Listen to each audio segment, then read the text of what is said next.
The palace maid entered the side hall. Ying bowed and said, "Greetings, Lord Shu." Shu Qian smiled and returned the salute. "Sister Langer." Langer stood in the side hall and nodded slightly. "What does Lord Shu wish to ask?" "The Empress is still waiting for me to serve her," Shu Qian immediately said. "Sorry, I went to the Imperial Pharmacy to get some medicine to soothe the nerves and clear the mind," Shu Qian asked again.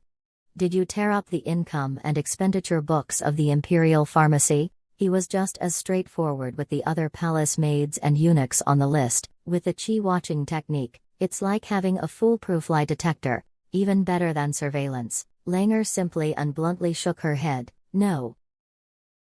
Using the Qi watching technique, Shu Qian sighed with disappointment in his heart. "I went to the Imperial Pharmacy to get some medicine for calming the nerves and refreshing the mind," Shu Qian asked again. "Did you tear up the income and expenditure records of the Imperial Pharmacy?" He was just as straightforward with the other palace maids and eunuchs on the list. With the Qi observing technique, it's like having a foolproof lie detector, even better than surveillance. Langer shook her head simply and bluntly. "No." Shu Qian, using the Qi observing technique, sighed in disappointment in his heart. "She is telling the truth. It seems my judgment was wrong. The person who tore up the ledger didn't enter the Imperial Pharmacy within the last 5 days. It was earlier than that. There are 2 possibilities. The person who tore up the ledger entered the Imperial Pharmacy more than 5 days ago, or there is a traitor within the Imperial Pharmacy. Later, we will question the palace maids and eunuchs working in the Imperial Pharmacy."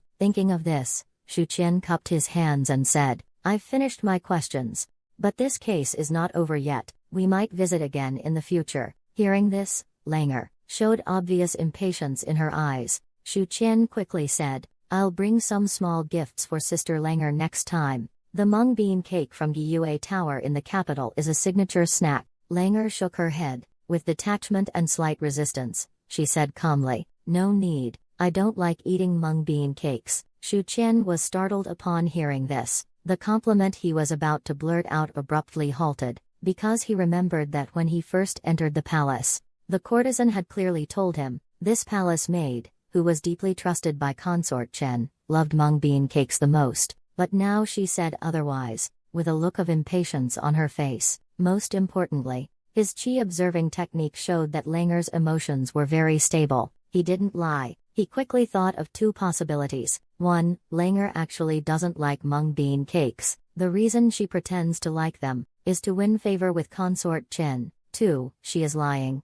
The divination technique failed to detect it. This means she has an artifact that blocks the divination technique. The first possibility can't be judged for now. The second possibility is what makes his scalp tingle. How could a maid from Jingshu Palace have an artifact that shields from divination? Unless she needed such an artifact to deceive everyone these past few days. Unless she knew she would be interrogated soon. What has she done these past few days? She went to the Imperial Pharmacy. Langer frowned, examining the emotionless Shu Qian. "Lord Shu?" Shu Qian immediately composed himself. Can't jump to conclusions easily. Maybe she just doesn't like mung bean cakes. She unintentionally spoke her mind. He forced himself to stay calm and said, "Though Miss Lang is someone close to Consort Chen, her temper is quite excessive. I have shed blood for the court, and performed meritorious deeds. Miss Lang's disrespectful attitude suggests she has a grudge against me," Langer said indifferently. "Minister Shu, you are overthinking. I meant no disrespect, nor do I have any complaints about you, sir," she said as she walked out. "I need to hurry back to serve the noble consort." After saying this, she stepped over the threshold and left. Shu Qian watched the palace maid's departing figure. His heart sank to the bottom.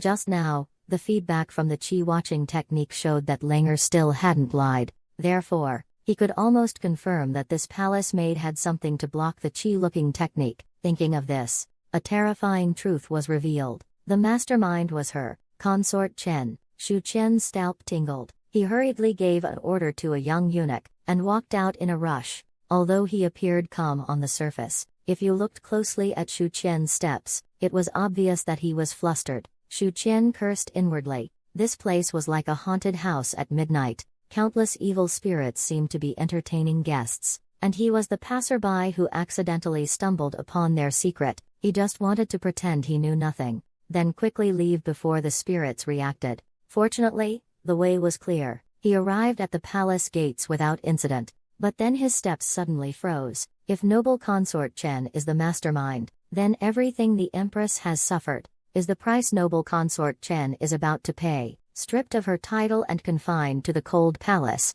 What about Linan? At this thought, he suddenly recalled something. He looked at the eunuch guarding the door and asked, "By the way, you took my silver to get inside. Did you help deliver my message?" Although the old eunuch was a little confused, he still nodded. "I have already informed her, but Sister Langer said she wouldn't see you. I was greedy and didn't want to return the silver note, but I couldn't explain it to you, sir." So, Shu Qian nodded. He was more convinced that Langer had a magical artifact, so she was prepared. When he thought of this, Shu Qian was about to leave. Suddenly, Langer's shout came from behind. "Lord Shu, wait." Shu Qian's back muscles quietly tensed up. His heartbeat suddenly accelerated. The pretty palace maid smiled brightly. "Her Highness wants to thank Lord Shu for solving the case of Consort Fu." This cleared the crown prince's name. "She invites you to come over and thank you in person." Shu Qian felt a bit of a headache. "I have other important matters to attend to, and cannot stay. The case of Consort Fu is my responsibility. No need to thank me, Your Highness." Langer covers her mouth and chuckles. "Minister Shu, you are too polite," Her Highness said. "If you don't go see her, you won't be allowed to leave Jingshu Palace." Shu Qi's heart suddenly sank. "Whoa, horse. I haven't told anyone about my discovery just now. Even Langer hasn't noticed anything. There's no way Consort Chen knows I've seen through her scheme. She probably just wants to thank me.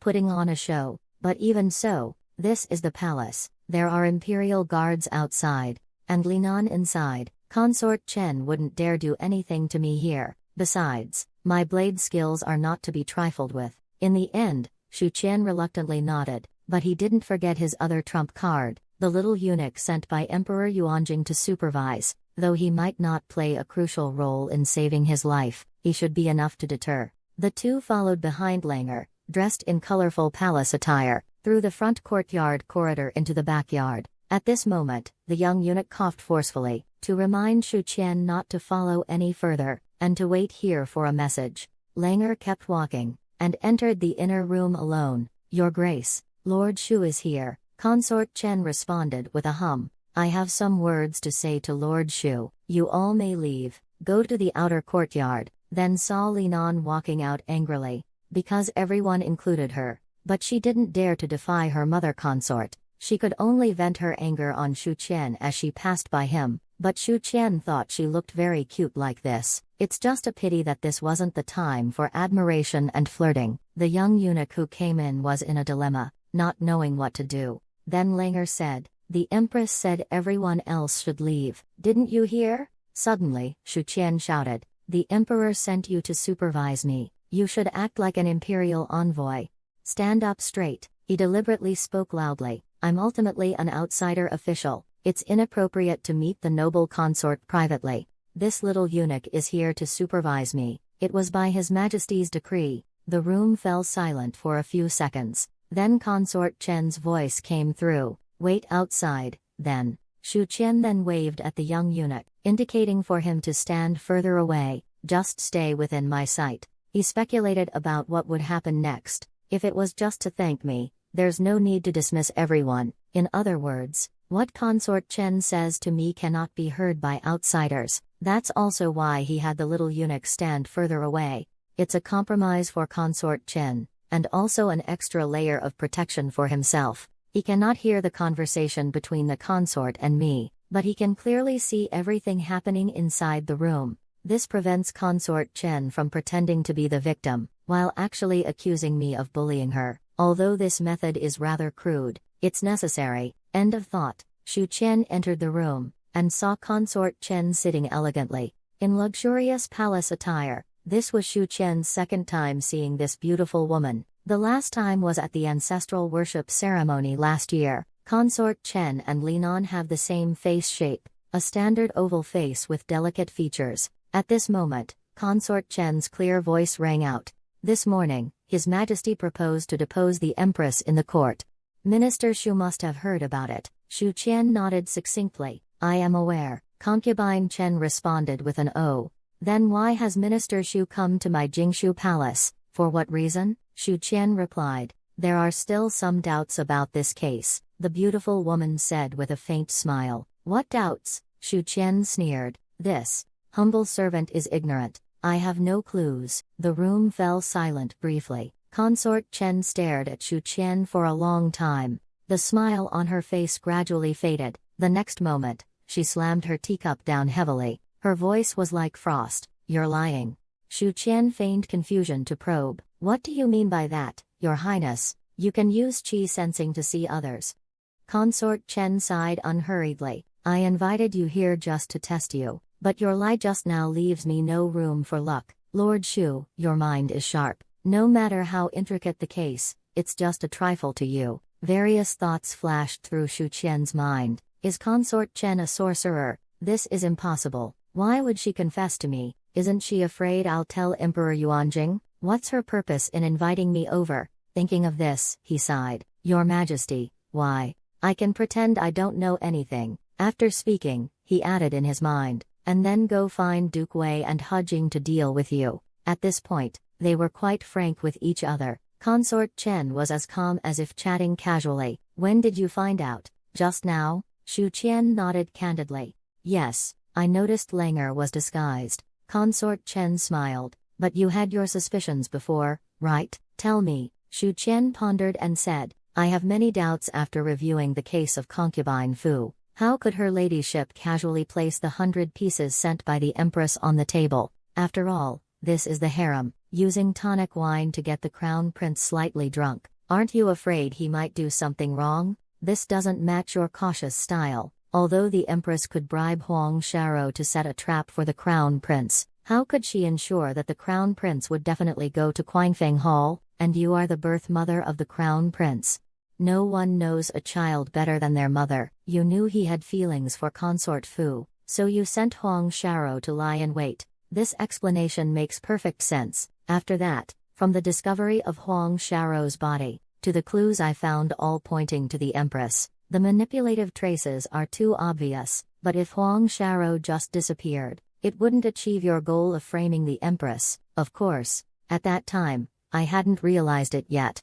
I still thought the Empress was the most suspicious. What I couldn't understand was why you sent someone to tear up the Imperial Pharmacy's ledgers. That should have been the most favorable evidence against the Empress. Not only was it unnecessary, but it also exposed yourself. Consort Chen shook her head. It wasn't unnecessary. That was evidence I deliberately left behind. If the investigator in charge wasn't you, it would have been the most useful evidence against the Empress. But your resurrection was completely unexpected, with Huang Sharo's body and the Imperial Pharmacy's ledger discovered simultaneously. The guiding traces were too obvious. I was afraid you'd notice something, report it directly. So I sent someone to tear up the ledger. That's why you were suspicious at the time. But no one insisted that the Empress was wronged by Yuan Ju. If His Majesty had known these things in advance, yesterday's crying plea from me would have been much less effective. Then I would understand the progress of the case from Linan. While applying pressure on His Majesty, I would send someone to assassinate you. As long as you're dead, and the Empress confesses, everything will be seamless. Shu Qian slowly nodded. This morning he still thought the Empress was the prime suspect in his assassination. He was determined to divorce He Jing. It turns out the person who wanted me dead was Consort Chen. All right. No need to say anything more. I want to divorce Linan. Shu Qian looked at Consort Chen. I have 2 more questions. May I ask if your grace can answer them? Consort Chen replied calmly. Let's hear it. Shu Qian said. The crown prince is already the crown prince. Why does the Empress still act this way? Consort Chen laughed. Her laugh was complex. It was as if she was mocking Shu Qian. The crown prince is still the crown prince. As long as he hasn't ascended the throne, there's a chance he could be replaced. The Empress has always been the Empress. The 4th prince will always be the legitimate son. What if I told you that His Majesty originally designated the 4th prince? If His Majesty hadn't known back then that the Empress didn't love him, the 4th prince would already be the crown prince by now, Shu Qian asked in confusion. But even so, The position of crown prince hasn't changed for many years. Isn't your highness worrying too much? Concubine Chen let out another cold laugh. What do you know about court affairs? With Wei Yuan here, the fourth prince will always have a better chance than my son. Wei Yuan always aims to dominate the court and clear out obstacles. He wants to realize his ambitions, so he will definitely push the fourth prince to the throne. I, as a woman, can't compete with Wei Yuan.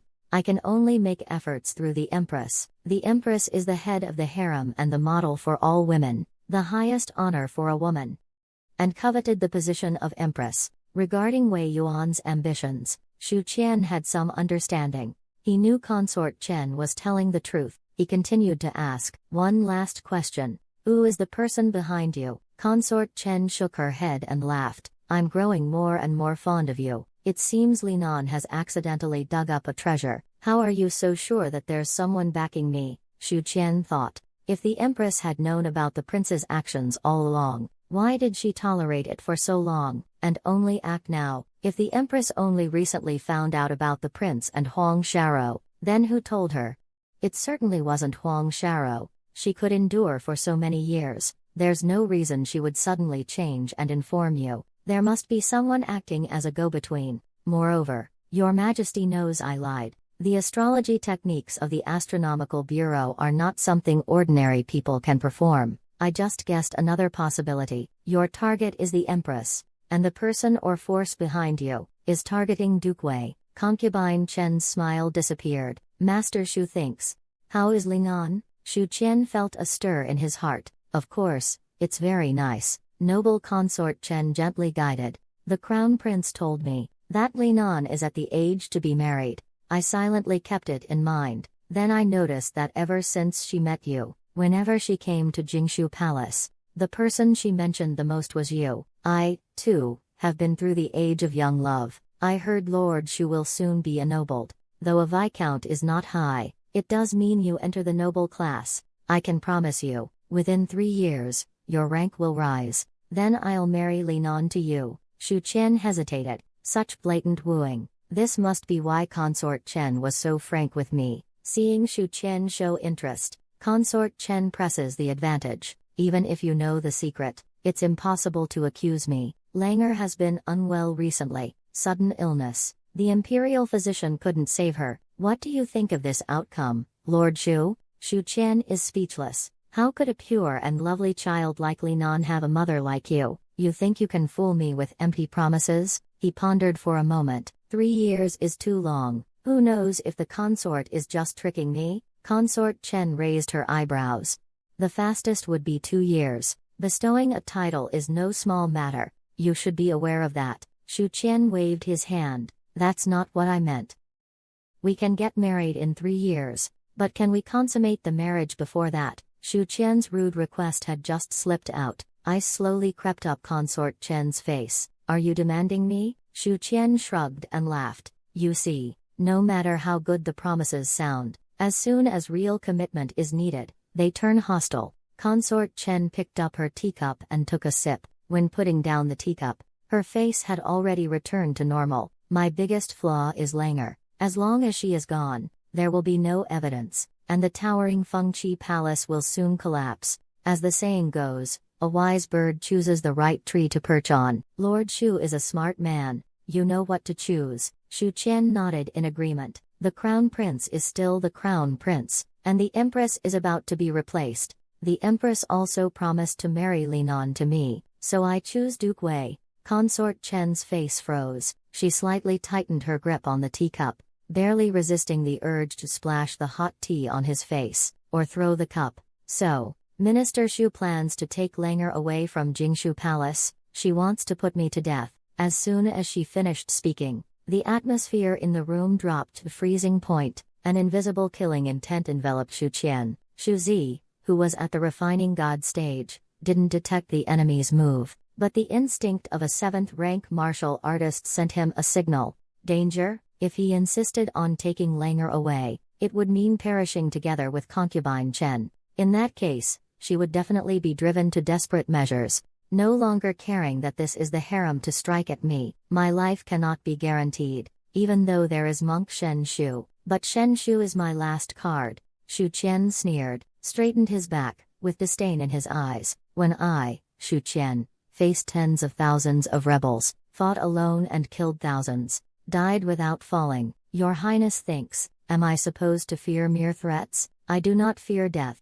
How can you threaten me with death? Consort Chen's eyes showed obvious surprise. Well said, Lord Shu is indeed a hero. To fall into your hands. As she said this, Consort Chen tightly gripped the teacup and raised it high, as if to smash it as a signal. Suddenly, Shu Qian shouted loudly, wait, I am sincerely devoted to Linan, and don't want to see her sad. I can pretend that nothing happened. Shu Qian thought to himself, even if I want to expose the consort, I must first be able to leave Jingshu Palace. Consort Chen stared at him for a moment, and finally put down her teacup. Nodding in satisfaction, he said, you're not lying. It seems you truly care for Linan. In that case, why is Lord Shu unwilling to join us? Shu Qian secretly ranted in his heart. Do you think I'm an idiot? Joining you means certain death. In the capital, the only person I can rely on is Wei Papa. Hiking is only half reliable. As for Linan, she's a powerless princess who can't protect me at all. Thinking of this, he cupped his hands and said, Your Grace, supporting scholars isn't just empty promises. It requires real actions. I am loyal to Duke Wei because he treats me sincerely, and I trust him. After saying this, Shu Qian glanced at the eunuch outside the courtyard, then continued to say, I am helpless against the Empress, but I figured the Empress can't do anything to me either. Once there's no thought of mutual destruction, concubine Chen can't trouble me anymore. Although the little eunuch is just a lackey, he is now Emperor Yuanjing's eyes. He can be seen as surveillance. Everything that happens here will be conveyed to Yuanjing without a word missing, unless Consort Chen directly kills me. Otherwise, any schemes or false accusations are useless. The eunuch can testify for me. This is why Shu Qian insisted on keeping the eunuch. Consort Chen gave him a deep look. I am tired. You may leave. The gates of Jingshu Palace are always open for you. Shu Qian bowed. I take my leave. The little eunuch in the courtyard saw him come out. He immediately stepped forward and asked, Lord Shu, what did the consort say to you? Shu Qian replied irritably, Don't ask. Asking will cost you your head. The eunuch's face changed slightly. He walked to the outer courtyard. I saw Linan. Her round face beamed with a smile. You wretched servant, come here. That shout of wretched servant lacked any vigor. It sounded more like a pout. So coquettish. Shu Qian took a deep breath, suppressing his surging emotions. He smiled nonchalantly. Your Highness, I came out. Linan immediately asked, What did my mother say to you? Shu Qian cheerfully said. Her Highness said, Your Highness is nearly of age to marry. She asked if I had any suitable candidates, to recommend a few young talents, so she can find a future husband for your Highness. Linan was stunned for a moment. A blush quietly crept up her cheeks. Your mother would say this to you. Shu Qian was speechless upon hearing this, thinking, why aren't you falling for it? Since when did you become so clever? I was about to recommend myself next. He could only say helplessly, I was just joking. Biao Bao's eyebrows shot up. You dog slave, how dare you flirt with me? Shu Qian shamelessly said, I'm still a child. I don't understand what flirting is. Biao Bao blushed with embarrassment. She pounded Shu Qian's back with her little fists, but only sighed inwardly. Consort Chen could be considered a qualified consort, but whether such a silly girl like Linan, growing up in the palace is a blessing or a curse remains unknown. After playing around with Linan, Shu Qian also prepared to leave the palace. Little eunuch, I finished handling the palace affairs. When you report to His Majesty later, there are some things you can say and some you cannot. I'll give you a few pointers here. The little eunuch, hearing this, immediately assumed a serious posture. Please speak, Lord Shu. Shu Qian nodded in satisfaction. You need to tell the emperor everything about Jingshu Palace. You should say this. After questioning the maid Langer from Jingshu Palace, Lord Shu looked extremely displeased, and seemed unwilling to stay any longer. He didn't even drink tea. But before Lord Shu could leave Jingshu Palace, he was suddenly detained by the noble consort, and invited to the backyard. The noble consort dismissed everyone, and spoke privately with Master Shu for quite a while in the room. I was left in the courtyard and not allowed to enter. Although I could see the two of them in the room, I couldn't hear what they were saying. When the conversation ended, Master Shu left the palace with a heavy heart. After Shu Qian finished speaking, he took out a 5-tael silver note from his pocket, along with another 5 taels obtained from the eunuch guarding Jingshu Palace, a total of 10 taels, handed to the eunuch without a trace of hesitation. All the while saying, I can't accept, take the money. He carefully recalled Shu Qian's words, feeling there was no major issue. He agreed immediately. Shu Qian left the palace at once, rode back to the Night Watcher headquarters, on the swift horse borrowed from hiking. After being announced by the guard, he entered the Hui Tower, and went to the tea room on the 7th floor for guests. Wei Yuan was sitting in a large chair, with his hair down. A black-clad clerk was holding a comb, and combing his hair. Wei Yuan gently said, "Come over, and comb my hair." The black-clad clerk tactfully handed the comb to Shu Qian, and turned to leave the tea room. Shu Qian held the comb and started combing his father's hair, smoothly combing from top to bottom without any knots. He thought to himself, "It's quite silky." At this moment, he joked, "Why is Lord Wei combing his hair at this time?" Wei Yuan's voice was gentle. In Buddhism, hair symbolizes worries, so combing it smooths away troubles. Let bygones be bygones. Shu Qian was somewhat puzzled by this. "What do you mean? Father Wei of Heaven is a bit strange. What do you mean by let bygones? What past karma?" Since father did not tell his plans, Shu Qian did not inquire further. Instead, he threw away the comb in his hand and said with a smile, "Combing hair is not interesting. Let me massage your head, Lord Wei." Wei Yuan also smiled. "Give it a try." Shu Qian spread his fingers, and pressed on Wei Yuan's head, gently pressing the acupoints. Wei Yuan's breathing gradually slowed down. He felt like he was returning to the world of the living, away from the scheming and plotting. Wei Yuan praised, "Not bad." Shu Qian felt incredibly confident. "Of course, this is the magic skill of barbershops. Next time, I'll make you a shampoo chair." He coughed and said, "I have something to report." Wei Yuan hummed lightly. He signaled Shu Qian to speak. "I have found out who is behind this." Wei Yuan still didn't speak. He seemed to be thinking, or waiting for Shu Qian to continue. Shu Qian said in a low voice, "It's Consort Chen. Today, I went to Jingshu Palace to investigate the case, and found that the palace maid beside her, Langer, was the one who tore up the pharmacy register." He shared his discovery, and concubine Chen's recruitment attempt with Wei Yuan in detail. Wei Yuan opened his eyes, and remained silent for a long time without speaking. Then he patted Shu Qian's hand, indicating him to stop. He got up and walked to the edge of the lookout tower, and with a gentle tone, he said. Wei Yuan nodded.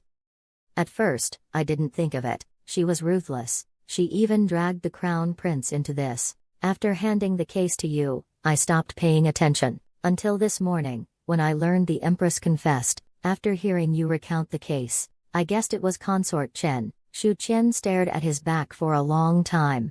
He used to think Wei Yuan was as crafty as Taoist Jin Lian. Wei Yuan nodded. "At first, I didn't think she would be so ruthless. She even dragged the crown prince into this. After handing this case to you, I didn't continue to follow it, until this morning when I learned the Empress confessed. After hearing the whole story from you, I guessed it was Consort Chen." Shu Qian stared at his back for a long time. He used to think Wei Yuan and Taoist Jin Lian were both old foxes. Now I realize, Taoist Jin Lian is quite pure-hearted, not as deep as Wei Yuan. Shu Qian said in confusion. "Not the Directorate of Astronomy. Then how did concubine Chen perform the qi-gazing technique? Who else besides the Directorate knows the qi-gazing technique?" Wei Yuan countered. "Do you remember the third-rank sorcerer who appeared in the Yunzhou case?" Shu Qian suddenly realized, Duke Wei is indeed wise. Wei Yuan continued, "I have also investigated this person, but found nothing. Do you know what the rank 3 sorcerer of the Directorate of Astronomy is called?" Shu Qian had heard the King of Plagues mention it, so he responded immediately. "Rank 3 is the Heavenly Mechanist. They can erase their existence and all traces they have left behind. His parents will forget him. All the written records he left behind will disappear. Besides that, the diviner can also alter people's impressions of him, leaving only vague memories in their minds that they can't fully recall." Wei Yuan nodded. During the Sanko case, you investigated the information about the first diviner, but no historical records mentioned him, not a single word. You should know, Emperor Wuzong could alter history, but he couldn't silence future generations. It was the supervisor who erased all information about the first supervisor, as if he never existed. Even I often mistakenly think the supervisor is the founder of the Astronomical Bureau, the creator of the sorcerer system, then feel the disconnection caused by the historical gap. Suddenly remembered there was an original supervisor. Shu Qian was stunned. How can this be investigated? Once again, he realized how powerful the top-tier experts in this world were. Wei Yuan saw through Shu Qian's thoughts, and said gently, "To investigate, we need the supervisor." But the supervisor refused. Shu Qian pursed his lips. This was indeed an expected answer. The Astronomical Bureau holds many secrets. The chief astronomer is like an old guardian of secrets. He asked curiously, "Does Lord Wei know the titles of first and second rank sorcerers?" Wei Yuan shook his head. "I never got along with the chief astronomer. The Grand Feng is like a game of chess. I am also a player in this game. We often have conflicts due to different perspectives." Shu Qian looked at Wei Yuan with a complicated expression. "This is the first time Father Wei talked to me about such high-quality meat." Perhaps in his heart, the supervisor is his greatest political enemy. Shu Qian tested the waters. What is Duke Wei planning to do to save the Empress? Wei Yuan's tone turned colder. Push the Grand Uncle to take the blame. Whether it works or not is still up for consideration. His Majesty likes to balance power, and might even think of deposing the Empress. The Crown Prince has no opponents now. It's just that His Majesty recalled some unhappy things. He may not be that calm, unless we can make him suspect noble consort Chen. The Empress is still too soft-hearted. She didn't even discuss this step with me in advance. Shu Qian chuckled inwardly. He understood the sub-response in his father's words. The Empress, are you freaking a pig teammate? But next, it's my turn to make a contribution. Shu Qian clasped his fists and said in a deep voice, Duke Wei, I am guilty. I acted on my own just now. Wei Yuan turned around and frowned. What is it? Shu Qian dared not conceal anything. Before I left the palace, I did some unnecessary things. I had the supervising eunuch relay Shu Qian's report to Wei Yuan, exactly as it was given to the eunuch. Wei Yuan fell into deep thought, but his face remained gentle, without much change. Shu Qian quickly said, I acted without permission. Please analyze, Lord Wei. At this moment, Wei Yuan smiled. Although it was self-initiated, it was well done. The Emperor is inherently suspicious and adept at balancing power. Your words will reach his ears, causing him to doubt noble consort Chen. Thus, he will reconsider the whole noble consort Fu case, weighing the pros and cons from all sides, as well as the balance he has been striving to maintain. Shu Qian was still dissatisfied, and said in an uncertain tone, Will His Majesty see through it? Or, will that little eunuch confess to His Majesty that I bribed him to pass along my message? Wei Yuan smiled and said, Your words had no flaws, they were all true events. As for the latter question, confessing to His Majesty will only expose oneself to bribery. It's a thankless task. Who would shoot themselves in the foot to serve in His Majesty's bedchamber? If not very smart, at least not too foolish. Seeing his goal achieved, Shu Qian chuckled to himself. Actually, he already knew everything Wei Papa said. Shu Qian seized the opportunity. The flattery was delivered seamlessly. Duke Wei is extremely clever. I am in awe. Wei Yuan gave him a deep look, shook his head and laughed, but he was also quite relieved. He returned to the tea room, sat down, and said with a smile, You have entered the refining spirit realm. Do not stop honing your primordial spirit. Continue until the extraordinary meridians swell. You can temper your body in advance. Shu Qian testified. What are the extraordinary acupuncture points? Oh right, it's what was called the temples in the previous life. Hearing this topic brought up, Shu Qian knew that his previous actions had produced good results. Wei Papa's mood was greatly improved. Planning to reward this meritorious Gong himself, that act of seeming apology but actually seeking credit has been seen through by Father Wei at a glance. But the leader just likes subordinates who elevate themselves like this. Even the extremely wise Wei Yuan is no exception. If I had just criticized, Duke Wei, I would have made a great achievement. The feedback I would receive would be completely different. Perhaps father would even criticize me for being arrogant. Tell yourself to stay humble and calm, and maintain inner peace. Thinking of this, Shu Qian asked back, training the physique. Wei Yuan nodded. I told you before, the martial system wasn't built overnight. It was through continuous exploration and improvement by predecessors that we have today's 9 ranks of martial artists. In the beginning, it was just bronze skin and iron bones.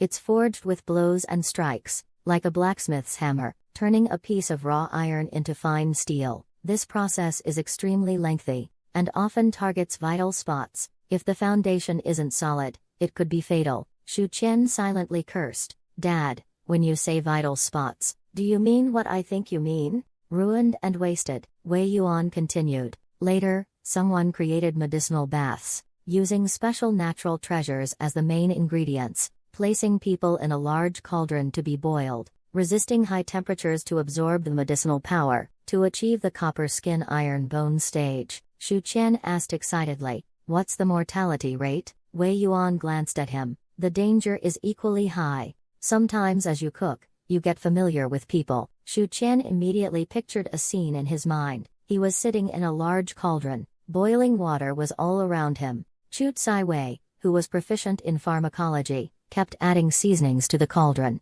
Things like fennel beans, things like cinnamon and green onions. If little Do Ding were standing by, tears would probably be streaming from the corners of his mouth. Shu Qian listened to these inhuman promotion methods. He felt his scalp tingling. He quietly swallowed his saliva. Is there a safer way? Wei Yuan nodded. With the birth of generations of geniuses, someone finally created the first cultivation method, based on qi training and supplemented by body tempering. The core of this method is to use a special way of qi circulation, to temper the body from the inside out. Combined with striking or cooking, the danger will be greatly reduced. He spread out a piece of rice paper as he spoke. He picked up a brush and wrote the words Hun Yuan Gong. The top technique of the night watchman's office is called Hun Yuan Gong. Every golden gong uses this technique. If this were to be leaked to the martial world, it would surely cause a bloody storm. Shu Qian once again realized the benefits of aligning with Wei Yuan and becoming a night watchman. Here are the top-tier techniques and resources that roaming martial artists can only dream of. But for me, these are easily within reach. Shu Qian sighed. Duke Wei, is there a qi cultivation method that doesn't require cooking or beating with a stick to achieve a body of bronze and iron? Wei Yuan was silent for a few seconds, then gently said, Buddhism has similar methods. Some say, the martial artist's copper skin iron bone stage is based on Buddhism's diamond stage. Others say, the Buddha referenced the warrior system and created a new path within the Buddhist system, called the warrior monk. Shu Qian couldn't help but show a pure smile. In other words, the warrior monk system has a method to attain invulnerability without cooking. That's easy to handle. We'll trick number 6 later, and take it from him. In the emperor's bedchamber, footsteps are heard from outside.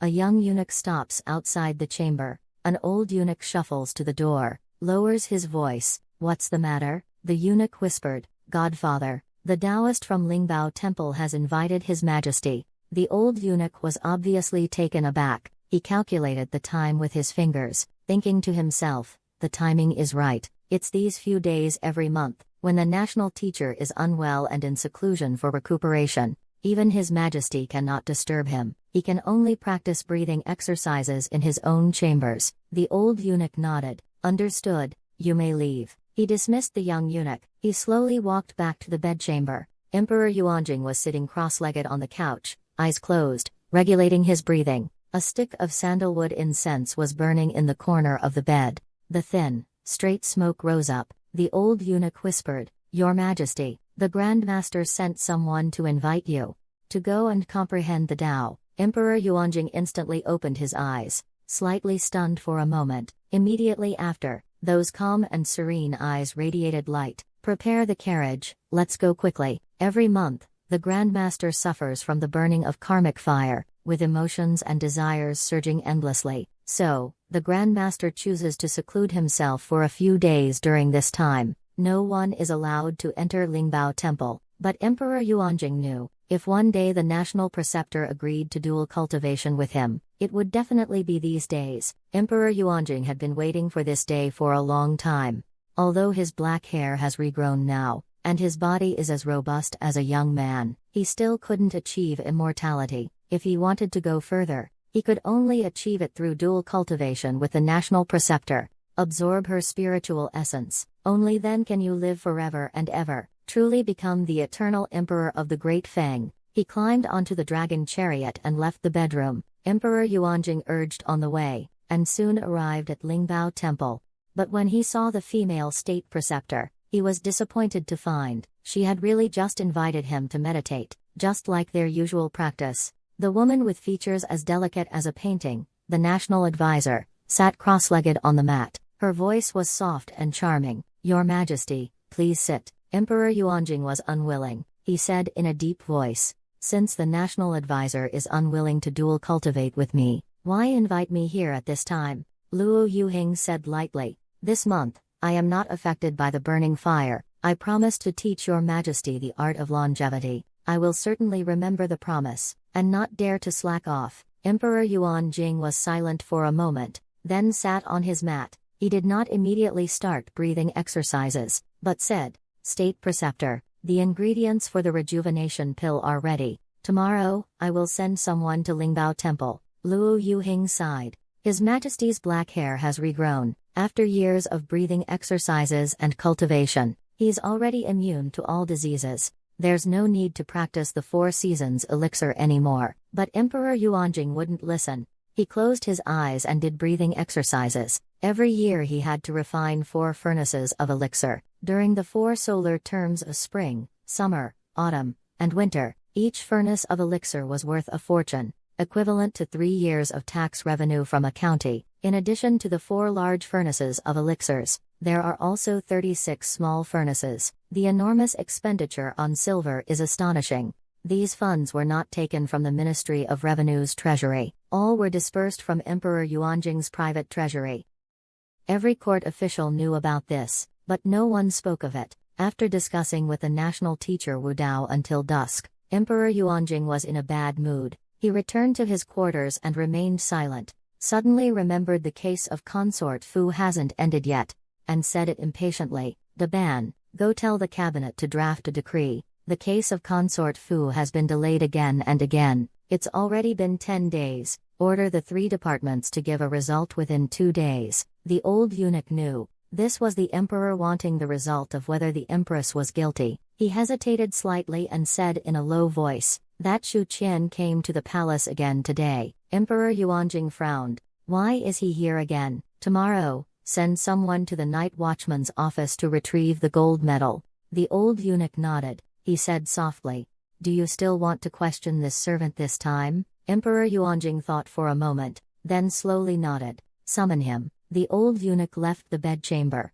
In less than a quarter of an hour, he returned with the young eunuch supervising Shu Qian. The young eunuch began to speak. "Today, Lord Shu brought me to inquire about the entry and exit list of the Imperial Pharmacy. The last name on the list was a senior maid in Jingshu Palace.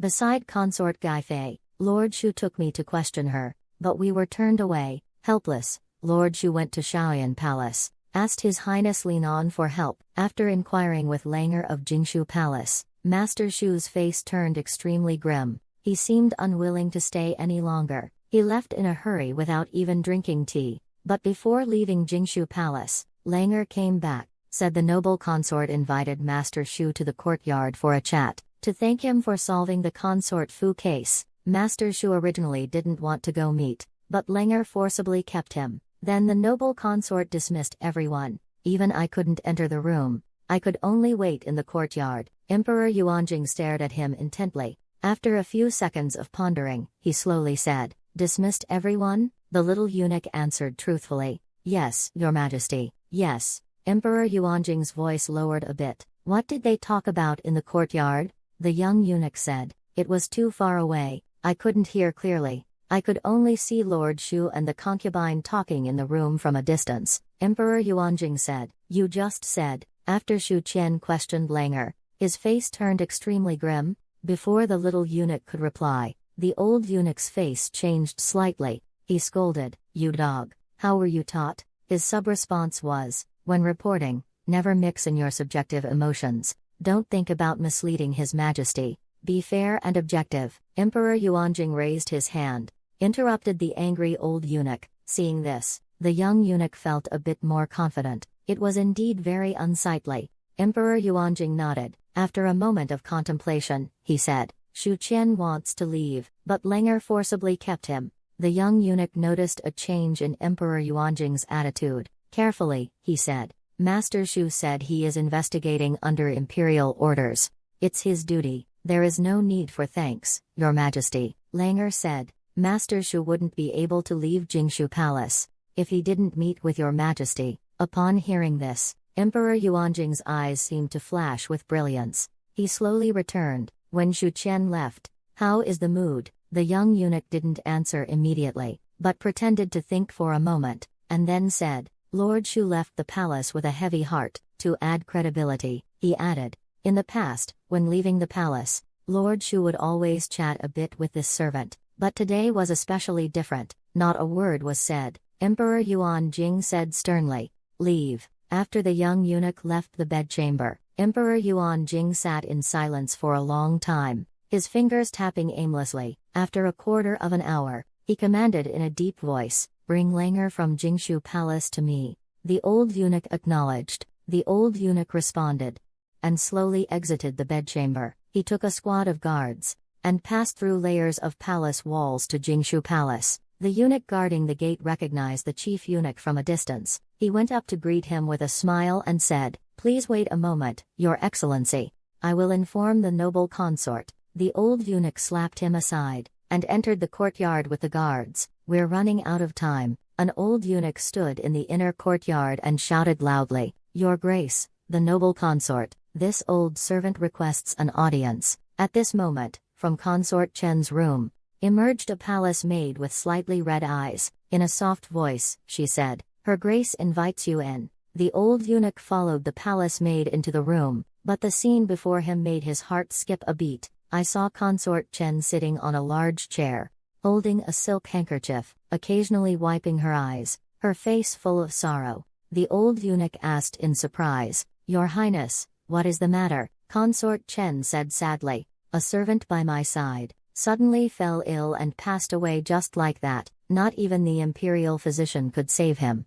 The old eunuch's face turned grave. "This, Your Highness, please restrain your grief. What is the name of that palace maid?" Consort Chen stopped pretending. She instantly held back her tears. The name Langer slipped out. The old eunuch's expression froze upon hearing this. He cursed inwardly for the blunder. Consort Chen spoke softly, "Daban, what brings you to the Jingshu Palace?" The old eunuch sighed. "His Majesty knows that these days you have been anxious and scared, so he sent this old servant to comfort you." Consort Chen turned her head away and said sorrowfully, "Can't His Majesty even see me?" The old eunuch laughed dryly. He made no comment on the consort's complaint. He casually said, "Langer is still quite young, isn't he?" Consort Chen looked sorrowful. "Such a poor child." The old eunuch chimed in, "Let's go take a look." He has another role. He is also the chief steward, overseeing the eunuchs and maids of the palace, but this role comes from being Emperor Yuanjing's close attendant.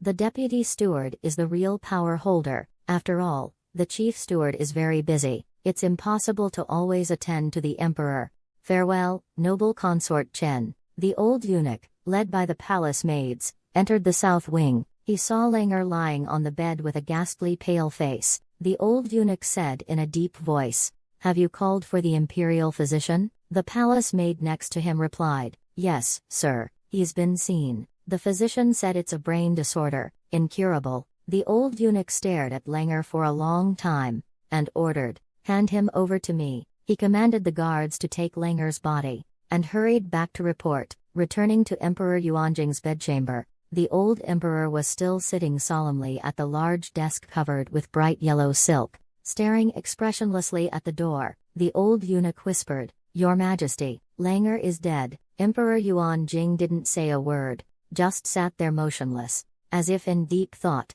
or as if lost in thought. Until a long, long time later, Emperor Yuanjing finally responded with a hum. The next day, Emperor Yuanjing held a court meeting again. The civil and military officials, in the dim morning light, entered the imperial hall in an orderly manner. The Minister of Justice stepped forward and loudly declared, "Your Majesty, the 3 judicial offices have completed their verification. The Empress is indeed the mastermind behind the consort Fu case. The Shangguan family is unworthy of their position. They plotted against the consorts and framed the crown prince. We request Your Majesty to punish them severely." The chief of the Court of Judicial Review immediately stepped forward to second the motion. Without waiting for Emperor Yuanjing to respond, Wei Yuan stepped forward. "Your Majesty, there are hidden circumstances in Consort Fu's case. The Empress is not the mastermind. The real mastermind is Huang Sharo. She killed Consort Fu, and lured the Crown Prince to Quanfeng Hall, to fabricate this case." A professional heckler in the Bureau of Scrutiny jumped out to refute. "Nonsense. Could a mere palace maid commit such an earth-shattering crime? Moreover, why would Huang Sharo frame the Crown Prince? Wei Yuan, what do you take this for?"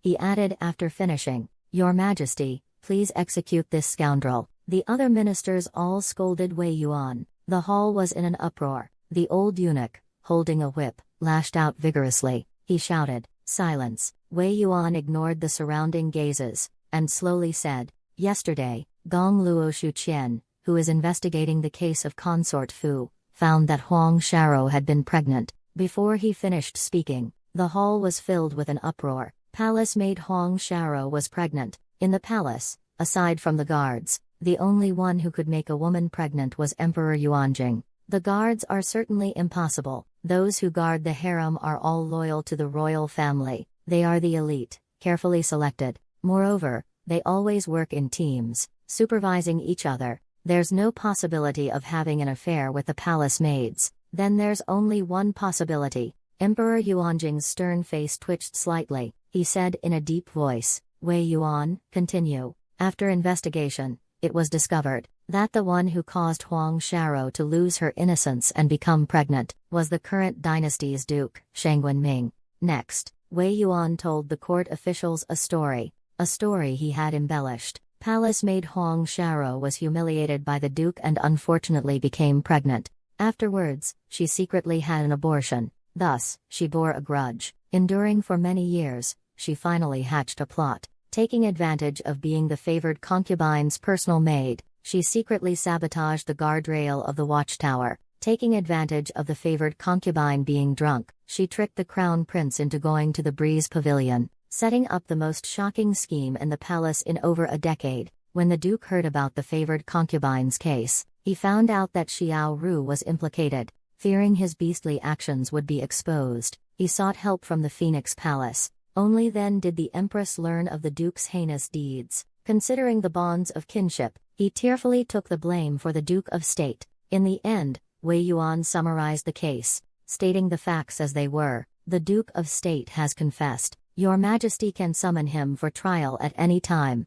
The Minister of Justice, Ling Ting, exclaimed, "This is absurd. Long, according to my knowledge, Huang Sharo was murdered. If everything was her plot against me, then who is the killer?" Wei Yuan explained without changing his expression. Huang Sharo had accomplices. They helped her set this trap to frame the crown prince, hinting at the Empress. "Please, Your Majesty, make a decision." The ministers argued again. But in the end, they could only agree. "Please, Your Majesty, make a decision." The daily court meeting is in session. If Emperor Yuanjing wants to conclude the case of Consort Fu, he can settle it now. If not, he will order further investigation. Emperor Yuanjing spoke slowly. Shangguan Ming caused chaos in the harem. He is sentenced to immediate execution. The Empress knew but did not report. She shares the same guilt, but considering the bond of blood, it is understandable. The Empress is ordered to reflect behind closed doors for 3 months. The Crown Prince, for his indiscretion of drunkenly barging into the Quanfeng Hall,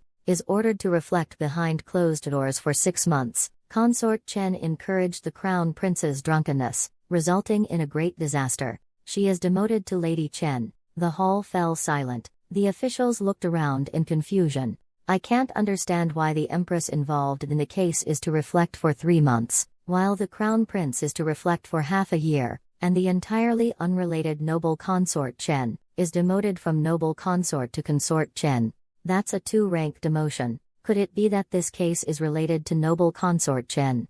Shortly after the court meeting ended, the old eunuch went separately to Fengqi Palace and Jingshu Palace to deliver the decree. The empress cried bitterly at her desk upon hearing it. Meanwhile, consort Chen accepted the decree with a stiff expression. As soon as the old eunuch left, her face instantly darkened. By then, she had already realized the emperor's attitude change was definitely related to yesterday. Yesterday, the old eunuch came over for no reason, under the pre-response of consolation. That wasn't an issue by itself, but considering today's changes in the court, it's not hard to grasp the hidden implications. His Majesty began to doubt himself, and he only exposed himself in front of Shu Qian, thus deducing, it must be that wretched boy who secretly played some trick. After painstakingly plotting, he fell into the hands of a mere constable. She gritted her teeth, and fiercely threw the imperial edict in her hand to the ground, shouting the names of 2 people with venom in her voice. One was Wei Yuan, the other one is, of course. The day after the Fu concubine case ended, Shu Qian finally found his beloved mare. This horse is a war horse exclusively used by the Imperial Sword Guard. Second uncle got it at a low price through his connections. After buying it, he didn't ride it for many years and gave it to his nephew. This morning, Shu Qian was having breakfast with his family in the hall. Little Do Ding was off today. She was extremely happy not having to go to school. The meal was exceptionally delicious, said disdainfully. Taking a day off is like finding treasure. I've never had a daughter as stupid as you in my life. Uncle Shu spoke up for the young girl. You only have 2 daughters in total. Aunt glared at him. You still have the nerve to say that. Lingyan is stupid just like you. Little Bean said aggrievedly. But I just don't want to study. Shu Qian laughed mischievously. Lingyan, you are not stupid. Don't listen to your mother talking nonsense. In the future, when you don't want to study, just imagine that there are 2 little beans in your head. Little Do Ding was shocked. He covered his head with his chubby little hands. Huh, there are people in my head. Shu Qianan's mouth twitched, imagining. To help her understand better, Shu Qianan simply raised 2 fingers and gestured. A little person doesn't want to study. I like studying, I like studying. Shu Xinian nodded slightly and commented, self-suggestion. I used to study late into the night. When I was really tired, I would suggest to myself that I didn't want to sleep. The effect is pretty good. When Auntie heard that her own son endorsed it, she immediately looked forward to her nephew's method. Lingyan, you give it a try? The silly little bean tilted her head and thought for a long time, then slowly nodded. A little person in my head said, I don't want to study, I don't want to study. Another little person said, all right, all right. Aunt really felt a bit disheartened upon hearing this. Shu Qian comforted her. Maybe she's really not suited for studying. Aunt, you shouldn't force it either. Second uncle suddenly said, the day after tomorrow is the spring festival, right? Shu New Year nodded steadily. His calm demeanor seemed very confident. Aunt said with a smile, with Erlang's knowledge, passing the imperial examination is a given. Master, the time has come for the Shu family to bring honor to our ancestors. Although Shu Qian is currently highly regarded by Wei Yuan, and has connected with Princess Wen, he is, after all, just a warrior. In this age where everything is inferior to scholarly pursuits, achieving high academic honors is what truly brings glory to the family. In this regard, even Shu Lingyue, who favors the eldest brother, agrees with their mother's view. She believes that for the Shu family to achieve glory, it depends on the second brother Chun's performance. Shu Qian gritted his teeth. When will the martial artists rise? Will this world ever get better? Discrimination against martial artists is everywhere. He recalled his conversation with Wei Yuan the other day. It took generations to perfect and pass down the martial artist system to its current state, but even today, the martial artist system is not fully developed. The path beyond the highest ranks has yet to be explored. Therefore, there are no martial gods in the warrior system. Theoretically, that shouldn't be the case. Most people follow the warrior system. With such a large base, geniuses are bound to emerge, accumulating over generations. It's impossible not to produce a martial god. Forget it. It's too early to consider this issue. I'd be happy to reach the 4th rank in this life. After dinner, second uncle fastened his sword and was about to leave. Shu Qian stopped him. Wait, second uncle, you are an elder of the family, you should stay at home. Second uncle Shu looked back in confusion. Is today a holiday? Shu Qian lifted his proud chin. Today is not any holiday, but it is the day the Shu family brings glory to our ancestors. Second uncle Shu didn't respond for a moment, thinking that the exam results are still a month away, but Shu Qian just wouldn't say a word. He showed a smug expression. Auntie rolled her beautiful eyes and said with a pout, "Oh, is our DeLong getting promoted?" As soon as she spoke, it was clear she was a seasoned sarcastic. I heard from the neighbors that only scholars can hold high positions.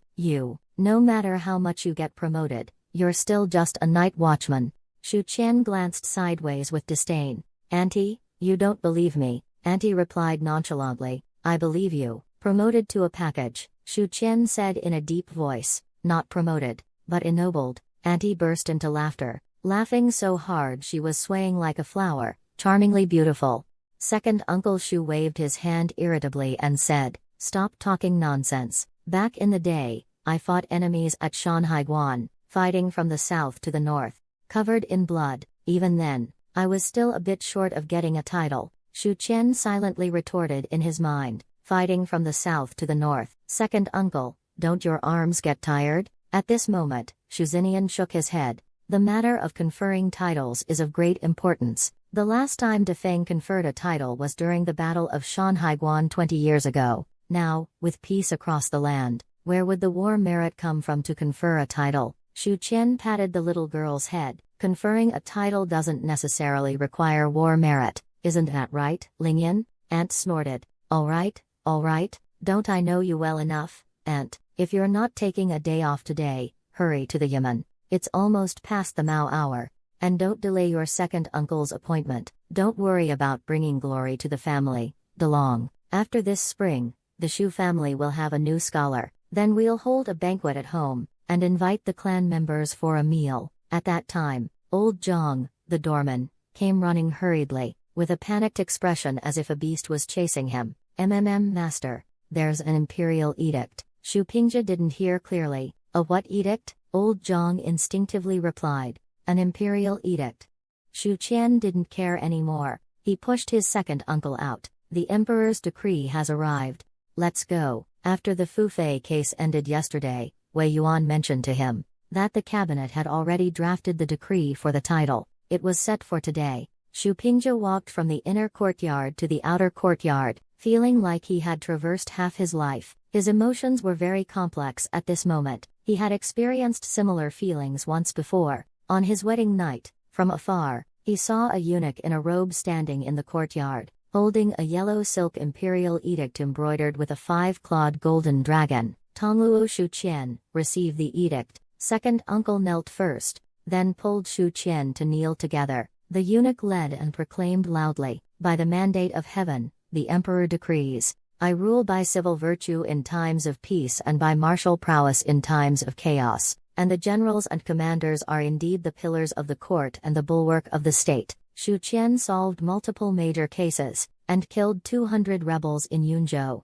specially conferred the title of Lord of Shangle County to Shu Qian, granted 30 hectares of fertile land, and 500 taels of gold, by imperial decree. Hearing that he killed 200 rebels, Shu Qian was stunned. He thought, I killed thousands of enemies, right? How did it become 200? Then he suddenly realized, so it turns out he bragged too much.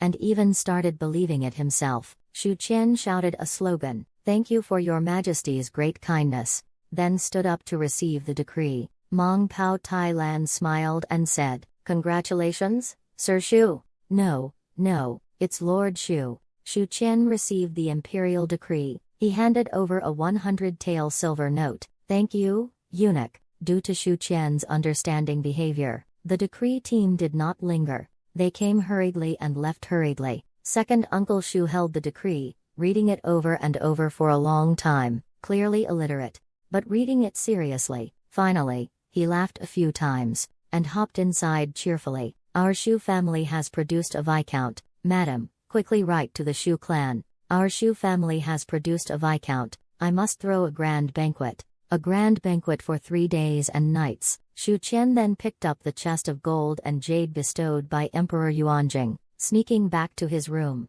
thinking his second uncle is silly. An imperial edict is not as important as gold. In the inner courtyard, Uncle Shu and Erlang are fighting over the imperial edict. The father and son almost got into a fight. Shu Erlang said unhappily, "Anyone who doesn't know would think the edict is for you, father." Uncle Shu held the edict tightly to his chest, like guarding food. Get lost, get lost." Shu Erlang was slightly angry. He snorted coldly a few times, cursing the vulgar warrior under his breath, and looked at the imperial edict in her husband's arms. "Open your big, bright Karzilan eyes." He really got ennobled, Shu Pingja loudly exclaimed, as if afraid others wouldn't believe it. "Is that even possible? There's an imperial seal on it." The emperor also granted him 500 taels of gold and 30 hectares of fertile land. A golden glint flashed in Ant's eyes. 500 taels of gold, 30 hectares of fertile land. She grabbed Shu Qian's hand. "Dalong, is this true?" Auntie feels like she's living in a dream. Shu Qian shrugged indifferently. "Madam, don't get too familiar. Please call me Viscount Da. Done." Shu Qian took out the land deed and slapped it on the table. "I kept the gold for myself. As for these 30 ching of good land, Auntie, I haven't married and settled down yet. So I have to trouble Ling Yue to help me manage things." Auntie's face immediately turned dark, because all the smiles shifted to Shu Ling Yue's face. Auntie's half-extended hand froze. She couldn't do anything about Shu Qian, so she landed a heavy punch on her husband's foot. Second Uncle Shu gave a snort. "Ningyan was just joking with you. Ling Yue doesn't understand these things." Shu Ling Yue said softly, "More. I've attended school for a few years, and also understand arithmetic." Aunt suddenly felt a sense of crisis. Her former imaginary rivals were the wives of Dalon and Erlang. Now she just realized that Shu Ling Yue, this dead girl, was rebelling. She wanted to compete for power with her own mother. Shu Ling Yue felt her mother's gaze was intense and oppressive, said in a mournful voice, "Mother, why are you looking at me like that?" Aunt said angrily, "I'm not looking at you." Speaking of the stargazing tower, in the eyes of the people of the martial world, besides being towering into the clouds, it is also a forbidden place in Dafeng. Because it houses the only top-ranked master of the dynasty, few people would think about what lies beneath the stargazing tower. The dark underground, the iron door slowly rises, blinding light pierces through the darkness outside, illuminating a beautiful figure. She hasn't been outside for 5 years. She has been suppressed by the supervisor at the base of the stargazing tower. She slowly stands up and walks out. Clear footsteps echo around. The shadow murmurs, "I'm still a bit short of being a 4th grade formation master. Why did the teacher wake me up?" Walking through the first floor corridor, the woman ascended the steps to the 2nd floor. Suddenly, the sound of heavy footsteps came from above. A man holding a tray, with various bottles and jars on it, walked down. The two of them exchanged glances. The man in white froze in place, his face gradually turned pale, as if he had seen something terrifying. About 3 or 4 seconds, the robed sorcerer turned and fled in panic. The woman kindly reminded him, "Junior brother, slow down, be careful not to slip." No sooner had she spoken, than the robed sorcerer suddenly slipped, and rolled down the stairs. The bottles and jars in his tray shattered, releasing a green dust cloud. The face of the white-robed alchemist twisted instantly, and he said with difficulty, "Help. This is the poison refined by senior brother Song Qing." Not long after, with the woman's help, the white-robed alchemist took the antidote. He crawled and stumbled to the 2nd floor window, his face resolute. He shouted towards the white-robed alchemists brewing medicine in the 1st floor hall, "Senior Sister Zhang has come out of seclusion." Clink. The porcelain bottles and spoons in the hands of the alchemists fell. They stiffly twisted their necks, and stared blankly. The disheveled woman continued to climb the stairs. As she passed the 7th floor, the alchemy room on the 7th floor exploded with a bang. Song Qing's roar echoed through the sky. How did it explode? The woman ignored it. Continue climbing the tower. Finally arrived at the Bagua platform on top of the stargazing tower. The woman respectfully called out, "Teacher." The supervisor said leisurely, "Zhang Li, Your opportunity to advance to the 4th rank has come. The woman trembled, slightly raised her head, revealing her sharp, snow-white chin. The hereditary titles in the Dafeng dynasty are divided into 5 ranks: Duke, Marquis, Earl, Viscount, and Baron. Each rank is further divided into 5 grades. Shu Qian's full title is 3rd grade Earl of Shangle County. This is a title that is neither too high nor too low. It doesn't come with real power. It just provides an additional monthly stipend. However, the significance of the title lies not in power, but in the honor and social status it represents. It is a true symbol of the noble class, forever removing him from the commoners. It's an inherited title. Of course, Shu Qian's title cannot be inherited, but at least his family is now nobility, no longer commoners. In the future, if the Count of Shangle marries a commoner woman as his main wife, officials will impeach him. The court will say, is the princess not good enough or the county lady not pretty enough? How could he marry a commoner woman? In short, the Shu family has produced a viscount for the first time in hundreds of years, completely shedding their commoner status. As a noble, for Shu Pingja, the head of the family, this is probably the highlight of his life. He took Shu Qian to the ancestral tomb to offer incense the same day. Upon returning, he planned to send out invitations widely, and host a grand feast inviting friends and relatives to celebrate. But his aunt thought it was inappropriate, he said with some worry. After spring, it will be lively. This will affect Erlang's studies. Shu Pingja thought his wife made sense, so he let Shu Erlang move to the old house outside the city to study well. The banquet remains the same. Shu Qian returned from offering incense, and generously allocated 70 taels of silver as the expenses for tomorrow's banquet. 70 taels is already a lot. It's the savings of an ordinary well-off family for 3 years without spending a penny. It's the capital for 2 years of a brothel. He thought again, I've been back for so long and haven't visited Master Hung Yuan's health hall. I need to send some money to help the widows and orphans, and perhaps learn Hung Yuan's body refining techniques. Suddenly, a vague voice of Monk Shenshu echoed in his mind. Leave the capital. Shu Qian's expression turned serious. What do you mean? This old bald monk has never actively communicated with me, silently sleeping within me. But now he wants me to leave the capital. Is something going to happen in the capital? As these thoughts flashed by, he saw a gray, hazy world before him. This mysterious monk sat in meditation with hands folded. His brown eyes looked deadly, his voice ethereal. Leaving the capital, Shu Qian does feel a bit regretful. I just came back from reviving in Yunzhou, made contributions and was granted a title. Relationships with Li Nan and hiking have advanced rapidly. Wei Yuan also promised to promote me to Silver Gong. Whether it's my career or wealth, or even my love life, all are steadily improving. It can be expected. In a few years, I'll be a duke and marry a princess. Reaching the pinnacle of life is very possible. Master, you're making it difficult for me, fat tiger. Shu Qian frowned and asked, Master, why are you leaving the capital? The monk Shenshu looked in a certain direction. I can feel it. The Western religion is coming. Shu Qian was taken aback. The Western religion? Could monk Shenshu be referring to the Western region's Buddhism? During the Sanko case, the monks of Qinglong Temple learned that Master Shenshu had escaped, and immediately left the temple heading west. So, are the Buddhists coming to seek justice? No wonder Shenshu wants me to leave the capital city. If the Western monks discover that Shenshu is in my body, I might actually be trapped under the 5-finger mountain for 500 years. Shu Qian showed a hint of worry on his face. So you're asking me to leave the capital for a while? Monk Shenshu nodded slowly. The meaning was already very clear. Shu Qian sighed. All right, we're in this together now. By the way, Master, I've heard that Buddhism has a miraculous body refining method. One can achieve invulnerability without tempering the body. Can you teach me? Monk Shenshu shook his head. I am just a remnant soul. Shu Qian's mouth twitched. I don't know if you're a remnant soul. I only know you want to be self. He was about to open his mouth to mock. The thin mist around them closed in, enveloping the dilapidated temple, then gradually faded away. Shu Qian returned to his room. No need to think to know. The monks from the western region came for monk Shenshu.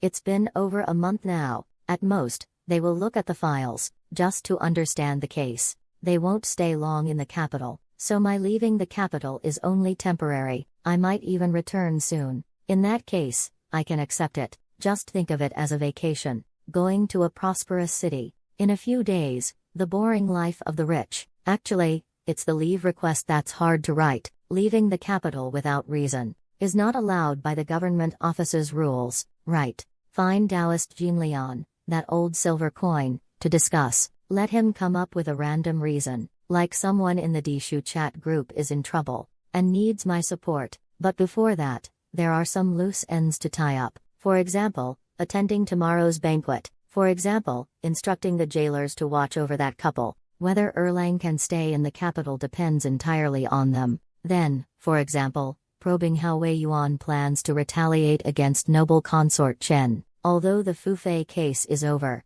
the grudge has been formed. Wei Yuan wants to investigate the forces behind noble consort Chen. There will definitely be follow-up actions. And the Empress has lost her only brother. She probably won't remain passive anymore. The harem of Emperor Yuanjing is bound to see a bloody struggle among the women. What I care about is how intense their conflict will become. I don't want to come back and hear about Consort Chen, or Empress Wan. If that happens, Linan and Hawking will be at each other's throats. They are destined not to be sisters. My dream of the three of us walking by Daming Lake is almost shattered. At this moment, old Zhang from the gatehouse shouted from outside. DeLong.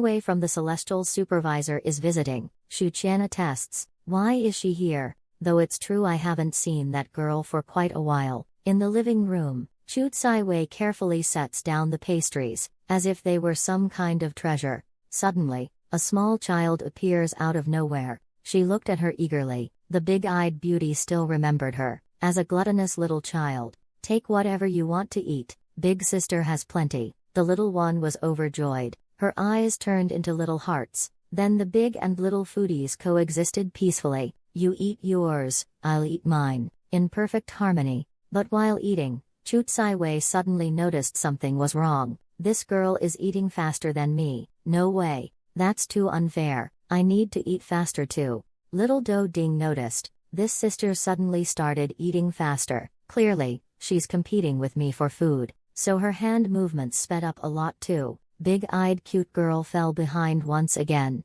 At the same time, alarmed by this little one's eating speed, the two had not exchanged a single word. But the war between foodies quickly intensified. Shu Qian came to the back hall, and was stunned by what he saw. He glanced at the little one's round belly, and pulled her aside, looking around. Hey, you can't eat like this. Auntie isn't in the hall. I guess it's a banquet with a clear purpose. Otherwise, they wouldn't let Little Bean eat like this. Little Bean struggled hard, showing great anxiety. Big pot. The bird's hoof cake is really delicious. Shu Qian was truly speechless. You won't die from eating. He pointed to the cakes on the table, annoyed, quickly put them away, then sent the little one out to play. Only then had time to sit down, and said it indifferently. What can I do for you, Miss Wei? Chu Wei repacked the remaining pastries, and put them into her deerskin pouch at her waist. The teacher asked me to invite you to the stargazing tower. Shu Qian frowned secretly. The supervisor invited me to the stargazing tower. Alright then. Anyway, I can't guess which level the old silver coin is on, but I know exactly which level the supervisor is on. The two left the Shu residence together. Chu Wei held the reins and said coquettishly, those pastries were bought by fifth senior sister, but your sister ate more than half of them. Shu Ningyan, you have to compensate me. Shu Qian laughed twice. Talking about money hurts feelings. Our relationship can't be measured by money. After saying that, he squeezed his horse's belly and rushed out. He didn't forget to remind, don't keep Lord Supervisor waiting. At the Directorate of Celestials, Shu Qian acted as if the pastry incident had never happened. Without waiting for Chu Wei, he smoothly made his way inside, but he found today's first-floor hall to be empty. Shu Qian wondered aloud, why is the Directorate so deserted today? Hearing Shu Qian's words, a white-robed physician at the door replied, young Master Shu. They all went to the clinic for consultations. Shu Qian frowned and asked, what day is it? The white-robed physician smiled faintly, but did not answer. Shu Qian climbed the stairs in confusion. When he reached the 7th floor, he found the alchemy room had exploded. The usually bustling alchemists were nowhere to be seen. The two arrived at the Bagua platform smoothly. First, they saw the back of Zhen Zheng, hair and clothes in order, sitting at the edge of the Bagua platform, facing outside the building. Then, he saw a woman sitting beside Zhen Zheng, bending over to eat and drink. Shu Qian judged she was a woman mainly because, when a man bends over, the shape of his buttocks wouldn't be so full and round. Chu Wei placed a few boxes of pastries on the table, and pushed them towards the woman who was eating voraciously. The woman glanced sideways, and said somewhat displeased, "So few?" Chu Wei blamed the little boy. "A foolish child ate some of it." The woman nodded, and continued eating. Only then did Shu Qian realize what had happened. "I recalled a conversation I once had with Wei Yuan. The supervisor has 5 disciples.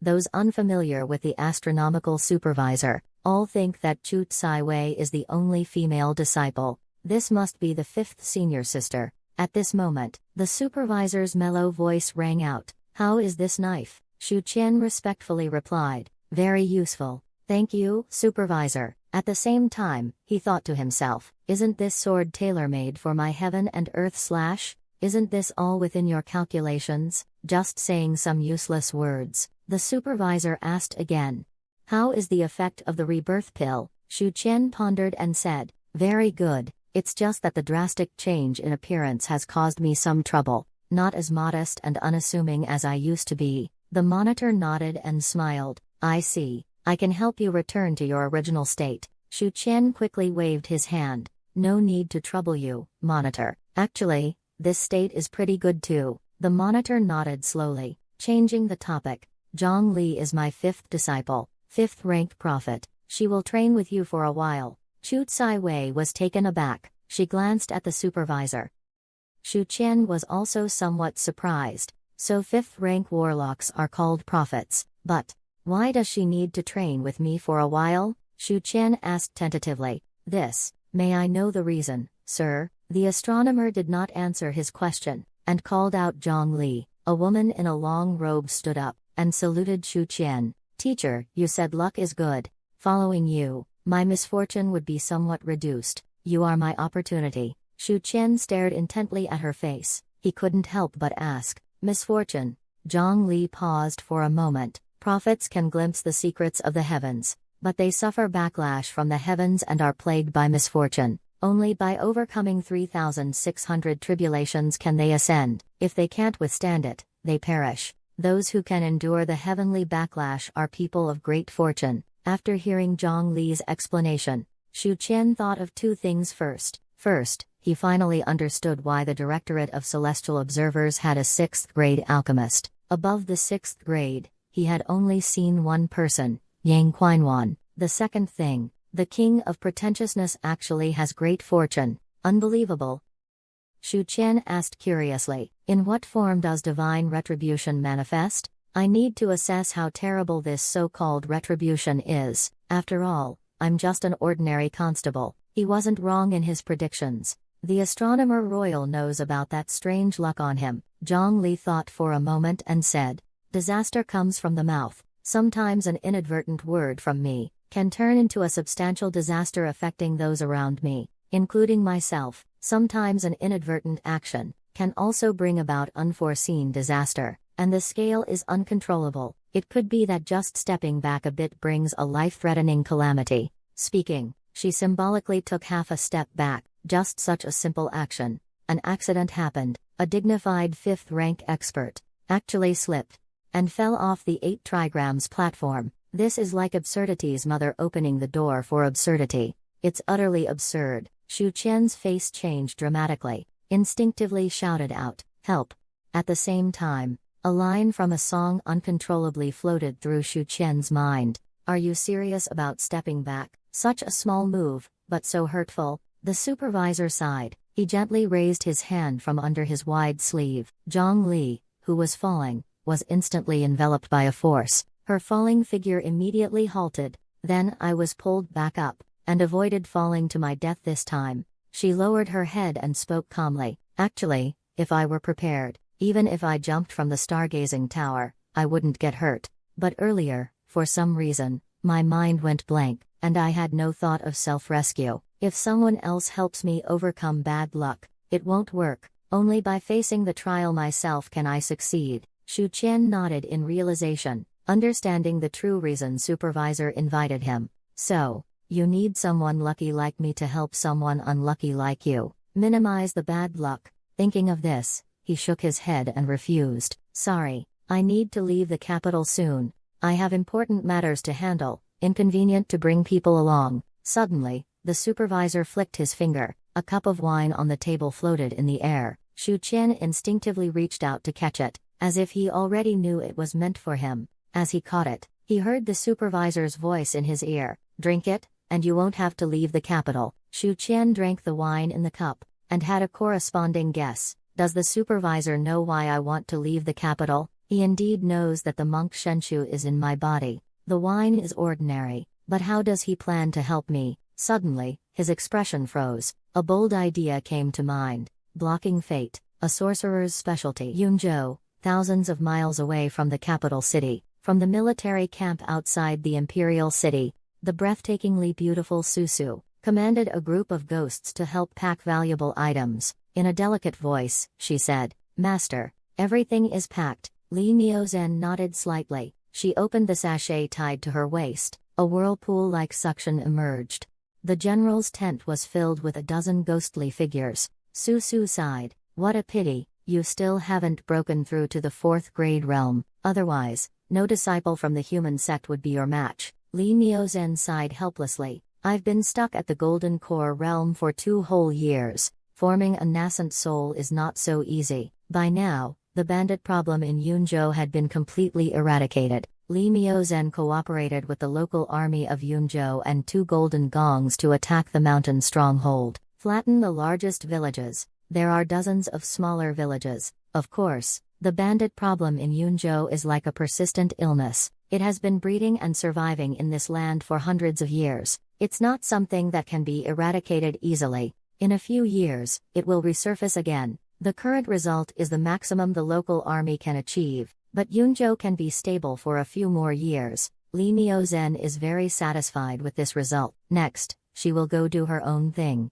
The battle of heaven and man. Every 60 years, the heaven sect and the human sect hold a debate. Before that, outstanding disciples of the younger generation from both sects clash first. To warm up for the battle of heaven and man, Li Miaozhen is the most outstanding disciple of the heaven sect in this generation. Another one is Li Miaozhen's senior brother, who is also a member of the Heaven and Earth Society. He holds the 7th piece of the Earth Book, but that guy is in the northeast, and lost contact. Susu suddenly said, "It's a pity that annoying jerk has fallen. Otherwise, he could help me investigate the Su family's massacre case." Li Miaozhen looked at Mei, who grew up with her, with a stir in her heart. Actually, Susu's home is not in the capital. Even if that guy wanted to investigate, he couldn't leave the capital and go thousands of miles away to investigate an old case. Susu understands this truth herself, but she always mentioned it from time to time, seemingly lamenting the massacre,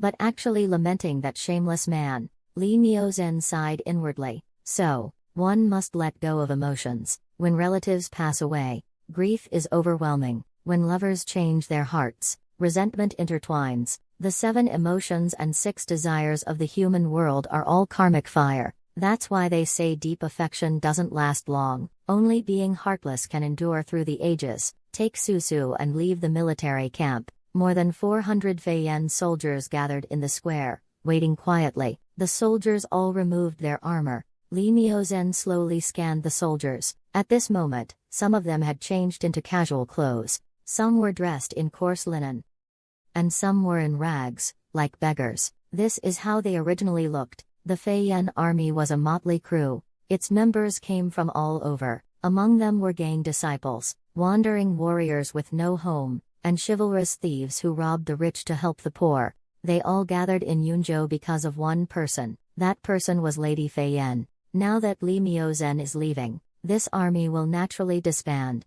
After the bandit suppression ended, Yang Chanan privately approached Li Miaozhen, wanting to incorporate the Feiyan army into the regular forces, and develop them into the elite troops of Yunzhou. He hoped she could persuade the soldiers of the Feiyan army to stay in Yunzhou, but no one was willing to stay. Li Miozhen took a deep breath and said loudly, "We have fought side by side for over a year, eliminated hundreds of mountain strongholds, and killed thousands of bandits. Wherever we pass, the people can recuperate and live without fear of bandits. Wherever we pass, merchants can trade and support their families. Wherever we pass, the light of justice shines down. Li Miozhen thanks all the brothers for not abandoning me. However, all good things must come to an end. The journey to Yunzhou comes to a close. I will continue forward. You should also go home and reunite with your family and friends. Life's journey is long, sometimes bumpy, sometimes smooth, sometimes bitter, sometimes joyful. I hope everyone remembers the time in Yunzhou and stays true to your original aspirations." That being said, Li Miozhen looked at the 400 soldiers and clasped her fists. With a resounding voice, "Do good deeds, do not ask about the future." 400 soldiers clasped their fists in salute. This is the heroine Fei Yan they are willing to serve, the one they are willing to follow. Meanwhile, in the southern border, the Gu tribe is called barbaric, not because they eat raw meat and drink blood, but because they are based on Gu. Their cultivation system and lifestyle align with Gu insects. Only in this way can they breed Gu insects. Assimilation with Gu. To put it more appropriately, the development of the Gu tribe follows a Gu-centric approach. Therefore, their level of civilization cannot compare with human-centric nations like Dafeng. The gap in civilization is reflected in various aspects, the most obvious being culture and architecture. The Gu tribe still uses ancient hieroglyphs. Their buildings are primarily made of yellow mud and grass. They use pottery instead of porcelain. However, the Gu tribe in the southern frontier excels at raising mulberry and silkworms. The quality of the silk they gather is several times higher than that of Dafeng, but they are not skilled in weaving. Therefore, they are often bought out by Dafeng merchants at low prices for their high-quality silkworms, or they barter for ready-made fabrics. Bay Mountain stretches for hundreds of miles, rich in resources. At the foot of the mountain is fertile land, crisscrossed by rivers. The main base of the Li Gu tribe is located here.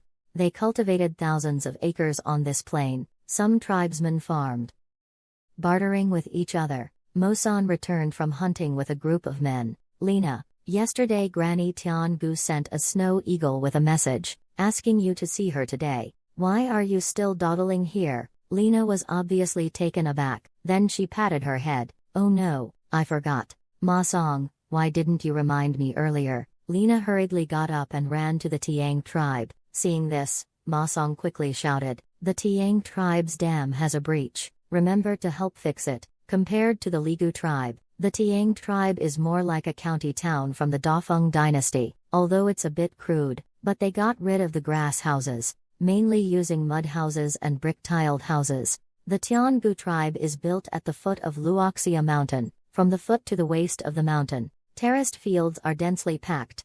There is a dam on the mountain. Yesterday, it suddenly burst and flooded the terraces. At this moment, the Tian Gu granny noticed Lena, and waved to her. Lena leapt lightly among the rocks. She approached Granny Tian Gu and said coyly, "Granny." But then she noticed something in the field. Although she didn't sense any danger, she couldn't help but ask curiously, "What is that creature?" Granny Tian Gu gave a wry smile. "That's a Zhao. Not sure where it came from. It destroyed the dam."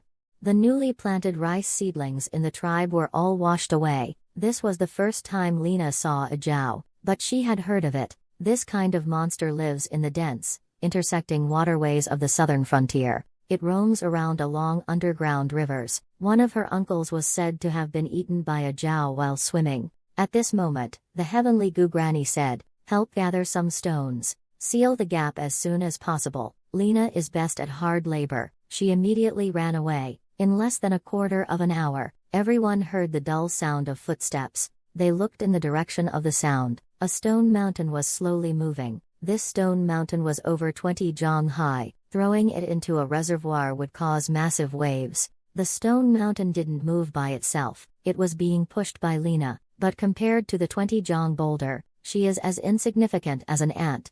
The people of the heavenly Gu tribe remain expressionless. They seem to be quite used to it. Among the 7 tribes of the Gu clan, the Strength Gu tribe is known for its immense strength. Lena's father, Long Tu, is the real mountain mover. During the great battle with the Dafeng, he carried a mountain and threw it at the army, crushing thousands of people to death. The boulder slowly moved near the dam. Lena put it down. Then there was a loud rumble. Everyone stood on the dam and looked down. They saw Lena slowly lowering her waist, steadying her stance, taking a few breaths. Suddenly, with a furious shout, she punched the giant rock's surface. With a cracking sound, spiderweb-like cracks appeared and quickly spread on the rock's surface. In an instant, it crumbled into pieces, turned into pieces of rubble to block the gap. With Lena's help, the materials to repair the dam were obtained. No need for the Tiang tribe to collect them painstakingly, greatly saving time and labor. Leaving the tribesmen to repair the dam, Granny Tiang took Lena down the mountain, back to her residence. Granny Tiang took Lena straight into the house, and took out a wooden box from the cabinet. This is the 7 deadly goo potion brewed by Grandma's old partner. Before he passed away, the potion was only half finished. Grandma took 20 years to finally complete it. Now, it's entrusted to you for safekeeping. With a snap, the box opened. Inside lay a worm as white as jade. Lena was a bit surprised. For me? The mysterious granny shook her head. It's not for you. You will give it to someone destined to have it. A string of question marks flashed through Lena's mind. She had no idea where this was going. Suddenly, she was given the 7 deadly goo, and she was asked to pass it on to someone destined.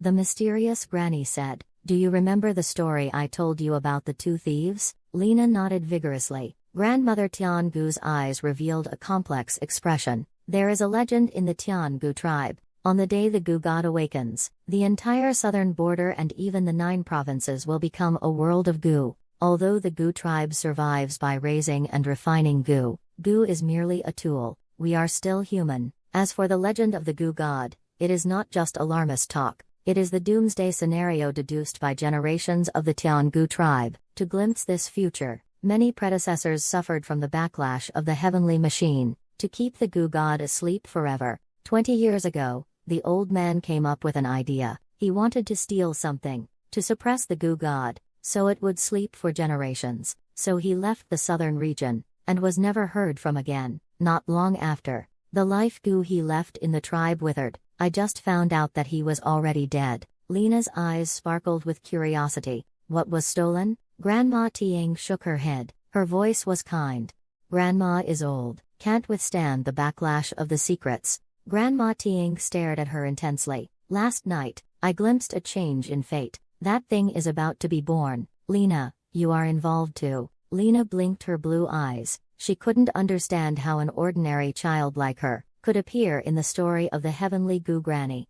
Go to the capital. Your cultivation is sufficient. You just lack experience. Take this opportunity to walk in the human world. I have discussed this with your father. He also agreed. Lena first affirmed. Go to the capital? She examined the wooden box in her hand, and found that she wasn't too resistant to the idea. Her mind first thought of number 3, number 1, and Jinlian Road. This made her want to go to the capital even more. At noon, the warm sunshine hung in the sky. The Shu residence was filled with laughter and joy. Shu Qian was initially just going through the motions, but upon hearing everyone congratulate him and call him Viscount, he suddenly grew fond of the feeling. At this moment, the plump and big-eared county magistrate sighed. I have a niece who is 16 years old, and she is quite pretty. I originally wanted to betroth her to Ning Yan, but now it seems impossible. Captain Wang laughed and chimed in. Ning Yan is now a viscount. Only ladies of noble birth and wealthy heiresses can match him. Chang Xing at the next table overheard this, and felt very uneasy. She was disheartened and melancholic. With her position as the chief constable of the Yamen, being with a night watchman would be more than suitable. Moreover, they are in the same profession, which could be considered a perfect match. But after Shu Qian was ennobled, he entered the noble class. One certainly cannot marry a female constable as the main wife. It goes against propriety. Thinking like this, Chief Lu felt even more distressed. Tears shimmered in his eyes, as if regretting his previous restraint, which caused him to miss a good match. The banquet didn't end until the second quarter of the afternoon. Shu Qian and Shu Ershu were responsible for seeing off the guests, directing the servants to clean up. Around Shenxi, 3 p.m. to 5 p.m., Shu Erlang returned with his servants and maids. Aunt truly cares like a real mother. She ordered the cook to heat up the leftover lunch for Erlang. Erlang ate and then rested well. Tomorrow he has to get up early for the Gonyuan exams. Shu Qian suddenly asked, Erlang, what are the topics for the provincial exam? Shu Erlang replied while eating, while briefly introducing policy questions, Confucian classics, and poetry. He paused and added, since the previous emperor, poetry has been removed from the imperial exams.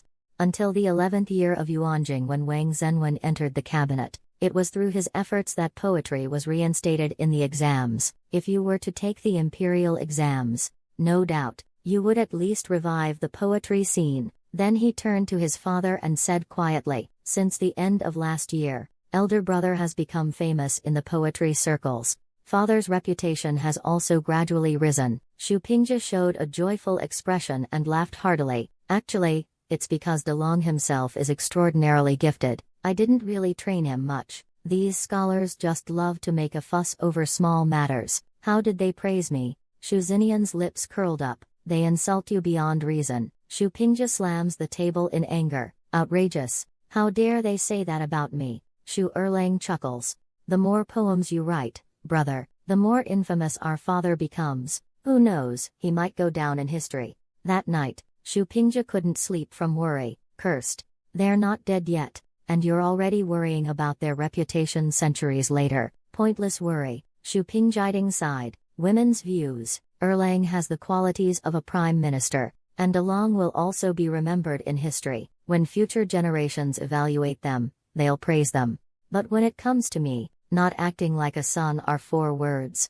Aunt murmured. That would also be recorded in history. By the way, I want to tell you something. What if Erlang gets assigned elsewhere in the future? Can you find a way to keep him in the capital? Xu Pingzhi said helplessly. Don't even think about it. He's a student of Yunlu Academy. Being sent out is inevitable. I hope it won't be too far. Students from Yunlu Academy are basically excluded from the power circles in the capital. Most will be assigned to various states and regions. Even if they stay in the capital, they'll only be minor officials. Auntie raised her eyebrows slightly. Why don't you talk to Ning Yan? He's a night watchman and knows the princess. He'll surely have a way. Xu Pingzhi lowered his voice and said, this is a matter for the Ministry of Personnel. What does it have to do with the night watchman?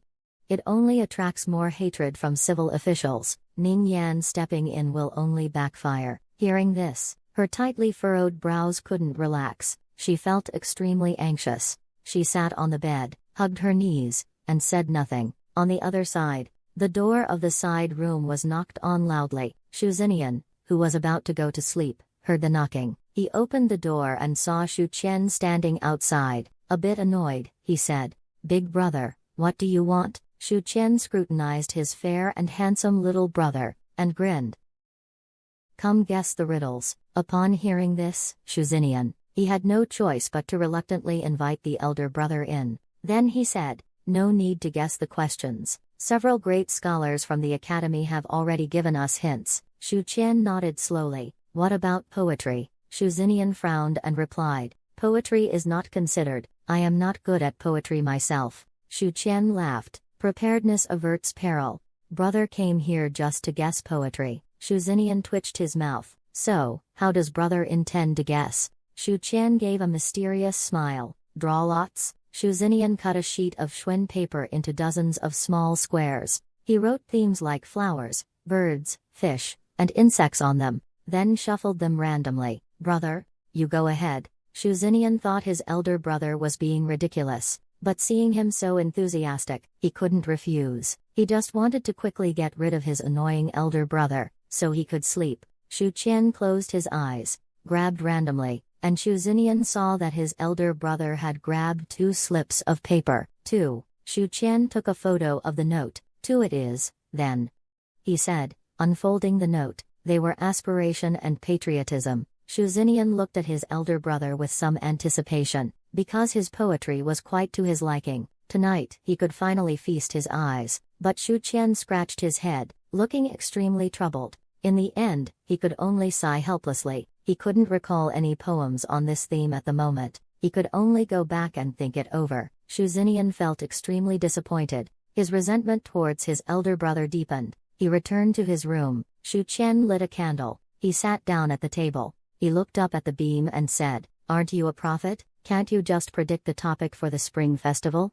A woman with disheveled hair was lying on the beam, wearing a simple robe, and replied faintly, "A prophet must know how to keep secrets. I am not someone with great fortune. If I reveal the spring exam questions, I might die tomorrow." Shu Qian promised, "I will protect you." "Didn't the supervisor say I am someone with great fortune?" Zhang Li said lightly. "Since you are someone with great fortune, the topic you draw must be the spring riots question. Why should I take risks?" Shu Qian thought for a moment. It seemed to make sense. He asked, "Then why not let me guess policy questions and classics?" Zhang Li said, "The more singular, the easier to guess right." Shu Qian didn't speak further. He racked his brains, recalling the poems he learned in middle and high school. Even after so many years, some poems were still vividly imprinted in his mind. The most famous one expressing ambition should be Cao Cao's "Though the tortoise lives long." But considering Emperor Yuanjing's desire for longevity, writing this poem might make Emperor Yuanjing loathe it. There are quite a few patriotic poems, but the patriotic poems I remember were all born during times of national calamity. What iron horses and frozen rivers enter dreams? What singing girls don't know the sorrow of a fallen nation? Hard to deal with. In the middle of the night, Shu Qian was sleeping soundly. Suddenly he heard a muffled thud, then the groaning of an unfortunate woman. He woke up with a start, instinctively gripping the sword by his bed. Zhang Li, enduring the pain, said, "Sorry, I fell." Shu Qian's mouth twitched. "You can fall like this? You're a fifth-rank warlock." He let out a long breath. "It's okay. Is this also part of the misfortune?" This fifth disciple of the supervisor said something heartbreaking in a calm tone. "This is already good enough. If it weren't for you being here, I might have broken my leg directly." "Sorry, did I wake you?" Shu Qian asked. "I'm fine, but are you hurt?" Zhang Li struggled to stand up. "No problem, anyway, I'm used to it." After speaking, she silently got up and walked towards the door. "I'll meditate outside. I won't disturb your sleep." Shu Qian watched her leave. He turned over and continued sleeping, but then the door opened again. Zhang Li came back. Shu Qian made a sound to express his confusion and displeasure. Zhang Li whispered, "I don't know which jerk threw an orange peel in the hallway. I accidentally stepped on it and fell, hit my head and got a cut. I think it's safer to stay inside." Shu Qian was filled with sympathy. "You can slip on an orange peel. So unlucky." Indeed, the sky was just getting light. Ant personally helped Shu Erlang pack his writing tools for the exam, as well as snacks, jerky, and water for the exam room. Shu Xinian hurriedly stopped her. "Mother, there's no need to bring so much food. The exam only lasts 1 day. We'll be out by dusk." The imperial exam has 3 sessions. Each session lasts 1 day, spanning 9 days. After getting ready, Shu Pingzhi took his wife, daughter, and nephew to see Shu Xinian off to the examination hall. Shu Qian, who hadn't slept all night, handed over 2 notes. "Erlang, these are poems written by your big brother. Read and destroy after." Shu Xinian took them without a word, and couldn't help but silently praise. What a great poem! If he could really guess the topic, he might truly shine. Shu Xinian wrote it down and then tore up the paper. Just as he was about to bid farewell to his family and enter the exam hall, he suddenly heard someone chanting Buddha's name not far away. He was a bit puzzled, because it seemed to be directed at him. Shu Xinian turned to look, and saw a tall, burly bald man, with hands clasped together. He gave a profound and enigmatic smile. Shu Xinian felt a flash of doubt. "Do I know him?" But he still returned a polite smile. After sending Erlang to queue up at the examination hall, Ant and Lingyue suggested going back to the mansion to catch up on sleep. Little Doubting didn't quite agree. Since they were already out, she suggested going to Giyue Tower for breakfast, but her suggestion was unanimously ignored by everyone. Shu Qian was still worried about Zhang Li back at the mansion, afraid that if he returned late, she might have already passed away. When he returned to the Shu mansion at dawn, Shu Qian pushed open the door. He saw Zhang Li sitting cross-legged on the bed. Why does this woman always have her hair down? No one knows what she really looks like. The disciples of the supervisor always seem odd. Ironically, The foodie girl seems the most normal. Shu Qian cleared his throat and said, "You don't need to hide it. I can introduce you to my family." Zhang Li said, "That would bring misfortune to your family. It won't be a big trouble. But misfortune constantly affects those around me. If they don't know I exist, they can avoid it." Shu Qian shivered upon hearing this. "Then forget it. It would be really bad if the house turned into chaos. There's still a long way to go until the hour of the rabbit." Shu Qian planned to meditate for a moment. Suddenly, he felt a pang of anxiety. Someone in the Earth Book chat group had messaged. Shu Qian asked Zhang Li, "Can you turn around?" Zhang Li obediently turned around, sitting with her back to him. Only then did Shu Qian take out the Earth Book fragment, thinking to himself with complaints, "It's really inconvenient with one more person." Li Miaozhen sent a message, "I'm planning to go to the capital." The rarely active Taoist Jin Lian surprisingly replied first, "Is the bandit suppression over?" Shu Qian felt a surge of joy. "Is the bandit suppression over? Then Chun Ji and the others should be back too." Li Miaozhen said, "Yes, master, that's right. Number 1. You still haven't given me the information on the younger generation of Ren sect disciples." Back then, she exchanged information about the Yunzhou case with Number 1. She wanted to get the ranking of the younger generation disciples of Ren sect from Number 1, but Number 1 inexplicably went silent for a long time. To this day, the promise still hasn't been fulfilled. A few minutes later, Number 1 sent a message. "The current generation of Ren sect disciples is not strong. The highest is Jingchen, who is only at the 7th rank. But there's one person, I'm not sure if they count as the younger generation." Li Miaozhen asked, "Who is it? How skilled are they?" Number 1 replied, "This person is a scholar by background, the top scorer in the 27th year of Yuanjing.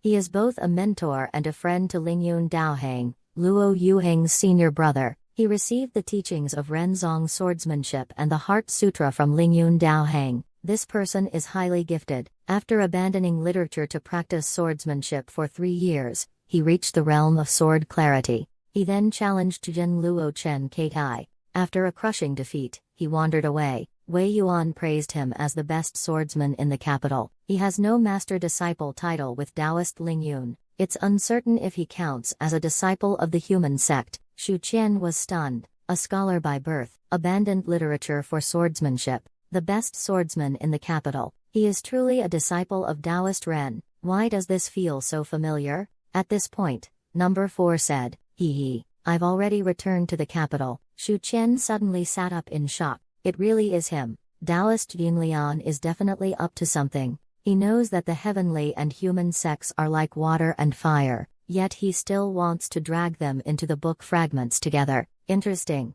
Number 4 and Number 2 are coming to the capital to fight. Wait, if it's just Li Miaozhen coming to the capital, I believe I can handle it. After all, resurrection can be explained by the rebirth pill, and Li Miaozhen, like me, has experienced social death. We wouldn't be too hung up about it. But if Number 4 also comes to the capital, and then Number 5 pops up at this moment, what a coincidence. I will also be leaving southern Jiang tomorrow to travel to the capital. When I arrive at the capital, let's all drink together. Shu Qian was full of questions. What's going on? Why is Number 5 also coming to the capital? With Number 5's intelligence, Numbers 4 and 2 definitely wouldn't feel at ease with her alone. By then, an offline meeting would be inevitable, and I will also be in the capital. Li Miaozhen also knows my true identity. No way. Erlang must take the blame. Number 1 asked, "What is Number 5 doing in the capital?" Lena replied with a smile, "Traveling." Li Miaozhen suppressed her surprise, and joined the conversation. Number 5, remember not to reveal your identity as a member of the Gu tribe. The people of Dafeng dislike the Gu tribe. The world is dangerous, even if you are harmed. If the authorities find out you're from the Gu clan, they will likely not. In the eyes of many low-level Zhonghu people, it's only natural to use any means against the Gu clan. During the Battle of Shanhaiguan, the southern barbarians allied with the northern barbarians against Dafeng. In recent years, the southern barbarians have often harassed Dafeng's border to reclaim lost territory. The animosity has been long-standing. The Gu clan is also within the southern barbarians' territory. Lena thought for a moment.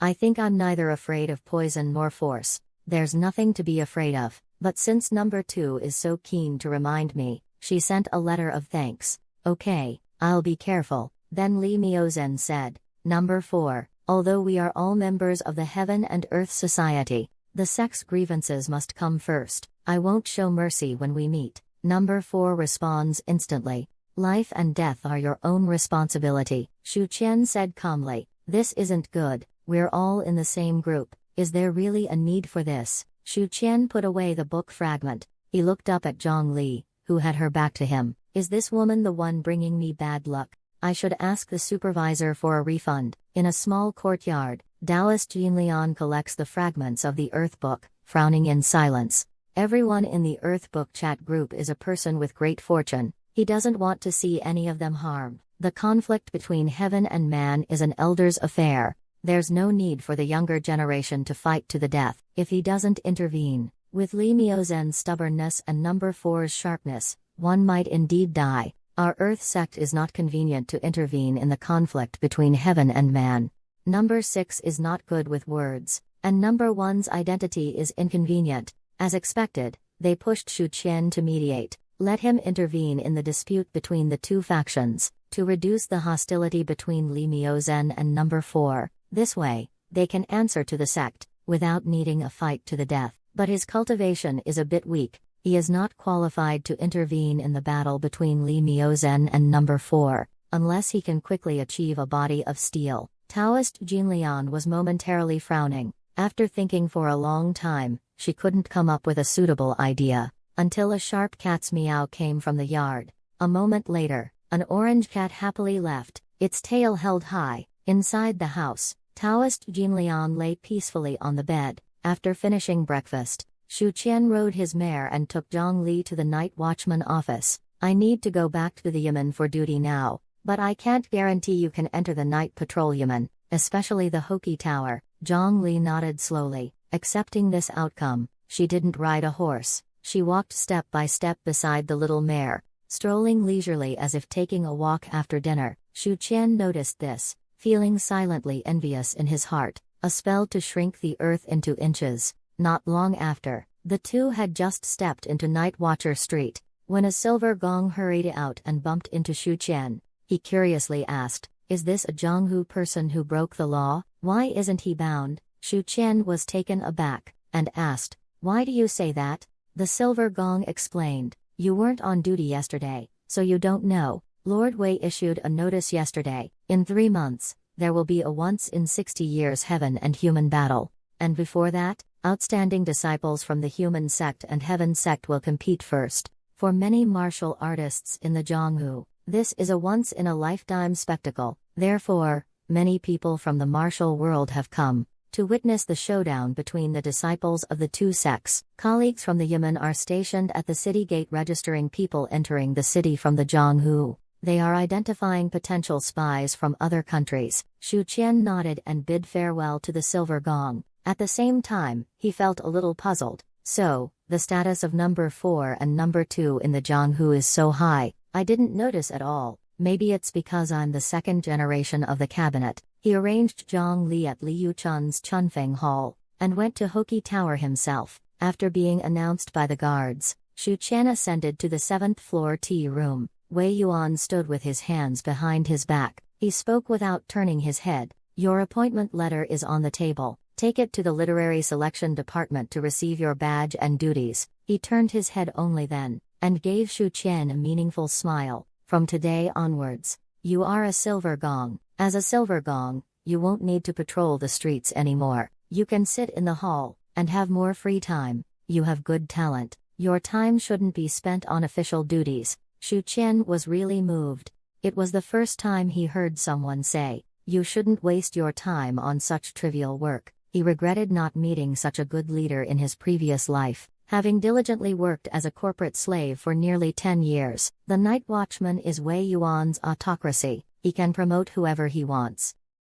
So I have no worries about my promotion to silver gong. But when the moment came, I couldn't help but tremble with excitement. Wei Yuan continued. Before long, the disciples of the human sect and the heaven sect will duel. During this time, the capital will probably not be peaceful. There will inevitably be troublemakers and fighters from the martial world. Shu Qian immediately said, I understand, sir. I will maintain good order in the inner city. Wei Yuan nodded slowly. You had contact with Li Miozhen in Yunzhou. What is your impression of her? Li Miozhen's identity as a disciple of the Tianzong was already disclosed to Inspector Zhang and Law Officer Zhang in the capital. After Shu Qian's death in battle, Inspector Zhang sent a report back to the capital during the bandit suppression, detailing the outstanding contributions of Li Miozhen, a disciple of the Tianzong, and requesting the court to grant her an official position.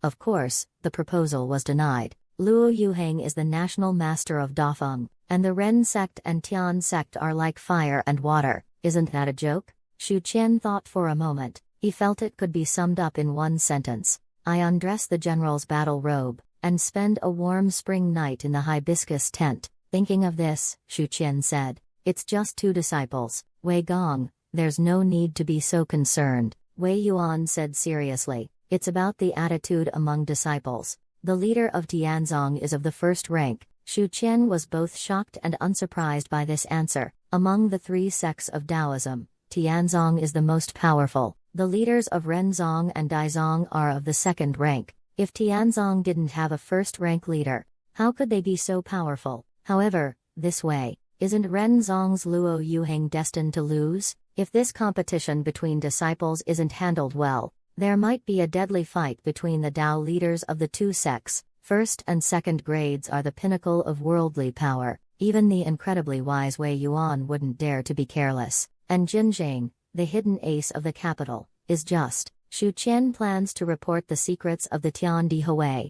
Duke Wei, there's something I haven't told you yet. Wei Yuan responded with a hum. He gestured for Shu Qian to sit down. Shu Qian immediately handed over the chat log from last night's Earth Book chat group. That Li Miozhen is a member of the Heaven and Earth Society. She holds fragment number 2, and the disciple sent by the Heavenly Sect should be that first swordsman of the capital whom you have evaluated. Wei Yuan nodded in approval. Your information is very timely. His affection for this bronze gong is very complex, with many factors involved. First is character, that is, being trustworthy and reliable. Next is talent. Shu Qian's talent is worth cultivating. Then it's personality. This is different from character. Shu Qian is very resourceful, clever and slick. He knows how to flatter and please. But he has his own principles. Finally, he always brings surprises to Wei Yuan. Whether it's solving cases or current intelligence, he has been constantly showing his value to Wei Yuan, making Wei Yuan relieved that he isn't just a useless sapling that needs constant support and care, unlike those exceptionally talented, but utterly incapable family geniuses. At this moment, Wei Yuan said out of the blue, try to cooperate with Taoist Jin Lian. Shu Qian was puzzled and confused.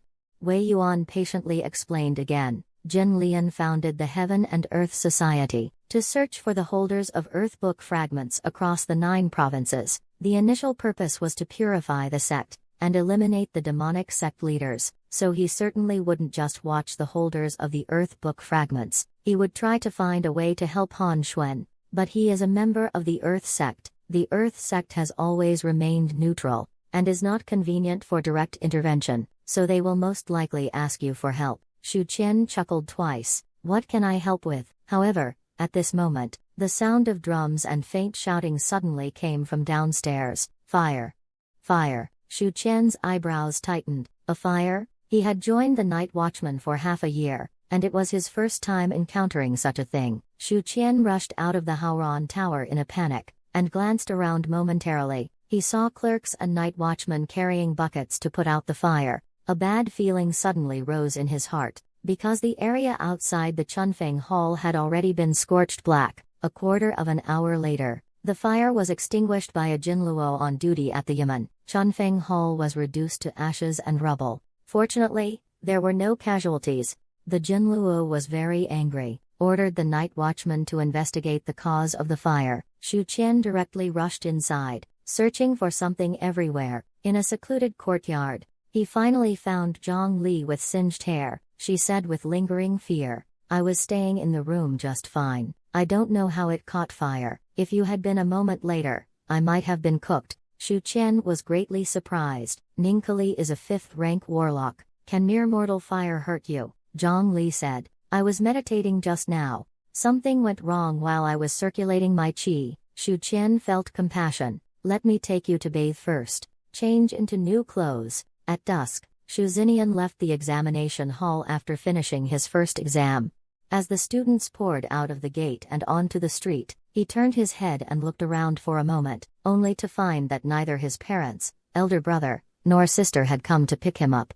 Shu Erlang gritted his teeth and comforted himself, thinking that his father and elder brother were probably still on duty, and his mother and sister couldn't travel alone. It must be that. He decided to walk home with his bookcase, but he didn't forget to cast a buff on himself. He lightly patted his thigh and chanted, light as a swallow. An invisible force enveloped him. As he walked, it seemed as if the wind was aiding him. He was moving no slower than a carriage. Suddenly, someone ahead laughed and said, what a light as a swallow move. Shu Xinian stopped in his tracks. He looked towards the voice. A swordsman in a green shirt stood by the street with a sword on his back. Before Shu Xinian could speak, the swordsman in the green robe laughed. The first event of the spring festival is over. According to my old habits, I would spend the next 3 days drinking and celebrating with my classmates at the brothel. That was 9 years ago. I reckon the courtesans from back then are now old and faded, or have found good husbands. I heard a courtesan who excels in poetry and music has emerged in the capital's brothel. Her fame has spread across the provinces. I want to see her for myself. Brother, why don't we go together? Shu Xinian quietly listened. One thought in his mind, is this guy an idiot? Do I even know you? Shu Xinian ignored him. He quickly ran away. What's going on today? Ran into a strange monk before entering the venue. Better get away quickly. Boys should take care of themselves when they're outside. In the afterglow of the sunset, crimson clouds hung on the horizon. Shu Qian brought Zhang Li to the Dafeng division. He wondered if Fu Sheng's illness had improved. Women of this era were frail, easily catching colds. This time, he brought Zhang Li to diagnose her. At this moment, Zhang Li asked, is Fu Sheng your lover at the Dafeng division? Shu Qian was taken aback. How do you know? Zhang Li said unhurriedly. If you didn't have a significant relationship, why would you ask me to treat her? And you are a person of great fortune.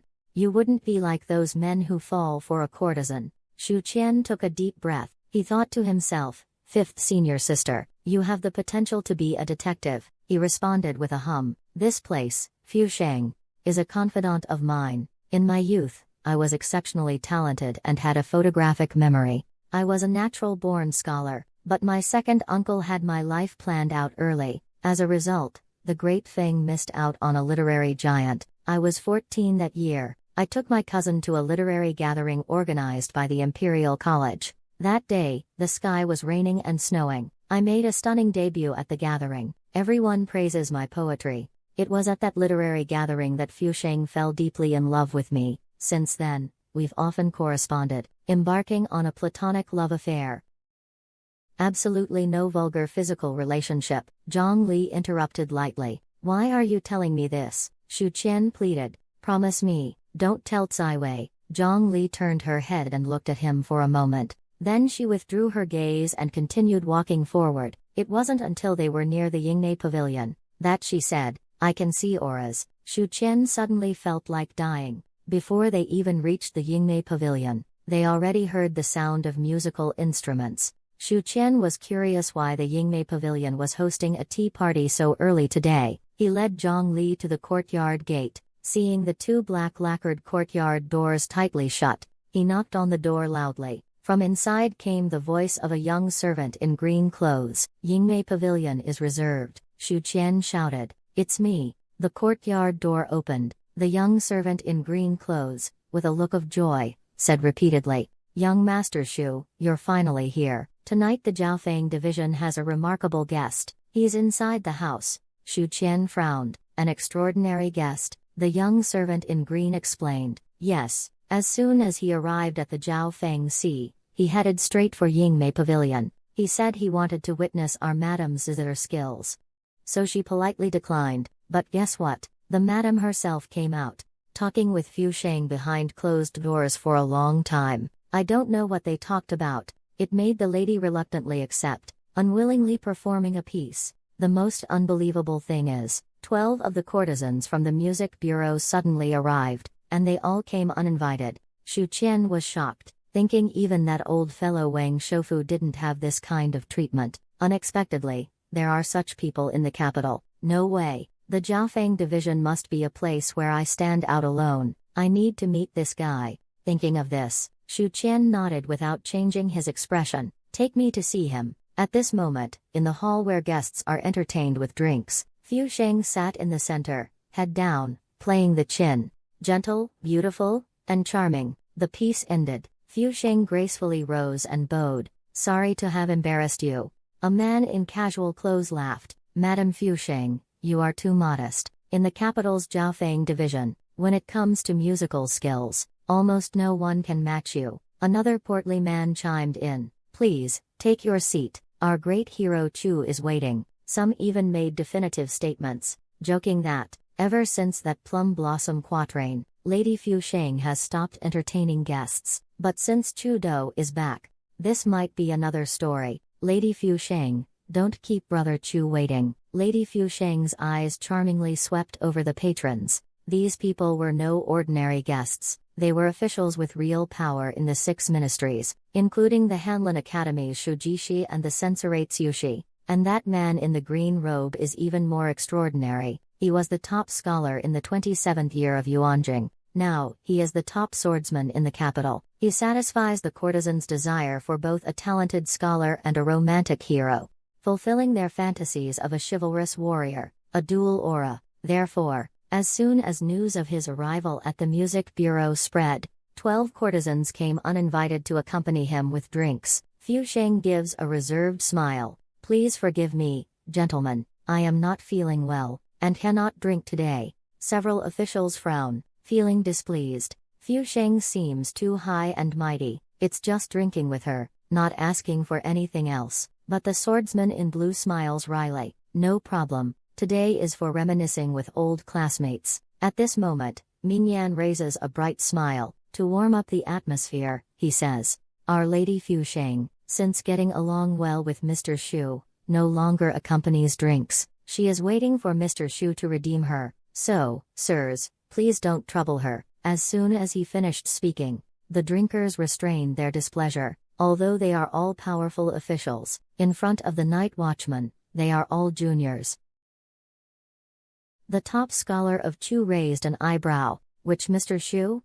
He remembered in the Earth Book chat group, when number 2 asked number 1 about a certain Shu surname constable, number 1 said something. This person's greatest weakness is his lust. He has had affairs with several courtesans from the music bureau. Ming Yan smiled and spoke. Speaking of Master Shu, he is truly an extraordinary figure. He rose to prominence during last October's tax silver case. Blah blah blah. She recounted Shu Qian's deeds in great detail. With some pride, Fu Sheng softly said, Master Shu, exhausted, had already slain 8,000 enemy soldiers. Another courtesan, Xiaoya, seeing this, hurriedly seized the topic and said crisply, Young heroism.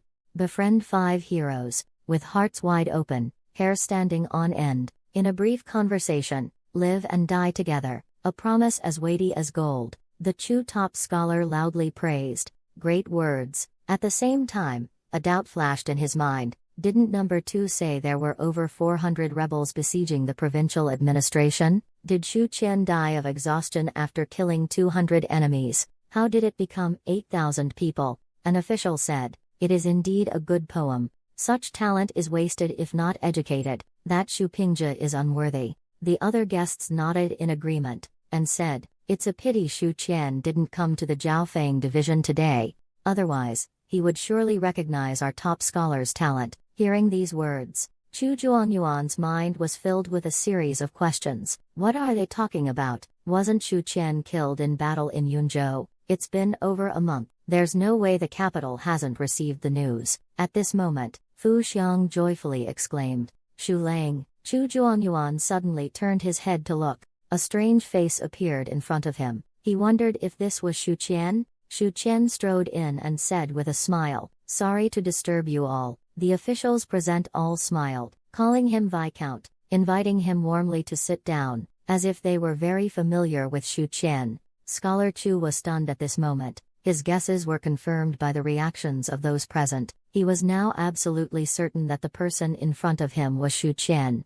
But didn't he die in Yunzhou? How did he come back to life? Could he have been possessed? At this moment, Shu Qian had already sat down beside Fu Sheng. He looked back and found Zhang Li was gone. He guessed she must have hidden somewhere. Don't go too far away from me, otherwise, the Dafeng division might be burned down tonight, he thought to himself. Suddenly, he noticed a gaze staring straight at him. At this moment, an official introduced Shu Qian, Viscount. This is the top scholar of Yuanjing's 27th year. He is reputed by Duke Wei as the best swordsman in the capital. Shu Qian cursed inwardly. Is he number 4? But why is number 4 here? The top scholar Chu raised his glass. He smiled at Shu Qian. Chu Yuanzhen, courtesy name Zizhen. Shu Qian likewise raised his cup in response. Courtesy name Ningyan. At this moment, Shu Qian felt like dying. So this so-called big shot is number 4. Number 4 knows I'm Siju's cousin. Knows I've already died in Yunzhou. If he mentions it in the Earthbook chat group, Li Miozhen will remember how she was socially destroyed by number 3's manipulation. But with the current tension between number 4 and number 2, they probably won't start a conversation. Let's hold back for now. However, number 4 looks delicate and tender, a standard handsome guy. The strand of hair on his forehead adds to his charm. He exudes nonchalance. No sharpness visible. Definitely a master. Chu Yuanzhen is also secretly observing him. This Shu Qian is really handsome. Both brothers are outstanding and dignified. A formidable rival. Next, they are playing a drinking game. The literary courtesan Xiaoya is acting as the referee. From matching couplets to poetry relays, they are having a great time. The only regret is that Shu Qian did not participate, but let his companion Fu Sheng take over. He just drinks and eats meat. Shu Qian came to the Jiaofeng division to visit Fu Sheng. Seeing her energetic and rosy-cheeked now, he finally believed it was just a minor cold, and that he was worrying for nothing. Additionally, today Wei Yuan gave him a task, which is to mediate and prevent number 4 and number 2 from fighting to the death, ensuring they stop at a draw. In this way, he needs to raise his favorability here with number 4 first. Shu Qian tested the waters. Brother Chu, I heard from my colleagues at the Yamen yesterday, that because the contest between the heavenly and human sex is imminent, the Tianzong disciple Li Miozhen is about to come to the capital, and you are a sword cultivator of the Renzong. Chu Yuanzhen smiled and said, I will represent the Renzong, to face the Tianzong disciple in a duel. Shu Qian looked at the long sword leaning against the wine table, and curiously said, May I have a glimpse of this sword's sharpness? Chu Yuanzhen shook his head. Ever since I lost to Zhang Keitai, this sword has not been unsheathed. There is also another reason. I am nurturing the sword. Shu Qian slowly nodded, frowning as if deep in thought. Chu Yuanzhen asked, What's wrong? Shu Qian said leisurely, Earlier, I couldn't come up with a good poem, but after hearing what Brother Chu said, inspiration struck. I can't help but want to compose a poem. The eyes of the drinkers and courtesans lit up. They looked at him intently. A rosy blush appeared on Fu Sheng's pretty face, and her gaze at Shu Qian was filled with endless affection, but more to declare to the sisters.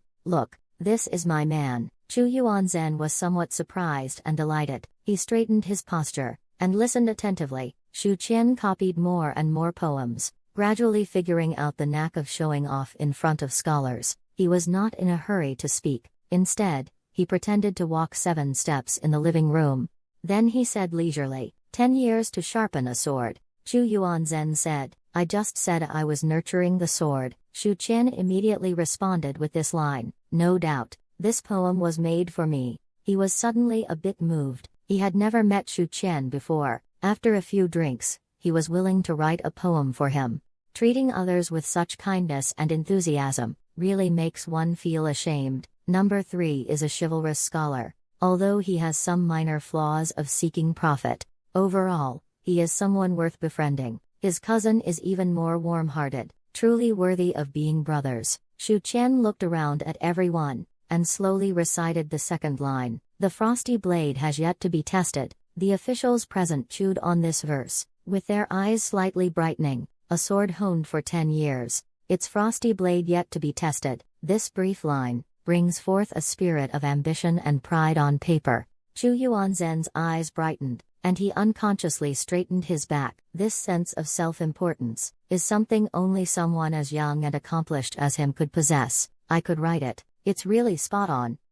These years, I've traveled far and wide, opened my eyes, cultivated my sword energy. This supreme artifact of the human sect has always been hidden in its scabbard, never shown. It will eventually be unsheathed, but I never thought what kind of situation would make me draw it. Until recently, the head of the human sect sent a flying sword message, summoning me back to face Li Miozhen of the Heaven sect. Only then did I realize that it was all for this moment, but I feel somewhat regretful. This sword, once drawn, will shake the heavens and earth, but to use it against Li Miozhen is not what I wish. Chu Yuanzhen was filled with eager curiosity, and asked, what will the second line be? 10 years to sharpen a sword. Under what circumstances will it be drawn? Shu Qian shook his head and sighed. I haven't thought of the second line yet. Chu Yuanzhen was stunned. The smile on his face gradually stiffened. The officials present were all dissatisfied. How could it be unfinished?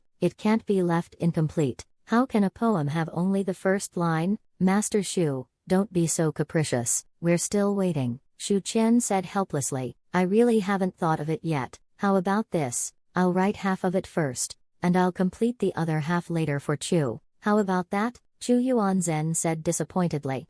That's the only way. The tea party lasted until the early hour of high before ending. The courtesans yawned and rose to take their leave. Despite some fatigue, the beauties were reluctant to part. They felt the banquet with Shu Qian and the top swordsman of the capital was too enjoyable. Such high-quality guests are not encountered every day. At this time, Chu Yuanzhen also took his leave. Shu Qian initially wanted to persuade him to stay, but Chu was determined to go. It's a bit of a pity that number 4 didn't spend the night at the Jiaofengxi with Shu Qian, so indifferent and carefree. I couldn't find any chance to socially ruin him at all, but scholars have their own weaknesses. For example, poetry. I'll keep the lower verse hidden. I'll bring it out at the right time. At this moment, Fu Sheng entered the bedroom with Shu Qian's arm in hers. Shu Lang, it's already late. Let's rest early, Shu Qian suddenly said. I will redeem you a few more times. Fu Xiang was stunned for a moment. Her bright eyes flashed with a complex expression,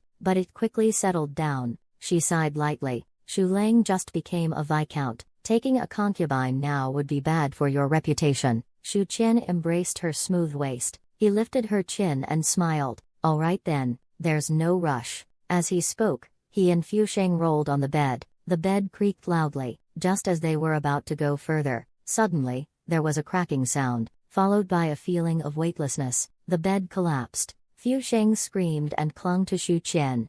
I saw Shu Qian's big bald head. For some reason, I couldn't help but want to laugh. Shu Qian covered the mark of a strong man. An inexplicable anger was burning in his chest. Zhang Li, I'm going to find supervisor out of the shadowed plum pavilion. Chu Yuanzhen brandished his sword, and the long sword on his back seemed to come to life, slithering and breaking free like a fish. And pausing at his feet, Chu Yuanzhen steps on the scabbard, and softly says, let's go. The long sword suddenly pierces the night sky and flies straight up. At the moment it flies into the night sky, Chu Yuanzhen feels countless gazes in the capital focus on him, then retreated. Among them, the gaze from the towering observatory chilled him to the bone. He quickly left the inner city, heading south towards the outer city. If I remember correctly, Liuing 6 was in the sanatorium. He lowered his height and searched for a long time, finally found the sanatorium in the southern city. As he jumped off his sword case,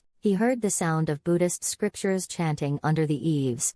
Amitabha, Chu Yuanzhen greets with a smile. Master Heng Yuan? Heng Yuan silently examines him. It is this humble monk. Are you number 4? Heng Yuan leads Chu Yuanzhen into the room. The two, meeting for the first time, appear very calm, neither close nor distant. He lights the oil lamp. He took out a jar of wine from under the bed, and found 2 porcelain bowls. Chu Yuanzhen asked curiously, can Buddhist disciples drink wine? Heng Yuan replied calmly, warrior monks are not picky about food. The implication is that warrior monks do not need to keep precepts. Chu Yuanzhen looked at the wine in his hand. He somewhat regretted not bringing peanuts. Having wine without snacks always feels like something is missing, but he still smiled and said, I saw number 3 today, and number 3 pretended not to know me, but with his intelligence, I'm sure he recognized me immediately, just pretending not to know for some reason. He shook his head helplessly as he said this. 8th rank cultivation realm.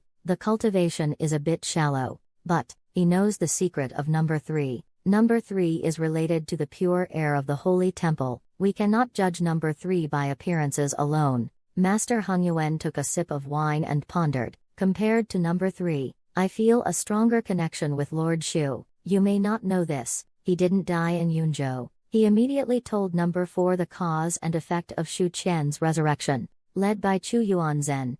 The elixir of rebirth is good, but it has too many limitations. His survival depends on his own luck. I just saw Shu Qian at the Bureau of Music. I have a good impression of him. I guess it's because I've heard you discuss him so many times in the Earth Book fragments. He doesn't feel unfamiliar to me. Hung Yuan smiled and said, I've never interacted with number 3, but Shu Qian really suits my taste. After several rounds of drinks, Chu Yuanzhen suggested going to see the child. Hung Yuan immediately took him to the side room. This used to be the woodshed. After they went in, Chu Yuanzhen saw the black child immediately, covered in dog fur, lying on the ground, barely alive. Chu Yuanzhen sighed. Although I do not like Buddhism, but they have a saying that is very true. The world is like a sea of suffering. All beings struggle in this sea of suffering. Master Hung Yuan glanced at him. Chu Yuanzhen quickly said, I mean no offense. Then he changed the topic.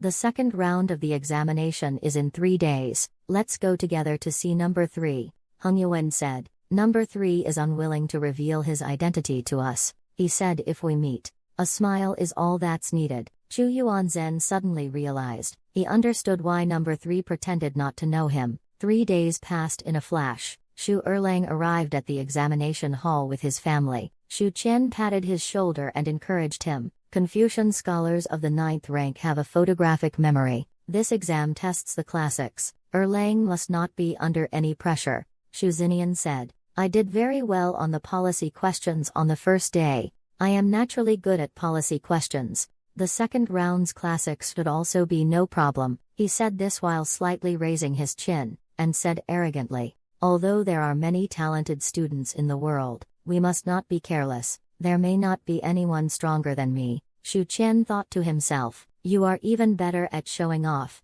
After bidding farewell to his family, Shu Xinian walked towards the Gongyuan gate, planning to queue up and enter. Just at this moment, a loud voice sounded in his ear. Amitabha. A monk and a swordsman smiled at him enigmatically. Shu Xinian turned his head to look. His face suddenly froze. He hurriedly returned to his father and elder brother. Elder brother, I suspect someone has ill intentions towards me. Shu Pingzha's eyebrows immediately raised upon hearing this, his gaze sharp as lightning. Shu Xinian pointed to a spot behind them. It was a monk and a swordsman. Shu Qian looked for a moment, speechless. Where is it? Shu Xinian showed a look of horror. It was right there just now. Shu Qian patted his little brother's shoulder and said, all right, you said you weren't stressed. I think you're hallucinating. Erlang. Those strangers acting weird. You must not respond. Saying this, he gave Shu Xinian a push on the back. Shu Erlang glanced at his older brother behind him. Puzzled, he asked,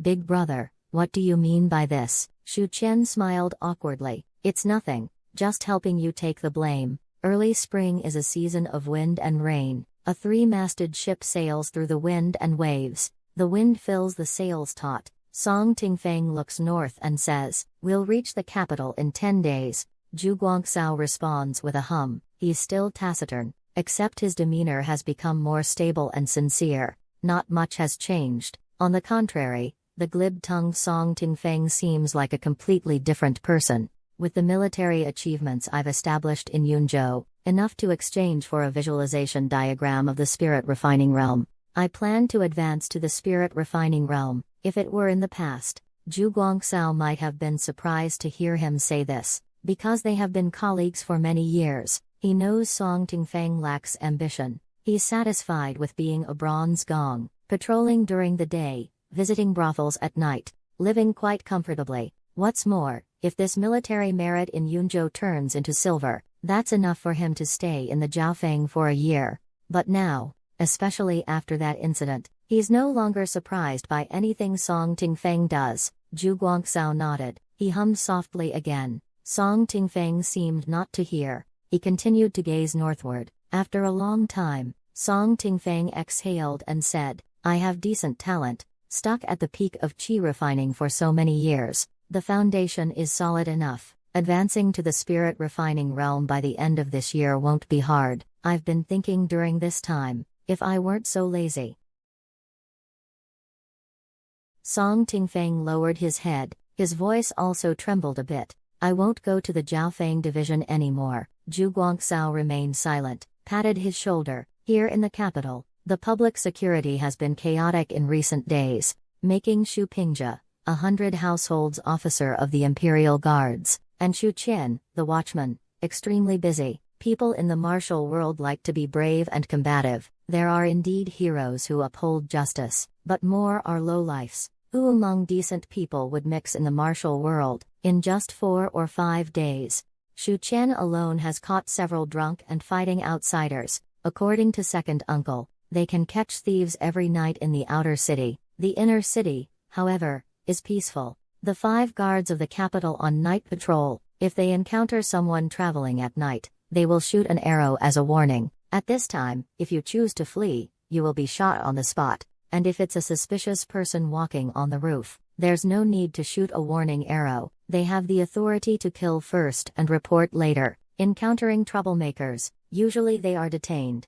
awaiting bail from companions. These minor offenses are the most troublesome. That day, Xu Qian patrolled the streets with 2 bronze gongs. He cursed and directed the bronze gongs beside him. Keep an eye on anyone who doesn't look like they belong in the capital. We must take them down before they cause trouble. But as soon as he finished speaking, the officer hurriedly ran forward and shouted urgently, Xu Yinluo, there's a fight up ahead. Cheers erupted from the street. They were all onlookers. Xu Qian was furious at this sight. Damn these bastards. Even after confiscating their weapons, they're still causing trouble. Go, get it down for me. Take them all back to the Yamen. A constable leapt up and shouted, no fighting is allowed in the inner city. Come with me to the Yamen. Unexpectedly, the 2 martial artists were fighting seriously. When a warrior gets hot-headed, he doesn't care who you are. He'll hit officials just the same. That gong narrowly avoided a vicious punch. Then he became furious. With a clang, he drew his sword and slashed down. But just at this moment, a burst of energy shot up from below, hitting the blade of the knife on the gong, causing the blade to miss. Xu Qian's face immediately darkened, already angry. Now there's another troublemaker. He pressed his thumb on the black gold long blade. With a clang, it popped out half an inch. Someone seemed to sense his killing intent, immediately shouted, stop. They were 2 groups of brightly dressed outsiders, including young noblemen, and also beautiful, curvaceous lady warriors. Hearing the master's call to stop, the 2 wanderers finally ceased fighting. A young man with handsome features, dressed in elegant white attire cupped his hands and said, esteemed sir, I am Lu Chun from the Lu family in Jingzhou. Xu Qian nodded. He looked at the other group and asked, and you? The leader on that side was a young man with a gentle demeanor. He hummed. The elder beside him quickly said, my lord, the Zhao family of Jingzhou. The Lu family and the Zhao family are well-known clans in Jingzhou. The family has pillars who are officials, and masters who roam the underworld, dominating both the black and white worlds. In simple terms, they are local gentry. These 2 families are at odds in Jingzhou, stabbing each other in the back in politics. Sword fights in the martial world, old grudges run deep. This time, coming to the capital to watch, happened to meet on the street. Xu Qian scanned the crowd, and said coldly, who just released their qi?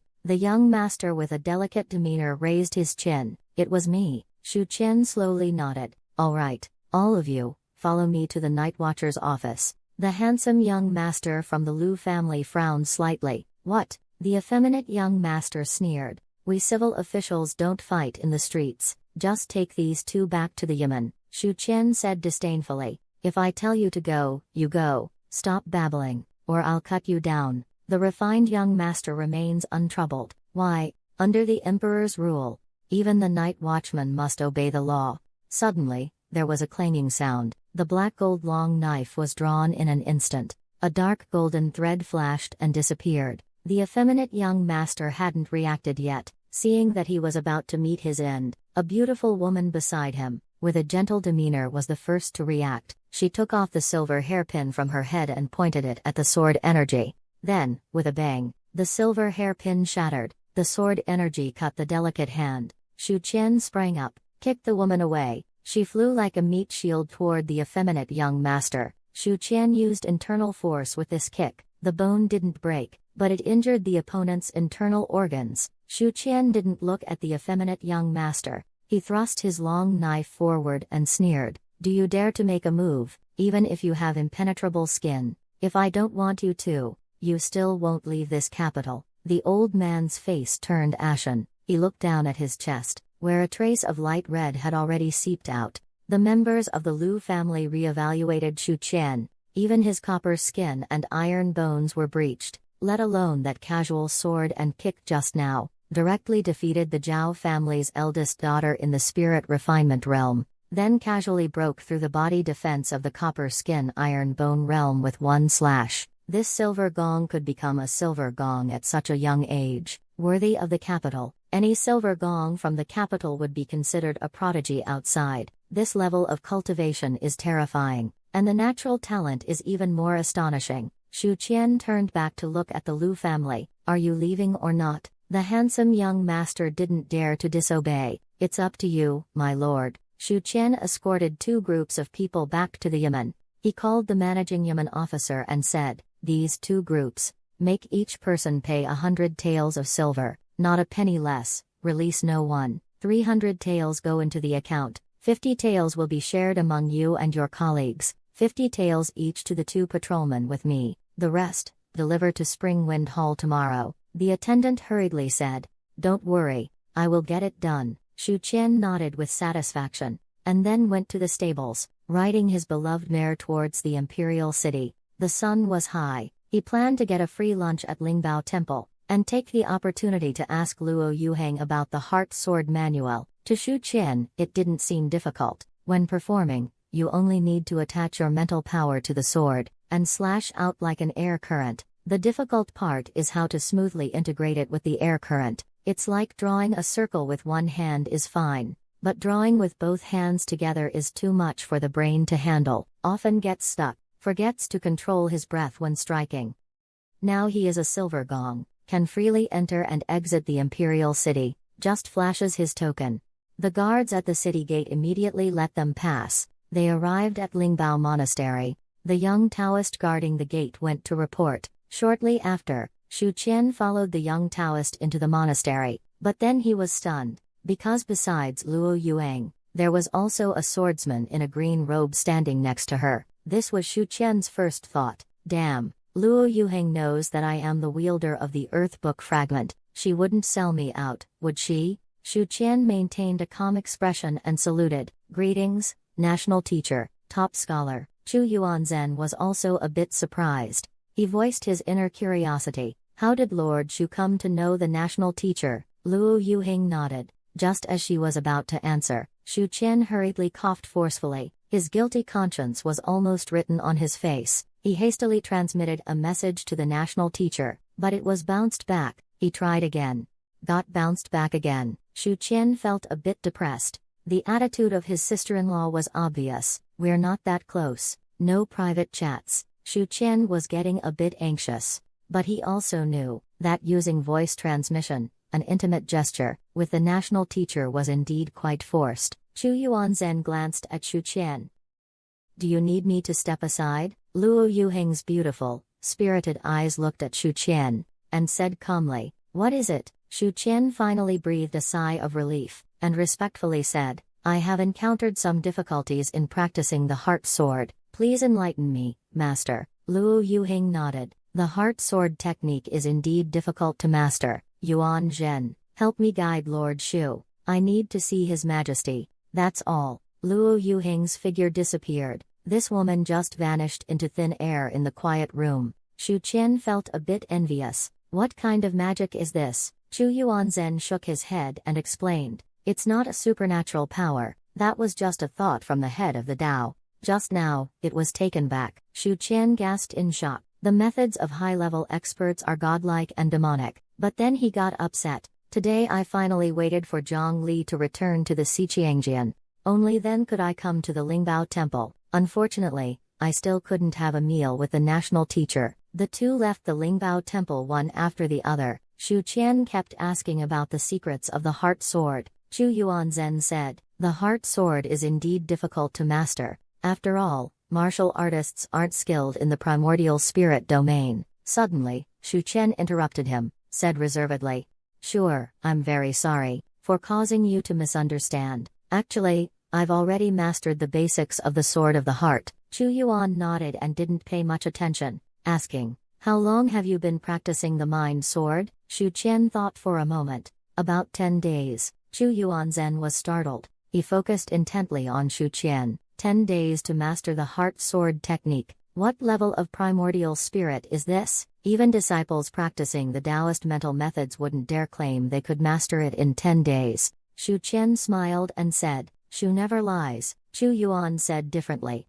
"Brother Shu's talent amazes me. It's a pity not to cultivate the human sex methods." Shu Qian scratched his head awkwardly. Don't ever have such a thought, otherwise, people will curse Shu Pingja for being unfilial. How innocent my second uncle is." Shu Qian thought silently. Chu Yuanzhen is a proud and reserved person. He has the integrity of a scholar, and the unruliness of a swordsman. But he never shows this in his words. Compared to the proud Erlang, number 4 seems more like a well-experienced socialite. Shu Qian suddenly asked, "Brother Chu, what do you think are the differences between the Jiaofengxi in various regions of Dafeng?" It was clearly a very serious and formal lecture. Although Chu Yuanzhen was somewhat confused, still answered truthfully, "After abandoning literature for Taoism, I have never stayed overnight at the Bureau of Music. To put it bluntly, I am celibate." Shu Qian asked, "The date of the debate is near. What do you think of Li Miozhen from the Tianzong, Brother Chu?" Chu Yuanzhen pondered.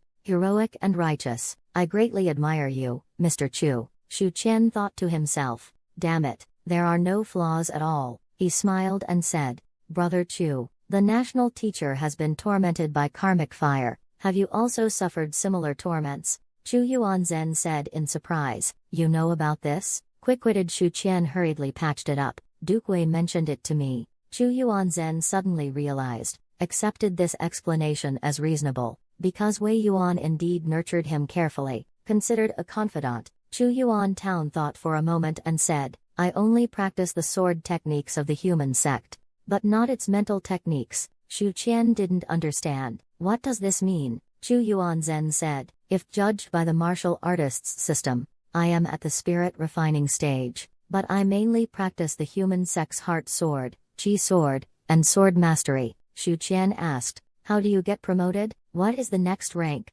"The 3 sword techniques are means to defeat the enemy, not the foundation of the system." In other words, Chu Yuanzhen doesn't follow the Taoist system. He is based on the warrior system, mainly practicing the human sect swordsmanship. Chu Yuanzhen answered casually, "I don't know. The road is ahead. Just keep walking." Shu Qian smiled. "Let's continue discussing the practical techniques of the heart sword." Gradually, Chu Yuanzhen discovered that Shu Qian's cultivation knowledge was very shallow, completely unlike someone at the spirit refining realm should be. That's right. He joined the Night Watchman after the tax silver case last October. At that time, he was at the essence refining realm. In just half a year, he advanced rapidly to become a 7th rank warrior. His talent is exceptionally terrifying. Thinking of this, his heart immediately burned with excitement. Talking strategy on paper is extremely boring. Shu Jian, how about we have a match? Shu Qian thought for a moment.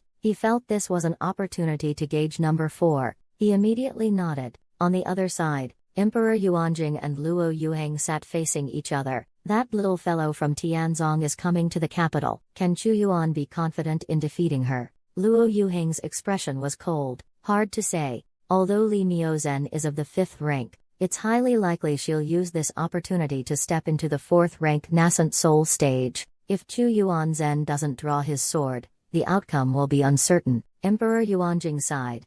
No matter what, they are all outstanding juniors. It's been a long time since the Great Feng had any young people worth my attention. The female national teacher chuckled lightly. What does your majesty mean by this? Chu Yuanzhen was the top scholar of the 27th year of Yuanjing. Emperor Yuanjing shook his head. Chu Yuanzhen abandoned his official position to become a commoner, no longer subject to the court's orders. Interestingly enough, over the past decade, Dafeng's national strength has been steadily declining. Even the talent is becoming scarcer, especially in recent years. It's been a long time since I've met a junior that satisfied me. Emperor Yuanjing asked in turn, how does the national teacher plan to deal with the head of the Tianzong? In the last battle between heaven and man, the leader of the heavenly sect had not yet reached the first rank. Your father fought him to a standstill, with no clear winner. The implication of Emperor Yuanjing's words was very obvious. Dual cultivation is a mutually beneficial practice, and not an evil art where only one side benefits. Luo Yuheng wants rapid progress in a short time, and dual cultivation with him is the only way. At this moment, suddenly, a strong wave of energy fluctuations arose, startling Emperor Yuanjing and Luo Yuheng. It was the first time Emperor Yuanjing encountered such a situation. He suddenly sat up and exclaimed, "Is there a fight happening in Lingbao Temple? National teacher, what's going on?" Luo Yuheng concentrated for a moment, and smiled helplessly. It's Chu Yuanzhen sparring with Xu Qian. Emperor Yuanjing was momentarily bewildered. He couldn't understand how that small gong ended up in Lingbao Temple, or how it became entangled with Lingbao Temple. Luo Yuheng explained, "This child's cultivation technique is somewhat unique. Wei Yuan brought him here to seek swordsmanship, so I taught him a move or two." Emperor Yuanjing nodded, accepting this explanation. He focused and was surprised after a moment. Xu Qian can actually fight so fiercely with Chu Yuanzhen? Luo Yuheng is just annoyed by his repeated entanglements about dual cultivation, so she immediately suggests, "If your majesty is interested, why not follow this poor Taoist to watch the battle?" Inside Lingbao Temple, Xu Qian's black gold long knife danced in an impenetrable manner, constantly knocking away the incoming branches. Each collision would reverberate like muffled thunder, sending ripples of energy like a tidal wave. Chu Yuanzhen stands on the rock garden, hands behind his back, with a smile on his face. He nods occasionally, seeming to greatly admire Xu Qian's combat skills, but in fact, he is more surprised than anything else. Although he only used sword control technique, but under such a number of flying swords attacking, to be able to hold on without showing any flaws, it's hard to imagine he is just entering the spirit refining realm. This means that his primordial spirit is unexpectedly strong. Chu Yuan Town somewhat believed that he had glimpsed the path to the heart sword in just 10 days. Emperor Yuanjing looked at this scene in shock. In his impression, Xu Qian had always been just a small character who solved cases. Since the tax silver case, Emperor Yuanjing had already heard of his name. At that time, he was a quick-witted constable in Shangle County. Today, he suddenly saw him in a fierce battle with Chu Yuanzhen. This left Emperor Yuanjing momentarily stunned. "National mentor, what is the cultivation level of Xu Qian?" Luo Yuheng said lightly. "Refining spirit realm." Emperor Yuanjing nodded in realization. Warriors at the spirit refining realm are quite ordinary. They're not even worth his attention. However, a constable from Shangle County reaching this realm in just half a year is not bad at all. Emperor Yuanjing sighed. The Zong sword technique is unparalleled in the world. Such godlike skill, easily handled by a mere warrior. Luo Yuheng said, "Shu Yinluo is not bad either. Earlier, Your Majesty said that the Great Feng Court had no rising stars. I see this Shu Yinluo as a dragon among men. It's better if she didn't say that." Emperor Yuanjing hears and sees everything. More and more, it seems that Chu Yuanzhen's talent is unmatched. Xu Qian has become a mere supporting role, especially now, as the two duel in the courtyard. One side is calm and composed, while the other struggles to cope. Emperor Yuanjing frowned and said, "His methods are too lacking. Didn't the national teacher say they taught Xu Qian swordsmanship?" Luo Yuheng replied, "I taught him the sword of the heart. The human sect swordsmanship is profound. Even the entry level is not something that can be achieved overnight." Emperor Yuanjing couldn't help but smile. After all, it was barely satisfactory. He now had a more intuitive understanding of Shu Qian's talent, better than the average person, but far from a true genius. At this moment, Shu Qian, trapped in the sword formation, felt immense pressure. Already at the spiritual refinement stage, he could capture all surrounding hostility and automatically feed it back to his mind. But 2 fists are no match for 4 hands, no matter how keen his senses are. He's still just 2 arms and a blade. It's getting a bit overwhelming. So, the next level for a warrior is copper skin iron bones, specially designed to counter sieges. Shu Qian has gained a deeper understanding of the martial system. Each rank compensates for a shortcoming. If someone could reach the martial god realm, they would probably be invincible in the world. Suddenly, a sharp sound of wind breaking swiftly approached. Shu Qian felt a tingling sensation on his scalp. No matter how smoothly the energy circulated, there would always be inertia when the flying sword changed direction. But number 4's flying sword moved as he wished, completely defies the laws of physics. Doesn't Newton deserve some respect? By the way, this isn't Newton's jurisdiction, given the current situation. Shu Qian has no fewer than 3 ways to respond. The first is the last strategy of the 36 stratagems. The second is to use the Confucian version of the magic book. It records several spells specifically for dealing with sieges. The third is to ignore his own injuries, deliver a heaven and earth slash to Chu Yuanzhen. But this is just a cut. None of these 3 methods are appropriate right now. Shu Qian swept away the oncoming branches with a single slash, focusing his mental energy, attached to the black gold long knife, spinning, slashing. The dark golden blade strikes the stabbing branch. At the moment of collision, Shu Qian suddenly comprehended the technique of dispersing mental energy. With a buzzing sound, an invisible force spread out in a fan shape, enveloping the flying swords behind him. The branches paused slightly. Shu Qian felt a surge of joy, and repeated the same method. Wielding his brush like splashing ink, he threw his spirit force forward, cutting down all the remaining flying swords. At this point, Yu broke through Chu Yuanzhen's sword array. Chu Yuanzhen, astonished, asked, "How did you discover my mental power attached to the flying sword?" Shu Qian, hanging onto his sword and panting, gave a helpless, bitter smile. "This is probably talent." Outside the courtyard, Emperor Yuan Jing glanced at Luo Yuheng. Seeing the national teacher's beautiful face, a flash of astonishment crossed his eyes. Luo Yuheng withdrew her gaze, and praised, "This child is exceptionally gifted." Emperor Yuanjing rarely heard the national teacher praise a junior so highly, even though she had just praised Shu Qian as well, but more often it was just politeness. Now, it's genuine admiration. This piqued Emperor Yuanjing's interest. Luo Yuheng noticed the emperor's reaction, and explained, "I have mentioned to your majesty before, that I taught Shu Yinluo the way of the heart sword 10 days ago. The threshold for the heart sword is extremely high, even for an outstanding disciple of the human sect. To get started, it can take as long as 6 months or as short as 3 months. With this explanation, Emperor Yuanjing understood, yet Shu Qian only took 10 days. He looked at Chu Yuanzhen on the rockery and asked, "What about him?" The beautiful national advisor replied, "Likewise, using a warrior's body to practice the human sex sword techniques." Chu Yuanzhen took 1 month to simultaneously master 3 sword techniques. At this moment,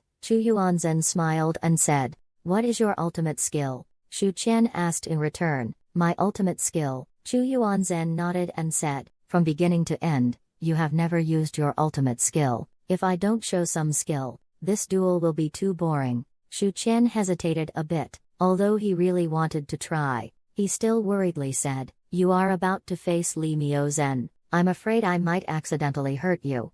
Affecting the battle between heaven and man, Luo Yuheng and Emperor Yuanjing simultaneously shifted their gaze away from the top scholar, and looked at Shu Qian. "That's quite an arrogant statement." Chu Yuanzhen's eyes lit up. He smiled and said, "That last move was rather dull. Show me what you've really got." Shu Qian nodded. "I'll make only 1 move. After the move, our sparring will end. This is to prevent Chu Yuanzhen from counterattacking after taking a blow. Turn yourself into a porcupine." Chu Yuanzhen pondered for a moment, and asked, "After using your ultimate skill, will you enter a weakened state?" Shu Qian was somewhat impressed. The top scholar is indeed smart. His mind is really sharp. He didn't waste any more words. He took a deep breath, centered his energy. Shu Qianan retracts the black gold long knife, and returns it to the scabbard. Then he takes a bow step, his knees slightly bending, his right hand slowly pressing on the hilt, assumed the stance of drawing the sword. Suddenly, a clanging sound is heard. As Shu Qian flicks out the black gold long knife with his thumb, he envisions a roaring golden lion in his mind, accompanied by a majestic roar. He's drawn his sword. Chu Yuanzhen's ears thundered. It was as if lightning exploded above his head. In this critical moment, the top scholar calmly handed over the branch. The moment the branch touched the blade's aura, a violent shockwave swept through the entire garden. The rockery at Chu Yuanzhen's feet exploded first, followed by the pavilion behind him. The 4 pillars broke simultaneously. The pavilion roof flew off into the sky. Emperor Yuanjing was stunned at this moment. This strike completely exceeded his expectations of Shu Qian. Luo Yuheng saw that they were about to collapse the meditation room behind them. She slightly parted her red lips.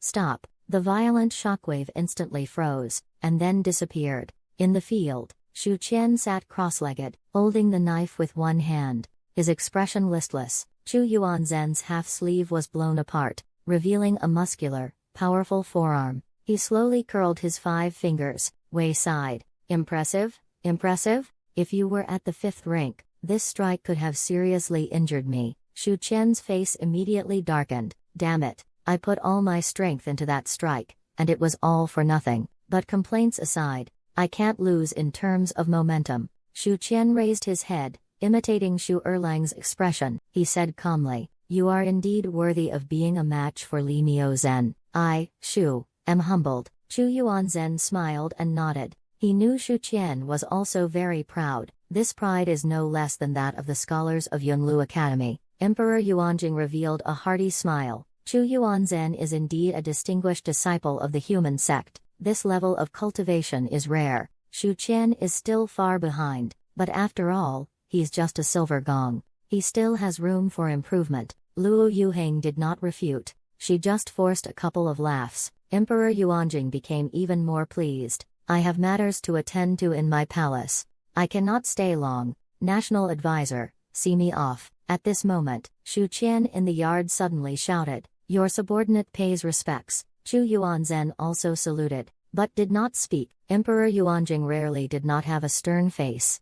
Nodded and said, an exciting duel. Shu Qian, you have great talent. Don't let the court's training go to waste. Shu Qian responded fluently, thank you for your guidance. I will devote myself to my duties until death. Emperor Yuanjing nodded with satisfaction, and walked shoulder to shoulder with Luo Yuheng out of the hall. Shu Qian watched the two's backs and pouted, so stingy every day. All they do is give insincere verbal praise. No real rewards. Once the two were out of sight, Chu Yuanzhen said, Brother Shu, please wait a moment. I'll go change my clothes. With that, he turned and went to the quiet room. A few minutes later, Shu Qian looked at Chu Yuanzhen and asked puzzledly, Brother Chu, aren't you a student of Yunlu Academy? Chu Yuanzhen poured him a cup of tea, and explained gently, I studied at Yunlu Academy, and later went to the Imperial College. In my youth, I was full of ambition. I wanted to use my talents to serve the emperor. I knew that students from Yunlu Academy were not valued.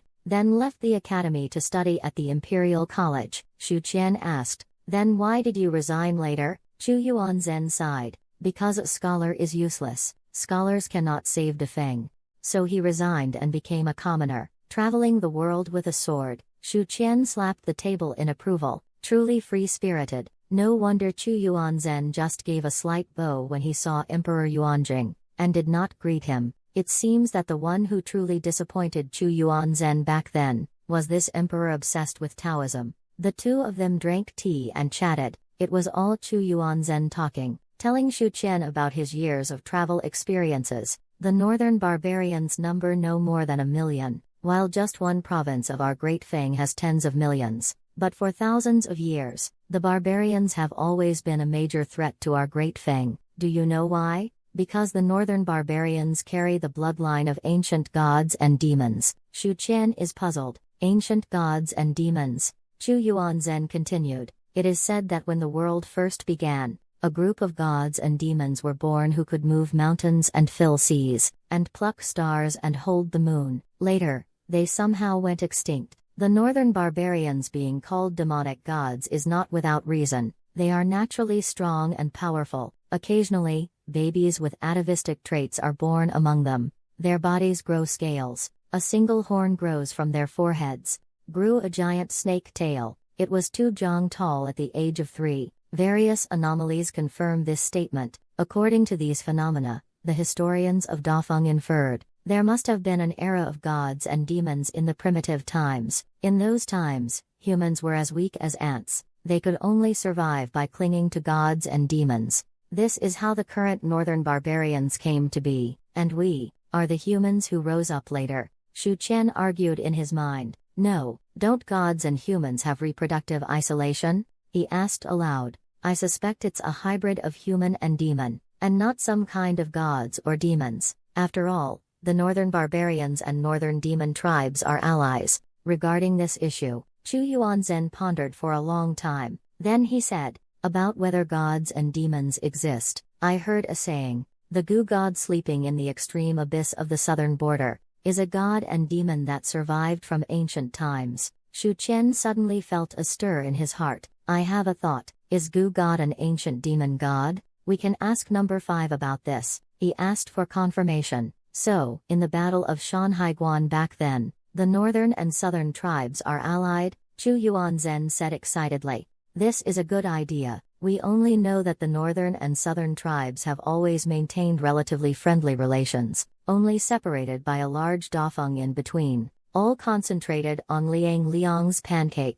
So they are natural allies, but it could also be their divine demonic lineage that maintains their relative friendliness. The historian would be very excited to know this idea. Crossing the northern barbarian territories, further north is the polar region. It's so cold there that it can freeze you to the core, but there are still traces of life. I once saw a peculiar race with human heads and fish bodies. They possess intelligence, but they don't speak human language. They can communicate through gestures. Their groups are mostly female. Often, one male is assigned to multiple females, to make them pregnant. Apart from mating, males don't have to do anything else. Hunting is left to the females. When Shu Qian heard this, he felt extremely envious. Chu Yuanzhen continued, but because of overwork, males often don't live past 20 years, and the offspring are still mostly female. Shu Qian suddenly felt a bit disheartened. So, boys should keep themselves pure, and protect themselves. They shouldn't let women crave their bodies. Chu Yuan Town continued, they face a genocidal crisis every 60 years. Because all the males die off, there is no one left to impregnate the females. It so happened that I went to the northern polar region that year. Shu Kanan was shocked. And then you successfully impregnated the female? Chu Yuanzhen spat out a mouthful of tea, spitting it onto Shu Qian's face. Chu Yuanzhen handed over a handkerchief, while asking in shock, why do you have such a guess? Shu Qian waved his hand, refusing to answer the question. Please continue. Chu Yuanzhen didn't press further. That year happened to be the year of the males' extinction in their species. In order to repopulate the species, some females would transform into males, bravely taking on the burden of reproduction. The queen of the species will be the first to change gender. This is her duty by nature. Once the queen becomes the king, he expands the harem, summoning his daughters into his own harem. Shu Qian's face instantly darkened. His mind was filled with complaints. Unsure where to start, he sighed. The wonders of creation are truly astonishing. Chu Yuan laughed and said, don't just listen to me. Brother Shu, your name is known to everyone in the capital. Your glorious deeds must be the talk of the town in tea houses and taverns. Tell me about those cases, Brother Shu. Shu Qian straightened his posture. This is a long story. Let me start with the tax silver case. At that time, my second uncle was implicated in the tax silver theft case. Knowing that his days were numbered, after I learned about this, I told second uncle, this case is full of flaws. In my eyes, it's just a little trick. I can solve it with one incense stick. But I have to admit, I was indeed young and reckless back then. I underestimated all the heroes in the world. Chu Yuan was intrigued. What do you mean by that? Shu Qianan said indifferently. At that time, I actually used 2 sticks of incense to solve the tax silver case. Chu Yuanzhen was momentarily speechless. He wanted to spray tea on his face again. Shu Qian started from the tax silver case and continued to talk about the consort fu case. Chu Yuanzhen held a teacup but never took a sip. He listened very intently. When he heard something confusing, he frowned in puzzlement. After Shu Qian revealed the inside story, he suddenly understood and smiled. Chu Yuanzhen felt a stir in his heart. He thought of Minister Shu's cousin, number 3. Previously, he speculated that number 3 was related to the pure aura rising to the heavens at Yasheng Temple. He believed that Taoist master Jin Lian valued number 3's uniqueness. Only then did he give him the Earth Book fragment. Afterwards, he learned about number 3's cousin, Shu Qian. He believed this young man was also extraordinarily talented. Taoist Jin Lian appeared to give the Earth Book fragment to his cousin. In fact, he had the idea of benefiting both brothers. Now having witnessed Shu Qian's abilities and talents, he became even more certain of this suspicion. He smiled inexplicably, thinking that Taoist Jin Lian was indeed shrewd and scheming. At this moment, Chu Yuanzhen suddenly felt a palpitation. Ming had received a message from the fragment holder. At this moment, so did Shu Qian. Almost instinctively, they spoke at the same time. I'm going to the toilet. As soon as I finished speaking, the two fell silent. They looked at each other, a little at a loss. Shu Qian was thick-skinned, with a composed expression. Brother Chu, you go first. Chu Yuanzhen also felt no suspicion. He got up and left the quiet room. After the sound of footsteps gradually faded away, Shu Qian took out the jade mirror to check the transmission. My silver has been swindled. What should I do? Shu Qian's mouth twitched. This was really something expected. At this moment, Chu Yuanzhen replied, what's going on? How was the silver swindled? Heng Yuan said, Lina, where are you now? How far are you from the capital? How much money have you been cheated out of? If you have no place to eat, see if there are any temples nearby. Let's go there to beg for alms. Shu Qian almost burst out laughing. From ancient times till now, only monks beg for alms. If Lina were to beg for alms at a temple, how do the monks feel? Li Miaozhen said, it's one thing to be cheated out of money. But your tribe, you let a young girl travel all the way to Dafeng alone? Don't you know to send an elder along? At this moment, number 1, who had been silent, couldn't sit still. He sent a message saying, remember not to do anything that violates the laws of Dafeng. Shu Qian watched them chat enthusiastically. A sudden feeling of loss rose in my heart. Everyone is so worried about number 5, and me? In their eyes, I'm already as good as dead. Lina saw how much the members of the Heaven and Earth Society cared about her. I was so moved. Nini told me about being deceived. Thank you all for your concern. I'm in Yangzhou. Met an old Taoist this morning. He said I have extraordinary bones. A 1 in a million genius. I think he's a true expert. Otherwise, how could he spot my uniqueness among the masses? Shu Qian's mouth twitched a few times. No, it's just a con man's opening line. Are you really that dumb or just overconfident? Li Miaozhen said with some frustration. And then you got tricked without any defense. She was really furious, encountering such injustice, and unable to rush over. The feeling of helplessness was awful. She was hopping mad. Lina quickly sent a letter to explain. Of course I'm not that stupid. Shu Qian rolled his eyes. Look at what you're saying. Does that even sound human? If you're not stupid, then who is? Lina continues to argue. This Taoist priest is truly skilled. He not only discovered that I'm a genius, he also saw that I'm from the southern region. I changed into Dafeng's clothes when I left the south, completely disguised herself as a Dafeng woman. Chu Yuanzhen said grumpily, what about the echo? Did the echo change? Lina was puzzled. What accent? Chu Yuanzhen was speechless. The Earth Book chat group also fell into a brief silence. Lina continued speaking. The old Taoist said, traveling, money is the most important thing. He asked me where I was going. I told him I was going to the capital.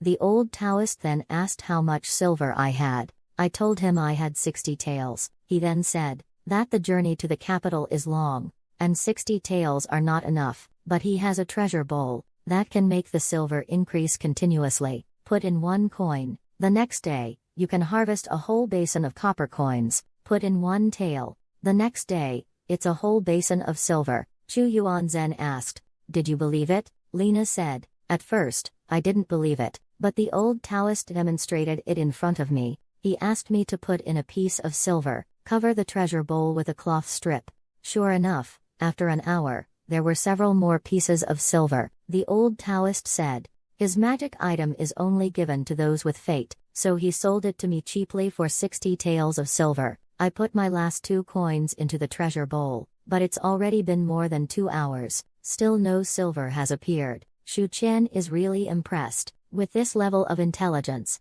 even my little Do Ding wouldn't necessarily be fooled. Shu Qian laughed. Sure enough, to swindle silver from Xiao Man knew, stealing and robbing are useless. Deception is the only way. At this moment, Li Miaozhen said, Number 5. The magical artifact is priceless, rare and hard to find. How could someone give it to you for no reason? You must remember this lesson. Lena sighed. But Taoist Jinlian gave me the fragment of the Earth Book. He also said at the time that the magical artifact would only be given to those destined for it. Li Miaozhen angrily said, It's all the Taoist's fault. So, after all this, it's all my fault, huh? On the other side, Shu Qian, already laughing like a pig. Suddenly, a soft and melodious voice came from behind him. Jinlian founded the Tiandihui with the initial intention of mutual help, not to make fun of each other. Shu Qian's pig call suddenly got stuck. He awkwardly saluted. Master, Luo Yuhing said lightly, is number 5 from the Gu tribe of southern Xinjiang? Shu Qian had endless complaints in his heart. You know even this? How long have you been spying on me behind my back? He answered truthfully. It seems to be from the Li Gu department. Luo Yuhing heard this, and slowly nodded, commenting, Amazing strength, unmatched in the world. Shu Qian secretly glanced at the Grandmaster's small cherry lips, and asked, Stronger than a warrior? Luo Yuhing said lightly, In terms of pure strength, warriors are far inferior to the experts of the Strength Gu tribe. The techniques of the 7 Gu tribes are too simplistic. Any single tribe is not worth worrying about, but if 7 tribes join forces, even the Buddhist sect would have to be cautious. Shu Qian raised an eyebrow, instantly interested. I thought to myself, the beautiful national advisor is in a great mood today. Luo Yuhing continued speaking. I just heard Chu Yuanzhen talking to you about the ancient gods and demons. The Gu god is indeed the only remaining god or demon in the world. Shu Qian was taken aback, asked back, Are there really gods and demons? Luo Yuhing nodded. Except for the demon race and the human race, all the exotic beasts currently existing in the 9 provinces are descendants of gods and demons. Haven't you been to Yunzu? The legendary beast from the imperial city is the descendant of gods and demons. The flood dragon from the southern border and the spirit dragon in the imperial palace. They are all descendants of gods and demons. Shu Qian probed. How were the gods and demons exterminated? It couldn't have been a volcanic eruption or a meteor strike, right? Luo Yuhing didn't answer, her beautiful eyes half closed. Sitting silently, Shu Qian secretly observed Luo Yuhing. Although the national teacher has a myriad of forms, making people see her as a little sister from childhood, a childhood friend like Takagi-san, an older sister with a 36D bust, among many other images, but most of all, it was her true appearance, kind-hearted auntie. Anyway, secretly peeking wouldn't escape the Grandmaster's perception, so Shu Qian simply decided to be more open, directly and unabashedly admiring her unparalleled beauty. At this moment, Taoist Jinlian sent a message. I've already blocked number 5. Let's discuss how to handle this matter. My suggestion is to ignore number 5. Let her fend for herself in the world. I believe she'll learn a lot from Nanjiang to the capital. Shu Qian nodded secretly. Granny Jinlian has good intentions. Let number 5 experience the harsh realities of society. She will grow up quickly. Li Miaozhen disagrees with Taoist Jinlian's approach. She writes back in rebuttal. The Zhonghu is complex and people's hearts are treacherous, although number 5 is very powerful. But she is too naive. Wisdom is always more useful than strength. The top scholar gives his opinion. Number 5 is indeed naive and inexperienced, but she is not a fool, know how to seek advantage and avoid harm, also know what can be deceived, and what must be protected and upheld. I think Taoist Jinlian's suggestion is good, Heng Yuan said. I think, What we need to consider now is not this long-term issue, but how to solve her food and lodging tonight. This sentence was like a conversation ender. The chat group fell silent for a long time. What can we do? We're just online friends. We're scattered all over the place. There's no Alipay in this world to transfer money. Li Miaozhen said. How about letting number 5 perform? Smashing stones on his chest is quite popular among the folk. If he smashes stones all the way to the capital, he can surely earn travel expenses. Heng Yuan suggested. We can seek alms and lodging from temples. It's just that there aren't many monasteries in Dafeng. It's hard to quench immediate thirst. Chu Yuanzhen said. In times of emergency, it's okay to get something for nothing. Taoist Jinlian said. Number 5 wouldn't steal silver. If she had to do it, it would be a robbery. Saying this, he privately messaged Shu Qian. Number 3, do you have any suggestions? Shu Qianxin thought. Although the old silver coin said that number 5 should face society's harshness, he still cares about the holder of the fragments of the Book of Heaven. Shu Qian did not hesitate to send a message. Is number 5 pretty? Taoist Yinlian answered without thinking. Good looking? Shu Qian sent a message. That makes it easy. My advice is to be a player, and impart a famous saying to number 5. Bunnies are so cute. Why eat them? Young heroes of the martial world really fall for this. Learn this trick, and your food and lodging on the road are secured. But Shu Qian has been sending letters for so long, yet received no response from Jin Lian. Not long after, Chu Yuanzhen returned, and said with a smile, Brother Shu, it's your turn. Shu Qian suddenly realized, almost forgot about going to the bathroom. Then he walked out without batting an eye, planning to take a quick stroll around the outhouse and come back. But at that moment, he saw a young Taoist leading a middle-aged armored general, walking hurriedly over. The young Taoist stopped outside the quiet room and said loudly, Taoist leader, the chief guard of the Prince of Wise Mansion requests an audience. Upon hearing this, Shu Qian suddenly stopped in his tracks. The Northern King's mansion. In the quiet room, came the melodious and soft sensual voice of Luo Yuheng. What's the matter? The middle-aged general said in a deep voice. Grand advisor. The princess is missing. I've searched the entire royal city but couldn't find her. The princess is very close to you. I am here to inquire. Shu Qian's ears perked up. The princess of the North King, the number 1 beauty of Dafeng. Luo Yuheng in the quiet room responded. The princess is not at Lingbao Temple. General, you should search elsewhere. The middle-aged chief guard left worriedly upon hearing this. Shu Qian watched the chief guard's back as he left, feeling even more puzzled. The princess is missing?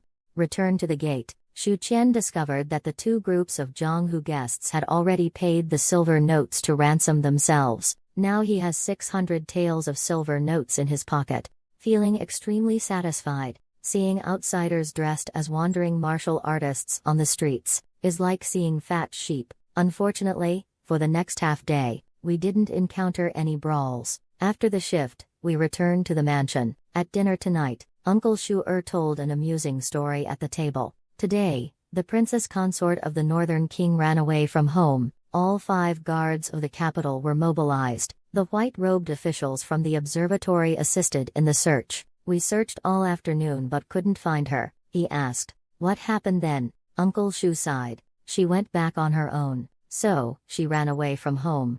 The guards in the palace were so worried. They thought the princess had been kidnapped. Women can be so willful. Thousands of people searched the entire city. Aunt rolled her beautiful eyes and laughed. Thousands of soldiers can't even find one woman. The court might as well raise thousands of dogs. At this moment, Shu Erlang made a discovery. He said, although the Prince of Y is a prince, the princess is missing. In theory, it shouldn't alarm the 5 guards of the capital. Uncle Shu answered, we found this puzzling as well. We asked the Quinhu commander, but he didn't know either. He only said it was the emperor's order. Shu Qian had this suspicion in his heart. Emperor Yuanjing really cares about this sister-in-law. Could it be an old flame rekindled? No, that's not right. The princess was an imperial consort of Emperor Yuanjing. She just entered the palace a bit late. By then, Emperor Yuanjing had already taken a vow of celibacy. Later, she was given to the Northern Guardian King, and became the princess of Prince Y.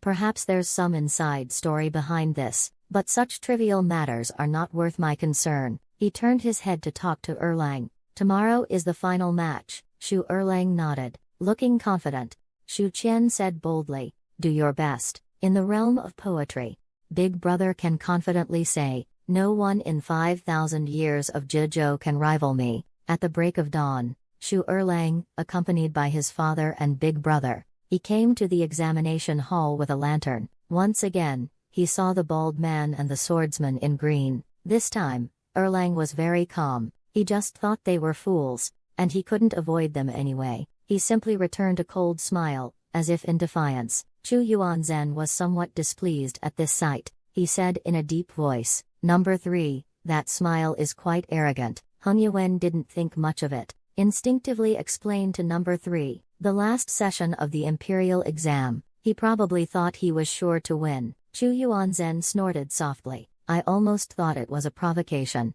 Heng Yuan said calmly, let's go. Next, we wait for the results. After that, it's your duel with Li Miozhen. Chu Wanzhen nodded slightly, walking side by side with Heng Yuan, suddenly said, Master, what level is your combat power now? Heng Yuan thought for a moment and shook his head. I rarely spar with others. Chu Yuanzhen made a sound of acknowledgement. He thought to himself, we're all a bit like Number 6. None of us can be judged by normal standards. From the martial artist perspective, I'm just a 7th rank alchemist, but his true combat power is far greater than that. Master Hung Yuan is an 8th rank martial monk, but his true combat power. The exam room during the Spring Festival is a row of small dark rooms, called Haoshi. After the students enter, the supervising guards will lock the main door, leaving only a small window for passing the exam papers. An entire day, the students eat, drink, and relieve themselves in the small dark room. When they first entered the hospital, familiar students were chatting and laughing,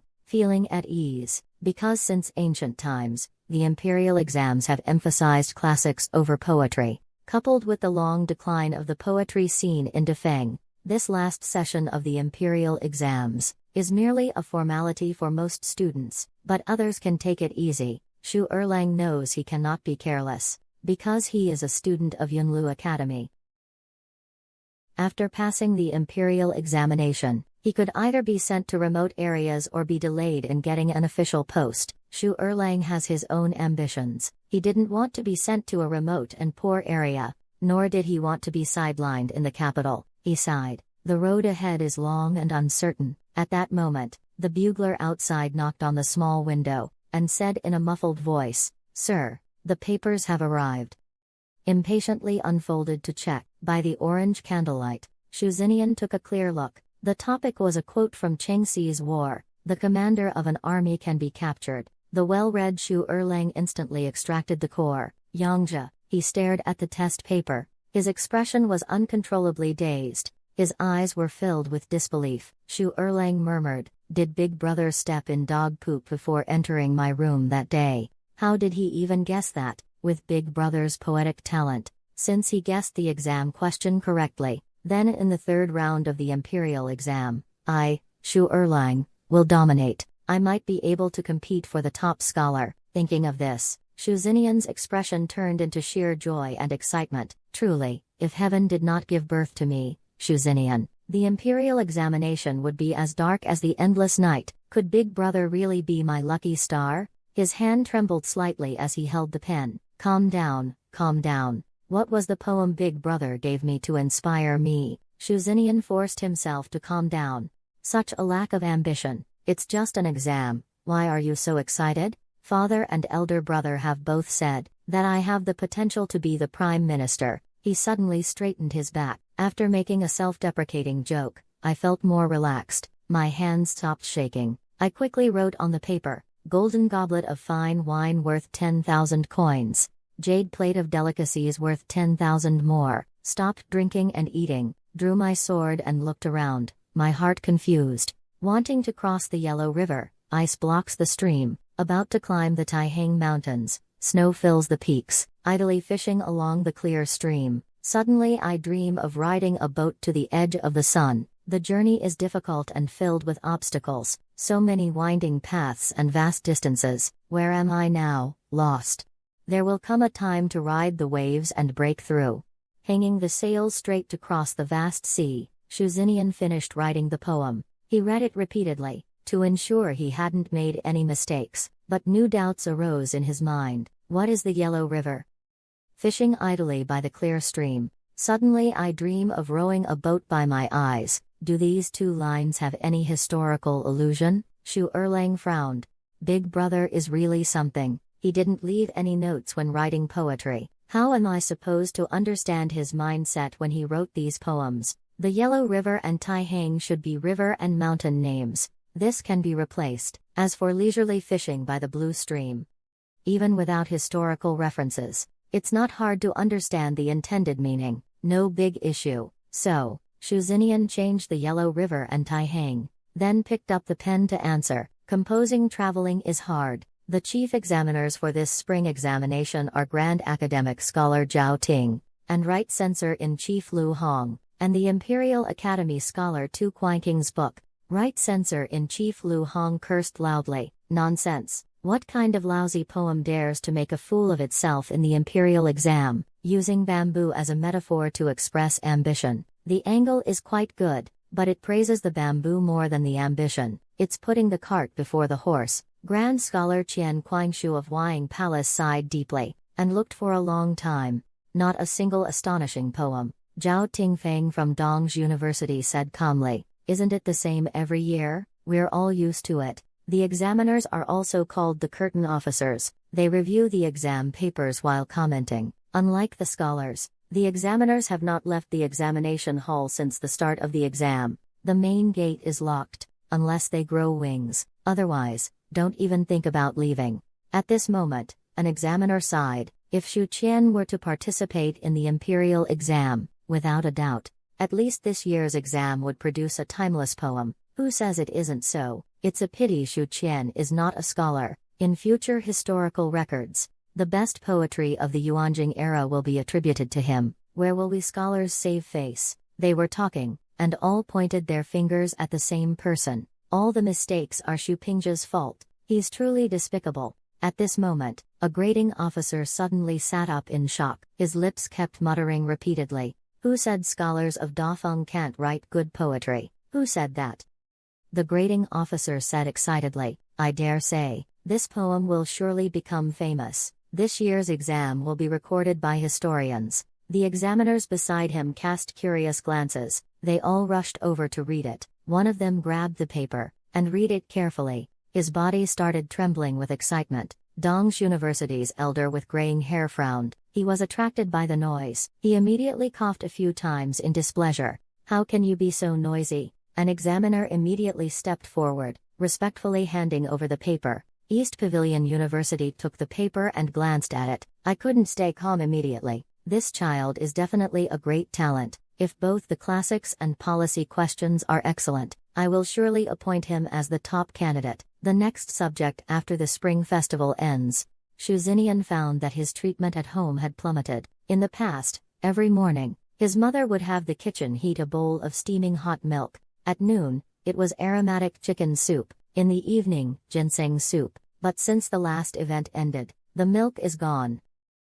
After asking when the results would be announced, everyone stopped paying much attention. Shu Qian asked with a smile, "Erlang looks like he's in a bad mood. Did he not do well on the last exam?" Shu Erlang responds listlessly, "No, big brother, you guessed the questions correctly." Shu Qian was both surprised and unsurprised. He nodded and asked, "Patriotism or aspiration?" Shu Xinian replied, "Aspiration. By the way, big brother, where are the Yellow River and the Taihang Mountains?" Fishing idly by the clear stream, suddenly dreaming of sailing by the sun. Which classic are these two lines from? Shu Qian hesitated for a moment. Is there a story behind this sentence? Why don't I remember it? Shu Qian forced an explanation. Fishing idly by the emerald stream. Because I like fishing, dreaming of returning to the boat, that is. Oh my, why do you talk so much? The exams are already over. Still making a fuss here. Quickly tear up the 4 books and 5 classics. Big brother will take you to the brothel tomorrow. Shu Qian, unable to continue his lies, cursed and ran away. Returned to the room, he found Zhang Li sitting by the bed, holding her head in pain, with faint traces of blood seeping out. Shu Qian stepped forward to help her up. Fell again? Zhang Li nodded aggrievedly, and then said, I found that your sister's fate is very tough. Shu Qian asked in confusion, which sister? Zhang Li said, the smaller one. I've stayed at your mansion for quite a while, from uncles to servants. Everyone's luck has worsened, only that child remained unchanged, unaffected by bad luck. Shu Qian laughed and said, so, does that mean my sister also has great fortune? Zhang Li slowly shook her head. People with good fortune have deep blessings, they benefit everywhere, but she clearly isn't. She simply has a tough fate, unaffected by bad luck. Shu Qian suddenly thought of something, and questioned, has everyone's luck in the mansion gotten worse? Now that you mention it,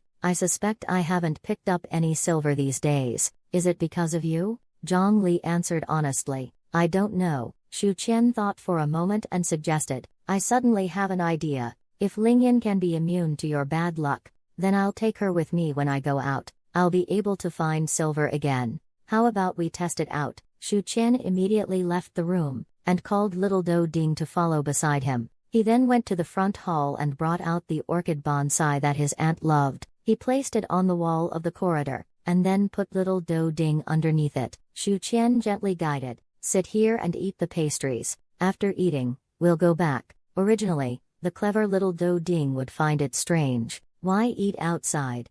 But as soon as she heard there was food, her already limited intelligence plummeted, and she happily agreed. Zhang Li, hiding nearby, whispered, with my bad luck, the bonsai will definitely fall. Sure enough, as soon as Shu Qian placed the bonsai, not even a few seconds passed, when a loud bang came from outside the wall. It felt like being hit hard by someone. Then the potted plant above started to wobble. After swaying a few times, it finally fell down as expected, and at that moment, an orange cat darted out of the flower bed, and leaped up. With a swipe, it knocked over a potted plant, towards Shu Qian.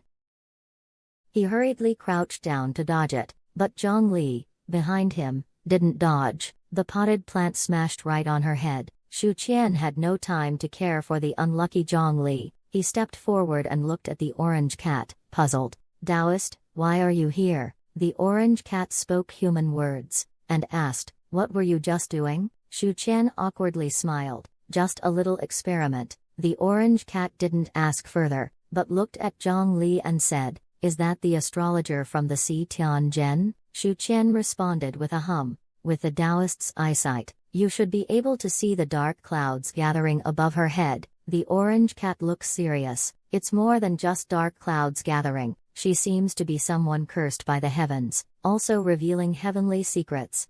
Compared to the seers, the diviners in the wizarding system are truly blessed. They only need to endure 81 tribulations, and they can become diviners. However, seers have to endure 3,600 calamities. Shu Qian suddenly hummed in confusion, and frowned, saying, Prophet, isn't that the same thing? Just different names. The orange cat chuckles, it seems you still don't know. The sorcerer system is only 600 years old. It has the same lifespan as the Great Feng dynasty, but don't you find it strange? The martial system is still without a martial god to this day. However, the ranks of wizards, Buddhists, Taoists, and Confucians are very complete. That's because they all have thousands of years of history. Shu Qian keenly noticed the irrationality in this. Yes, in just 600 years, the sorcerer system has become so complete. If it really started from scratch to create a system, the first monitor must have been an extraordinary genius. How could such a person possibly not surpass the grade? He wondered. So, what's going on here? The orange cat didn't answer directly, and laughed. Let me tell you a piece of history, you figure it out yourself. The founding emperor of Dafeng faced great hardships. He was forced to the brink of despair several times. One year, he went to the northeast to seek troops from the witch god sect. He promised that if he could overthrow the corrupt court and establish a new dynasty, he would make the witch god sect the state religion. The millions of miles of the Central Plains would also be incorporated into the witch god sect's territory. The witch god sect agreed. He borrowed 200,000 elite soldiers and many masters from the Wushan sect. Later, that founding emperor overthrew the decaying previous dynasty, defeated all the warlords and unified the Central Plains, but the Wushan sect did not get its wish to become the state religion of Dafeng, because Dafeng had an additional astronomical supervisor. The sorcerer system was born from it. Shu Qian's mind was left with only 2 words: holy crap. The sorcerer system originated from the wizard system. No wonder the abilities of the seer and the diviner are so similar. And the sorcerer originated from the wizard. Although it has the foundation of the wizard, it is still not easy to create an entirely new system. The hidden truth behind this may only be known by the first superintendent and the founding emperor of Dafeng. I suspect this is related to the secret the superintendent guards. This might unveil the mystery of Yunzhou's mystical arts. There are similarities between the martial arts system and the warrior-monk system. Could there be a historical connection between them? Shu Qian changed the topic and said, Dafeng, what are you looking for me for? The orange cat gazed at him wistfully. Passing by this place, I noticed your good fortune disappeared. Came to take a look. When Shu Qian heard this, the first thing that came to his mind was a question mark. No wonder he hasn't picked up any silver these days. Turns out it's because of Supervisor Zheng's 404 method. The orange cat continued, but after seeing that girl, I understood the reason. Shu Qian didn't explain. He knew Taoist Jinlian misunderstood. He thought Zhang Li's bad luck would cancel out his own good fortune. As more and more people from the martial world flooded into the capital, the city's security deteriorated rapidly. To solve this problem, Wei Yuan came up with a solution. He ordered the construction of a solid white marble tower at each of the 4 corners of the outer city, called the Hero's Return Tower, specifically for those. Why are you staring at me? What are you going to do about it? Type of martial heroes to resolve their disputes. For a time, people from all over the country flocked to the heroes stage in the capital. Those with enemies in the city would jump straight onto the stage and call out, "Who dares to come up and fight? If you don't come, you're a coward." If enemies hear about it, they will respond to the challenge the next day. This provides a platform for martial artists to resolve conflicts without endangering ordinary people, and lets the citizens of the capital enjoy the spectacle every day. It's exciting to watch. It also boosted local dining consumption. Shu Qian nodded secretly. Father Wei still has some skills. He's an official who can achieve political performance. Shu Qian looked at Uncle Shu and asked, "Uncle, are there any female heroes who have gained widespread fame coming to the capital?" Uncle Shu laughed and said, "It's said that there are countless beautiful female heroes in the capital now, but the most outstanding ones are 4. They are the daughter of the Lord of Luyuan Sword Pavilion, nicknamed Butterfly Sword. Not only is she highly skilled, but also very beautiful. Wrong from the Flower House, nicknamed the Enchanting Hand. I heard from my colleagues, she's simply a captivating seductress. No man can resist her charm. There's also the Master of Disguise, the Phantom Thief. No one knows what she really looks like, but it's said she's a master of disguise. She always appears as a stunning beauty. The last one is even more incredible. She was a renowned female swordsman, who wielded twin blades, a disciple of the Lizhou Twin Blades sect."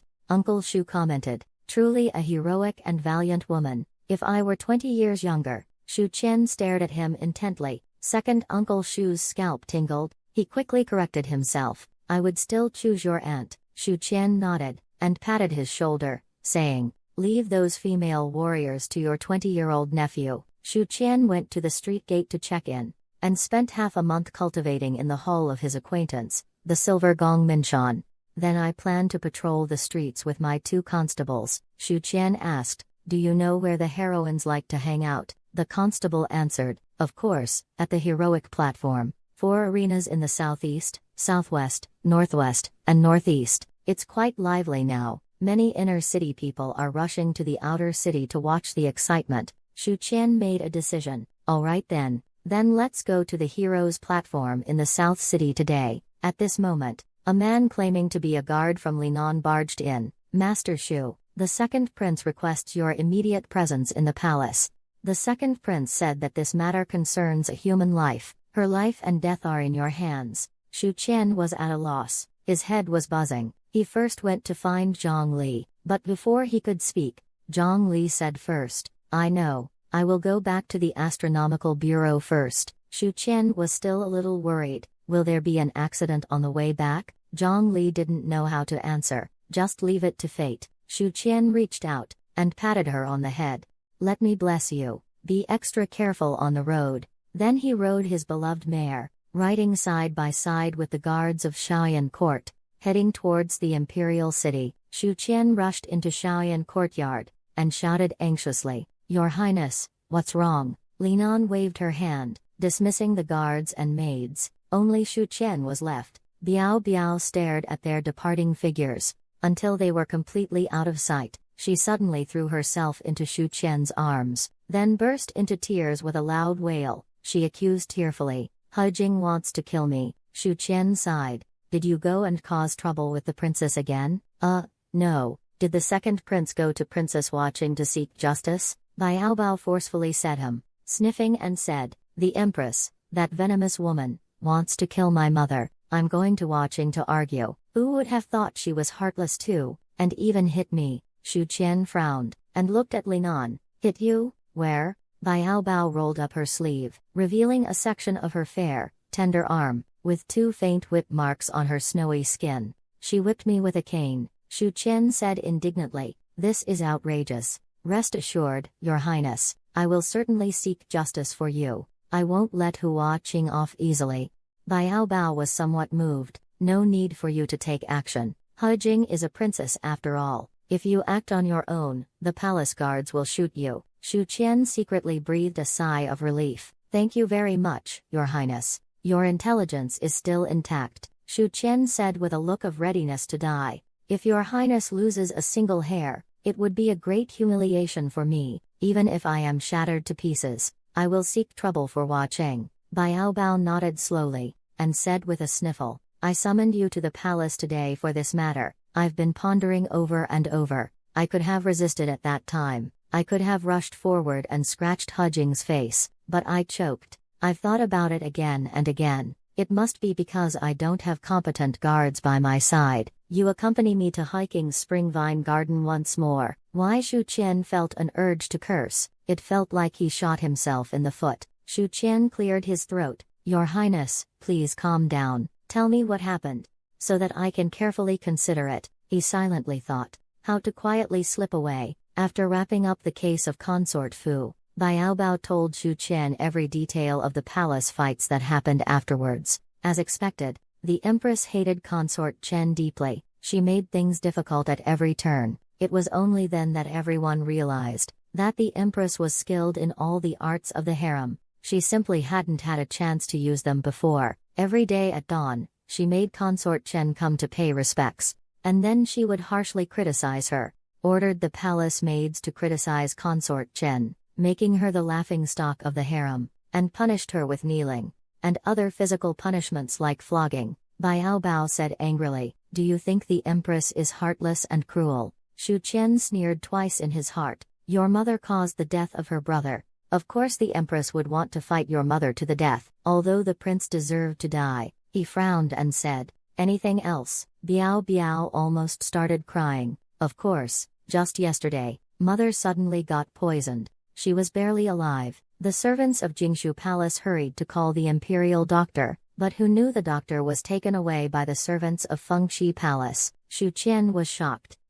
What happened next? Biao Bao said with lingering fear. Luckily, there were antidote pills stored in mother's palace, which saved my life. Shu Qian let out an enigmatic "Oh." The poisoning was likely Consort Chen's self-inflicted plot to frame the Empress. The Empress, grieving the loss of her brother, chose to confront head-on, so she seized the imperial physician. Consort Chen, helpless, had no choice but to take out the antidote to save herself. He asked, what was His Majesty's reaction? Biao Bao snorted forcefully, expressed his dissatisfaction. The emperor said nothing. Shu Qian speculated. Yuan Jing Emperor should be well aware, and didn't care. Just let them make a fuss. You can't say they're not being managed. At least, I haven't seen any signs of Wei Gong's intervention yet. If Wei Gong had intervened, Consort Chen might already be done for. Shu Qian tested. Why does the Empress target Consort Chen? Your Highness, do you know? Biao Bao pretended not to hear. A trace of sadness flashed in her eyes. Shu Qian understood. He sighed inwardly. It seems she knows everything. Shu Qian said helplessly, let's go. I'm heading to hiking. Li Nan directly pulled out a stick from under the table. Shu Qian was stunned. You were already prepared for this, huh? Shu Qian hurriedly advised. Your Highness. Calm down, calm down. Should we reconsider? Li Nan pursed her lips, and said aggrievedly. I knew it. Your heart is actually leaning toward Hua Cheng. Shu Qian hurriedly grabbed the stick. Nonsense. I'll go if I want to. In the warm morning sunlight, tree branches sprout new buds. Hiking, dressed in an elegant palace gown, sits in the pavilion, holding a scroll in her hands. Shu Qian and Li Nan arrive angrily. The cold and aloof princess was oblivious. Immersed in her book, she gave a casual order to the guards on either side. If anyone disturbs my reading, kill them without mercy. Several guards placed one hand on their swords, and aggressively stepped forward. They dared not attack Princess Li Nan, so they directed their hostility towards Shu Qian. When Li Nan saw Shu Qian being forced back, she chickened out halfway. Without her lackeys to back her up, she definitely wouldn't dare to face hiking alone, so she hid behind Shu Qian and said delicately, Stinky hiking, come out here. Shameless hiking, if you have the guts, come and challenge me. But Princess Hiking paid no attention. She was engrossed in her book. A quarter of an hour later, Biao Biao led Shu Qian away dejectedly. Shu Qian sighed and said, forget it, Your Highness, the gap is too big. Shu Qian thought with relief, that works too, saves me the trouble later. Prince Hiking, you really are my little sweetheart. You easily solved my problem, but hitting Li Nan was too much. Send Li Nan back to Shaoyan courtyard, play go with her, tell her stories. Near noon, Shu Qian took his leave. He is an outsider. Li Nan is an unmarried princess.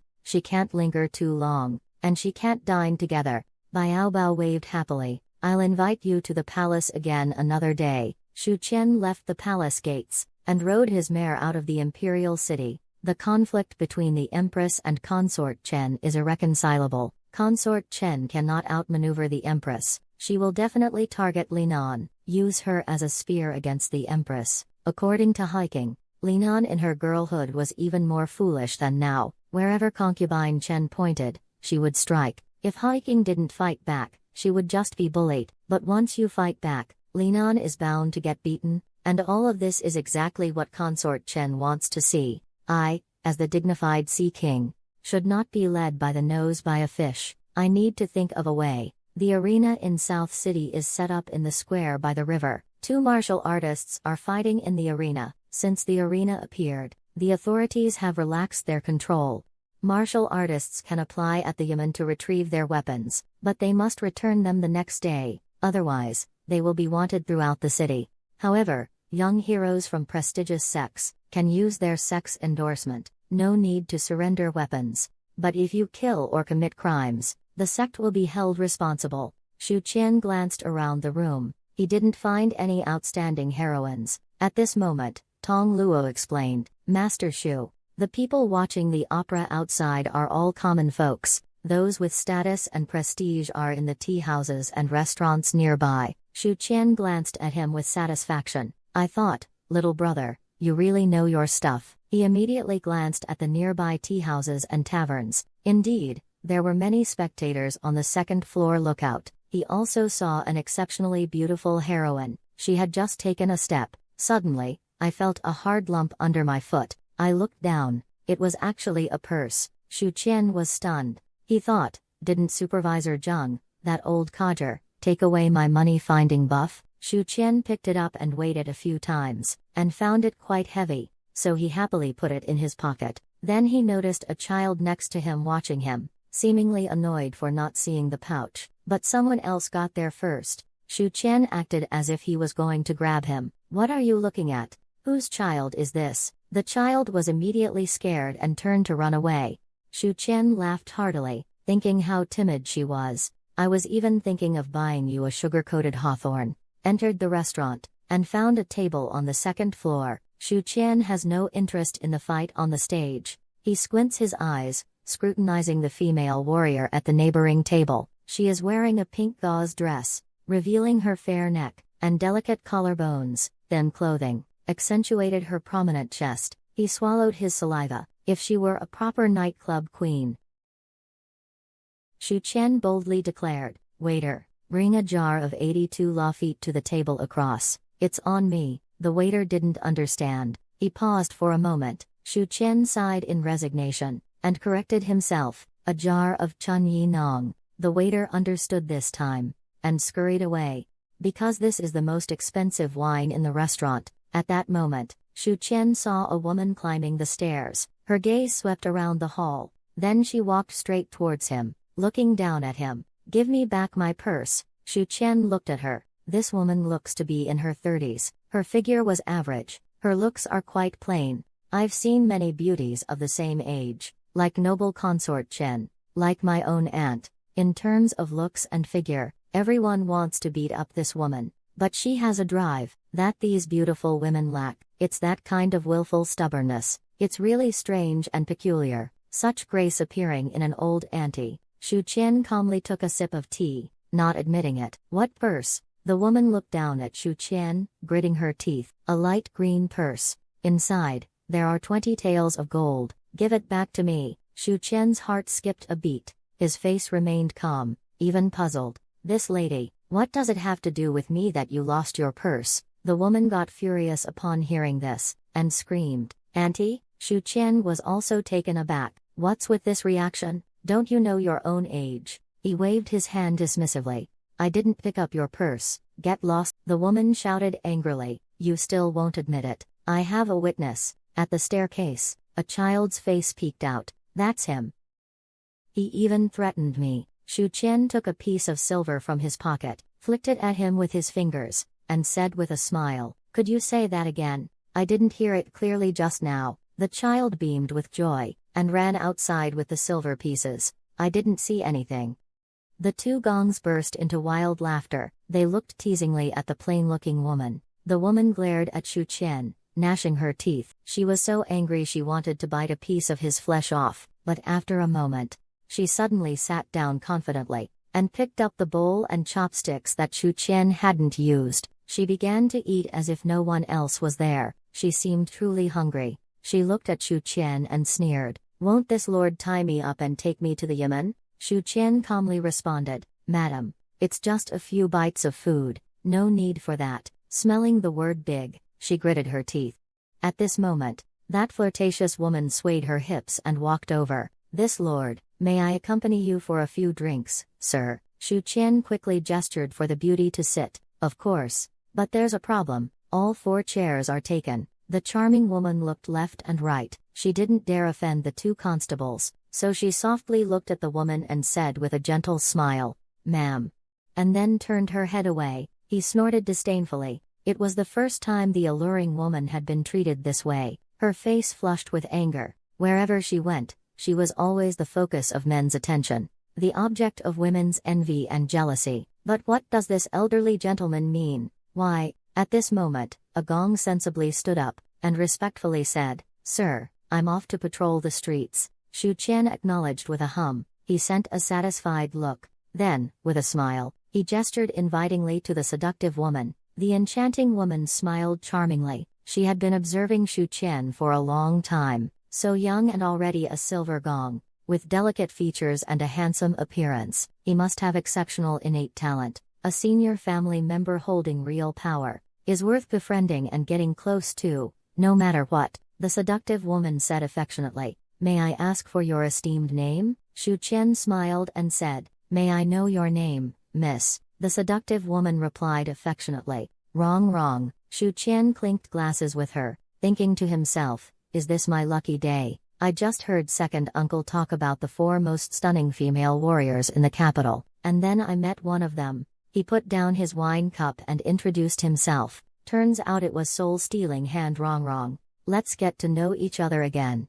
Prince Yu is my father's close friend. They were as close as brothers. My father was an earl. Sadly, he passed away early. He couldn't secure the hereditary title. By the time it got to me, it was just a small viscountcy." Wrong's eyes lit up. "No wonder I thought Lord Shu looked extraordinary from afar." Turns out he's from a noble family. For a moment, Rong Rong is getting more enthusiastic. The two of them start complimenting each other back and forth. This makes the ant eating dinner feel very awkward. She snorts coldly and says, "I'm full. Give me back my purse." But Shu Qian pretended not to hear, still chatting warmly with Rong Rong. The ignored old woman could only snort coldly. She lifted her skirt and stomped downstairs. The remaining gong sighed. "The back isn't bad actually." Shu Qian looked at him with disdain. "Kid, did you lack motherly love since childhood?" After saying that, he reached into his bosom and took out a light green sachet,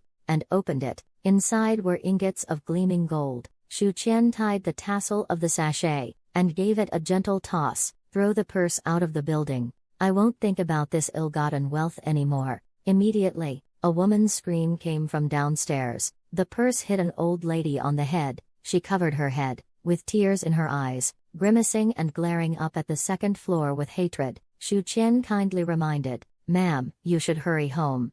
The old lady bit her lip. She picked up the purse and left, ashamed and angry. At this moment, Rong Rong looked towards the stage. She spoke in a tone that was both questioning and testing. "Young Master Shu, who do you think will win or lose between these two?" Shu Qian didn't hesitate. It was naturally that young swordsman. Before the qi refining stage, strength is determined by physique. The man with the axe, whether in strength or physique, he is above the young swordsman. So why is he at a disadvantage? That young swordsman's technique is just for show. I guess he's an actor. Rong Rong hasn't heard of this term, asked in confusion. "What actor?" Shu Qian explained. "It's just a pretense." Rong Rong suddenly understood, admiringly. "So that's how it is." Official Shu's gaze is sharp. Shu Qian secretly observed her. This Rong Rong has a deep and restrained aura, not a weak hand. Definitely already saw through the two in the ring. And she's pretending not to understand. Seems like she's quite experienced. At this moment, the young hero in the ring seized an opening, and directly stomped the burly man beneath his foot. The outcome was decided. Roars erupted from the audience. Shu Qian found it all very repulsive. He mocked.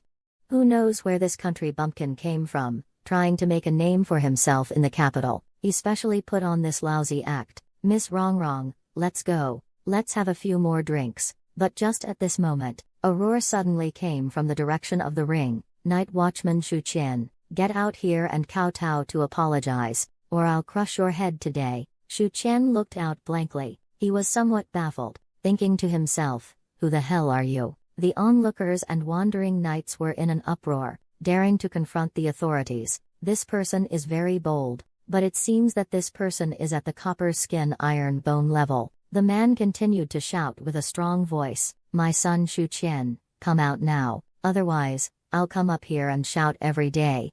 Shu Qian pressed the hilt of his sword with one hand. "Damn, he's really looking for death. I will go and meet him." Rong Rong suddenly approached, and pulled Shu Qian's arm. Why bother arguing with a common ruffian? Shu Qian ignored it, and shook his head, and went straight downstairs. Rong Rong saw that she couldn't dissuade him. Looking at the leisurely gong, he said, "Sir, aren't you going to help?" The gong replied indifferently, "A copper-skinned, iron-boned package. What's the big deal? You have no idea how powerful Lord Shu is." Rong Rong was a bit puzzled upon hearing this. Could Shu Qian also have an invulnerable body? But she didn't see any divine light on his body. Shu Qian left the tavern. He hit the buttocks of the obstructing commoners along the way with his sword sheath. "Move, move, move. What's there to see? Everyone, back off 30 feet. The young heroes complained while holding their buttocks. "Sir Shu, you are being unreasonable. It wasn't us who made the noise. Why are you hitting us?" Shu Qian said angrily, "If you keep babbling, I'll beat you to death first." Finished speaking, then leaped onto the ring. Leaning on the knife, the man a head taller than him asked, "Who are you with?" The tall man, 8 feet high, laughed loudly, and suddenly lunged forward, shouting, "I am your father." Shu Qian was infuriated, took a bow step and sank his knees. With a flick of the thumb, a clang, the sound of the blade being unsheathed echoed through the hall. Then the big man flew out, with sparks and lightning all the way, made shallow dents on the surface of the ring. Shu Qian sneered, "That's it, is your master out of his mind, sending someone like you to get killed?" The surrounding crowd fell into a dead silence. Just one slash to kill the iron-skinned warrior, and also, if we hadn't been warned to retreat just now, the energy from the blade alone could have killed us all.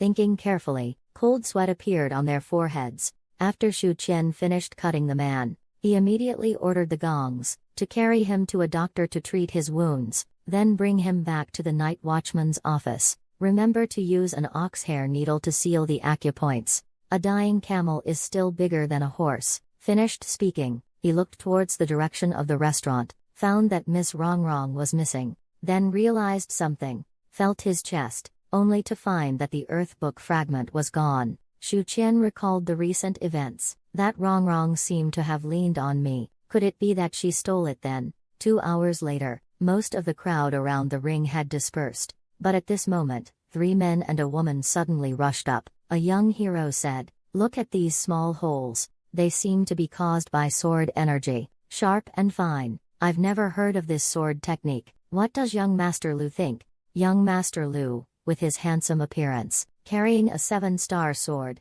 said in a deep voice, "It might not be sword energy. These holes are unevenly distributed, like splashed ink. It seems to be formed when sword or blade chi scatters." A loafer nodded and bowed. "You young heroes didn't see it. That slash was incredible." Young Master Lu asked in confusion, "Can you explain in detail, sir?" The idle man then began to speak vividly. "Just now, a martial artist of the bronze skin iron bone realm was shouting, challenging the night watchman, Silver Gong Shu Qian. Shu Qian injured that warrior severely with just one strike. He's really impressive." Young Master Lu frowned. "Shu Qian? Never heard of this person." Suddenly, the idler exclaimed, "What a coincidence. He is right behind you." At that moment, they heard the sound of hoofbeats. A young man dressed in a night watchman's uniform, riding a galloping horse, leapt into the air and slashed at them with a drawn sword. Mr. Lu's face changed slightly. In a rush, he drew the 7-star sword to block, immediately followed by a clang. The 7-star sword broke into 2 pieces. Young Master Lu was both shocked and angry. The magical weapon bestowed by the sect was destroyed just like that. His heart ached so much he could hardly breathe. Shu Qian grinned. "You dare to come back, Miss Rongrong? After stealing my treasure, you didn't hide it properly. You even dared to come back so openly. Looks like you haven't experienced the harshness of society. I'll give you 2 choices. Either hand over the treasure, and become my concubine, or hand over the treasure, I'll sell you to the brothel again." Rongrong was stunned. "I stole your treasure, sir. Is there some misunderstanding?" Shu Qian examined Miss Rongrong. "The hairstyle, dress, and makeup are all identical. It must be her. My patience is limited. I'll give you 3 seconds. If you don't hand over the treasure," young Master Lu angrily replied. "Absolutely not. Miss Rongrong has always been with us. She has never been here." Shu Qian frowned. "Am I dealing with a gang here? But their tone and expression don't seem like they're lying. It's a pity that the Confucian magic book is also in the fragments of the Earth book. Otherwise, I could have directly used the Qi observation technique to see if they were lying." Shu Qian pondered for a moment. "You all return with me to the night watchman's office. Whether someone is lying, I will judge for myself." Young Master Lu's face slightly changed. "Are you kidding me? Even if you are a night watchman, don't think you can arrest people with trumped-up charges. Do you really take us for fish on the chopping block?" Miss Rongrong took a deep breath, and said hoarsely, "Sir, since I stole your treasure, I will go back to the Yamen with you alone. This matter has nothing to do with others. I will accompany you. Companions are anxious." Rongrong gave a wry smile. She transmitted her voice. "You should quickly notify the elders of your sect. Find a way to rescue me." Only then did the young hero fall silent, nodded vigorously. Shu Qian saw that she had finished transmitting the message, patted the horse's back and said, "When you're done chatting, just get on. You sit in front. I like being in the back." Miss Rongrong hesitated for a moment, biting her bright red lips. Reluctantly, she leaped onto the horse's back. Shu Qian tugged the reins and galloped away. Rongrong lay in the broad and solid chest. She bit her lip and whispered, "How does the Lord plan to deal with me?" Shu Qian said indifferently, "According to the laws of Dafeng, thieves pay 50, return the same amount to the owner. Those unable to pay have their toes cut off. I am a viscount, and the stolen item is a treasure. Crime increased by 3 degrees. Answer 150. Toe amputation. Imprisonment for 3 years. Miss Rongrong's face turned pale. Is theft in the capital like this? This is different from what I know. Shu Qian held back his laughter. No, I just made all that up. The beauty in his arms, upon hearing this, breathed a sigh of relief. But then Shu Qian sneered. Once you're in the Night Watcher's Yamen, how you're punished is up to me. The beauty's delicate body suddenly tensed. She said with a sobbing tone, I really didn't steal your treasure. Shu Qian's mouth curled up. He suddenly pulled on the reins, letting her delicate body crash into him without any defense. Shu Qian took the opportunity to feel her soft waist. It's not that he likes to take advantage. He just wanted to confirm if the Earth Book fragment was on her. Soon after, the two returned to the Night Watchman's street gate. Shu Qian immediately ordered someone to invite the astrologer from the Directorate of Celestial Surveillance. Shu Qian pointed at soul-draining hand Rongrong and said, Ask her if she stole my things. The white-robed magician's pupils gleamed with a clear light. After asking as instructed, he shook his head and said, Young Master Shu, she wasn't lying. Shu Qian was momentarily stunned. Then he asked, Have you ever drunk with me in the restaurant? The result is still not lying. Shu Qian thought, what the hell is going on? Am I seeing ghosts? After the anger, he calmed down to analyze. It must have been Rongrong who stole my stuff. It can't be that auntie. The biggest problem with this case is that there are 2 Rongrongs. Could they be twins? In the midst of confusion, Miss Rong suddenly said, Since Lord Shu is adamant that I stole your things, isn't it possible that it was someone who looks like me? Shu Qian asked in confusion. Is there really such a person? Miss Rongrong pursed her red lips and said, Since Master Shu has heard of my reputation, you must also be familiar with the 1,000-faced female thief. She is skilled in disguise, with no flaws to be seen. Shu Qian's face darkened. He ordered his men to find the information on the female thief. After a cup of tea's time, a clerk came over with a booklet and handed it to Shu Qian. There wasn't much information on the 1,000-faced female thief. It only recorded that the other party is an extremely skilled thief, works alone. No details about their background, countless crimes committed, never caught. Shu Qian closed the book and said in a deep voice, He's quite a professional thief. Why did he disguise himself as you? Rongrong snorted proudly. Who knows, perhaps they are jealous of my grace and skill. Shu Qian looked speechless. He thought to himself, these two must have had a falling out before. So this is revenge. He instructed, lock them up. No one is to be released without my permission. No matter who comes. The sun is gradually setting. In another hour, the curfew will begin. Shu Qian must catch the female thief before the curfew, and retrieve the fragment of the D-book. Otherwise, he'll have to go back to the Yamen and ask Wei Papa to sign a search warrant. For now, let's try to find Jin Lian first. Shu Qian arrived here. He knocked on the courtyard door, but no one answered,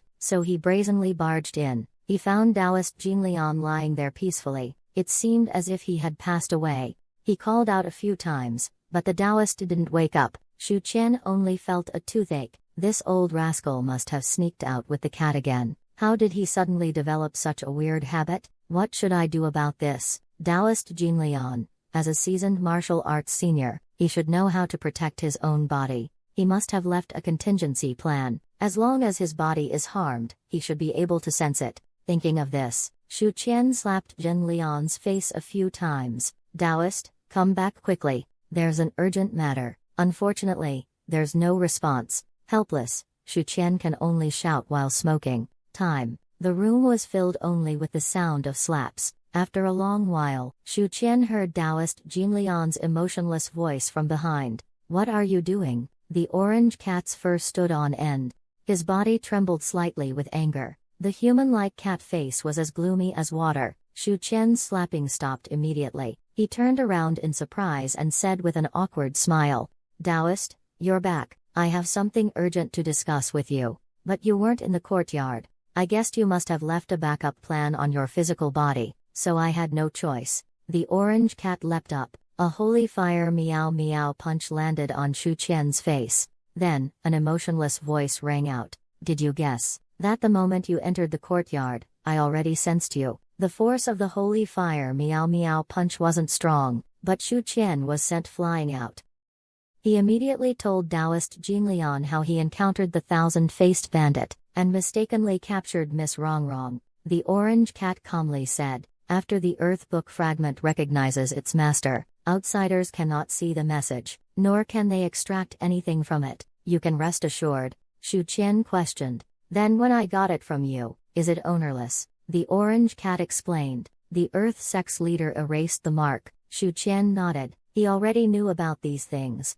"Time is of the essence. Let's go retrieve the fragments of the Earth Book." The orange cat leapt off the bed and dashed out of the room. Shu Qian was very puzzled. Why doesn't the Taoist take action in person, even if possessing a cat is a hobby? Now it's time to handle serious matters. Is there really no difference for him between acting in person and acting in spirit? With doubts, under the command of Taoist Jinglian, Shu Qian moved from the northern city to the eastern city and arrived outside an inn. Taoist Jinglian said, "The fragment of the Earth Book is inside." As he spoke, Shu Qian felt a sense of bloodline connection, mysterious and unfathomable. Clearly sensed the location of the Earth Book fragment, in a room in the inn. Wearing heavy makeup, with big almond-shaped eyes, a charming woman sits by the table, resting her chin on one hand and playing with a jade mirror with the other. As the sole heir of the Thieves' Guild, I have a keen instinct for treasures. This must be an unparalleled treasure, but why can't it be used? With my many years of treasure hunting experience, this should be a blood-recognized treasure, and it comes with storage functionality. There must be a lot of silver stored inside. If we can open it, we'll make a fortune. Suddenly, the door was knocked on with a thud. Miss Rongrong frowned and asked, "Who is it?" A man's voice came from outside, checking the water meter. Rongrong's face changed dramatically when she heard the voice. Without a second thought, she grabbed the jade mirror and put it in her pocket. She stood up and rushed to the window. With a thud, the window suddenly opened. Outside sat an orange cat, its amber eyes gazing at her intently. Rongrong's mind felt like it was pierced by steel nails, torn apart her soul. She stood there like a lost soul. Shu Qian pushed open the door, pressing his hand on the knife, striding into the room with an air of defiance. "Got you, Master Thief." The female thief's agile eyes dart around, as if contemplating her next move. "My lord, what are you saying?" Shu Qian reached out and gently grabbed. The fragment of the Earth Book flew out of Miss Rongrong's sleeve. It automatically fell into his hand. Shu Qian inspected the fragment of the Earth Book. He confirmed that nothing was missing from inside, and finally breathed a sigh of relief. The gold, silver, and banknotes in the mirror were all his possessions. He's been in this world for 2.5 years, enduring wind and rain. It's the savings I managed to accumulate with great difficulty. It's all my dowry money. Shu Qian smiled as he scrutinized the disheartened female thief. "Aren't you going to argue?" The female thief rolled her eyes, mumbling, "What's there to argue when caught red-handed? I've roamed the 9 provinces for years. Never thought I'd be caught in the capital. Truly worthy of being the best city in the world. Not unjust." Shu Qian, like a cat catching a mouse, mockingly said, "Try to argue a bit, maybe I'll soften up and let you go." The female thief's expression changed in an instant. She revealed a look of sorrow. Tearfully, she said, "I am also a pitiable person. I was sold to a brothel by my parents at the age of 3, forced to entertain guests at 10 years old, taken in by my master as his last disciple at 15. I thought my suffering had finally ended. But who knew my master was also a beast in human clothing? On a dark and windy night, maybe his acting is too realistic." Shu Qian couldn't judge the truth for a moment. All right, I sympathize with your situation. But the law shows no mercy. I have a few questions for you. Answer honestly. How did you steal my treasure without anyone noticing?" The female thief said, "This is my specialty. For those below the 4th rank, I can steal as I please." Shu Qian leaned over, and pinched her chin. How did she disguise herself? "It's not a human skin mask. But this face definitely isn't yours," the female thief explained. "This is a unique secret technique of our Thieves' Guild. It's called the art of deception. It truly changes one's appearance, unlike ordinary disguise techniques." Master Jinglian suddenly interrupted, glaring at the female thief with a grim face. "Wait, what did you just say?" The female thief, who suddenly felt a fierce killing intent, weakly said, Thieves Guild. Taoist Yinlian looked at Shu Qian, and said coldly, just kill this female thief. Shu Qian suppressed his continuously rising smile. This was the worst defamation of the Taoist sect. Shu Qian introduced seriously, do you know who this is? This is a genuine Grand Master of the Taoist Earth sect. The female thief, eager to survive, immediately knelt and said, from now on, my thieves sect will be renamed to the Divine Thieves sect. Shu Qian was taken aback for a moment. Seeing that Taoist Jin Lian stopped speaking, he continued the previous topic. Hand over the secret manual. The female thief's pitiful expression. This is a skill learned from childhood, practiced since young, taught hand in hand by the master. No secret manual. I started training when I was 4. It took me over 10 years to master it. Shu Qian replied irritably, didn't you just say you entered the brothel at 3, and started receiving clients at 10? At 15, did you become the master's exclusive RBQ? The female thief awkwardly smiled. Is that true? Maybe the Lord misheard. Shu Qian didn't want to listen to her nonsense anymore. Hand over the secret manual of disguise. The female thief nods resignedly. The manual is in the wardrobe. I'll go get it now. She stands up and takes a bundle from beside the wardrobe. The contents are wrapped very tightly. It really looks authentic. The female thief put the bundle on the table, and said, the secret manual is inside. Shu Qian took the package, and eagerly opened it, but at the moment it was opened, a green mist burst out. Caught off guard, both he and Taoist Jin Lian inhaled several breaths, instantly fell unconscious. The female thief laughed a few times, snorted and said, trying to fight me, you're still far behind. However, at this moment, Shu Qian's voice suddenly came from behind her. Sure enough, better kill them. I warned you. This is a big shot from the Taoist Earth sect. You don't even know when you fell into the illusion. Shu Qian looked her up and down. He said with a smile, nice butt. What's your name? The female thief resigned herself to fate, and said with a bitter smile, Ji Shaojing. As expected, Shu Qian sealed the acupoints of the female thief Ji Shaojing, brought back to the night watchman's office, with meals and lodging provided. The next day, Shu Qian rode to the night watchman's office. A watchman was already waiting at the door. Lord Shu, a group of people from the martial world came to the Yamen to bail someone out. Shu Qian met them at the Chunfeng Hall. He was the first to speak. Who among you is Miss Rongrong's master? A beautiful middle-aged woman bowed and said, I am the one. Shu Qian took the lead. I have already investigated the matter. The one who stole my magical treasure is not Miss Rongrong, but the thousand-faced thief Ji Shaojing. Now the criminal has been captured. You can take Miss Rongrong away. The beautiful woman was delighted. Upon hearing that Rongrong was arrested, they worked all night to secure her release. But as soon as the people of the capital heard that it was Shu Qian who caught them, everyone expressed their helplessness. During the conversation, Miss Rongrong entered the side hall under Gang Yuan's guidance. She was very calm, surprisingly called out master, neither cried tears of joy, nor threw a tantrum. The middle-aged beauty saw this, and said calmly, it's all right, this official is perceptive, you haven't been wronged. The middle-aged swordsman coughs, a stack of silver notes slips from his sleeve. Then we won't stay any longer. Shu Qian said indifferently, forget it, I'm not that kind of person. Actually, he was too embarrassed to ask. After all, Soul Stealer Rongrong neither caused trouble nor stole anything. It was purely a misunderstanding. Thinking of this, he took out a letter from his pocket, handed it to young Master Lu and said, I don't like owing people favors. I destroyed one of your magical artifacts yesterday. Take this IOU to the Imperial Astronomical Bureau and find Song Qing. He will compensate you with a new magical artifact on my behalf. Master Lu was overjoyed, but he initially intended to refuse. But when he heard the word Astrological Bureau, he couldn't keep a straight face. The group left the night watchman's office. The beautiful woman held Rongrong's hand without speaking. It was young Master Lu who first got a sense of the situation. He tentatively asked with some concern, Rongrong, did he bully you last night? The middle-aged swordsman laughed and said, what nonsense are you talking about? He sighed inwardly, captured by the night watchman and thrown into the dungeon. It's not surprising to lose one's chastity,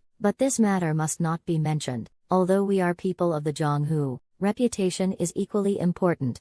Rong shook her head and explained, "He didn't do anything to me. I stayed alone in the watchman's room for a night, just the blanket was a bit smelly." The beautiful woman asked suspiciously, "Didn't bully you, then why did he grab you?" Rong said, "That official Shu's treasure was indeed stolen. The one who stole his treasure was Ji Shaojing, and the reason he brought me to the Yamen is because Ji Shaojing disguised herself as me to commit the crime, hence this misunderstanding occurred." The middle-aged swordsman asked, "Why did Ji Shaojing disguise herself as you?" Rong said angrily, "The other day, Lu and I were drinking in a tavern, and we mentioned her by name. The thousand-faced thief is just a lowlife in the martial world, only good at petty thievery. How can she be my equal?" I suppose those words reached her ears, and she disguised herself as me to steal, seeking revenge. Young Master Lu nodded and said, "That's what happened." The middle-aged swordsman breathed a sigh of relief, and said, "So it was all a misunderstanding. It's good that everything's fine now. Since there's nothing to do, let's go to the Astronomical Bureau. Let's also take the kids to see." Shu Qian held a yellowed ancient book in his hand, and couldn't stop laughing to himself. "This female thief is quite talented. I'll keep her for now. She'll definitely be useful in the future. Coco stole my treasure. I will take your wool, and make you work like cattle and horses in the future. Of course, I will make you eat grass." As for the Astronomy Bureau, Shaohan Shu Rong and her group arrived at the square below the stargazing tower. Once again, they were shocked by this tallest building in Dafeng. Young Master Lu quietly swallowed his saliva, asked, "Master, are we really going in?" The middle-aged swordsman shook his head and said, "Entering the Astronomical Bureau is not as easy as entering the inner palace. You wait outside. I will go in alone, but don't expect too much about the magic weapon." He added in his mind, "Although the night watchman gave me a letter to come to the astronomical supervisor, but does a mere silver gong really have the face to let these self-proclaimed masters give him magical artifacts? To be honest,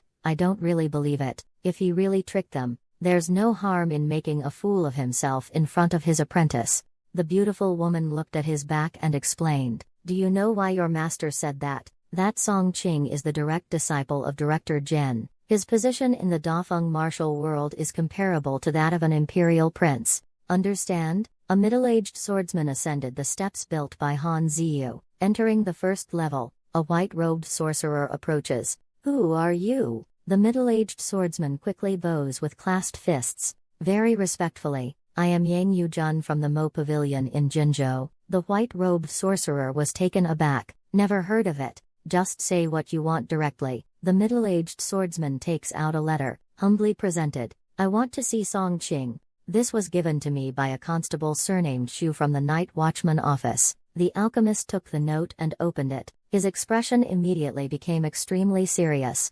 He left a sentence, "Wait here," and hurried upstairs. The middle-aged swordsman was stunned. The other's reaction was unexpected, but soon, the sorcerer who just went upstairs returned, and threw him an ordinary-looking sword. It had no fancy tassels. The scabbard and hilt were not inlaid with gold foil or jade. The middle-aged swordsman didn't have time to examine the sword, held in his arms. He silently left the Astronomical Bureau. Rong saw the middle-aged swordsman holding a sword in his arms, and exclaimed in surprise, "There really is a magical weapon?"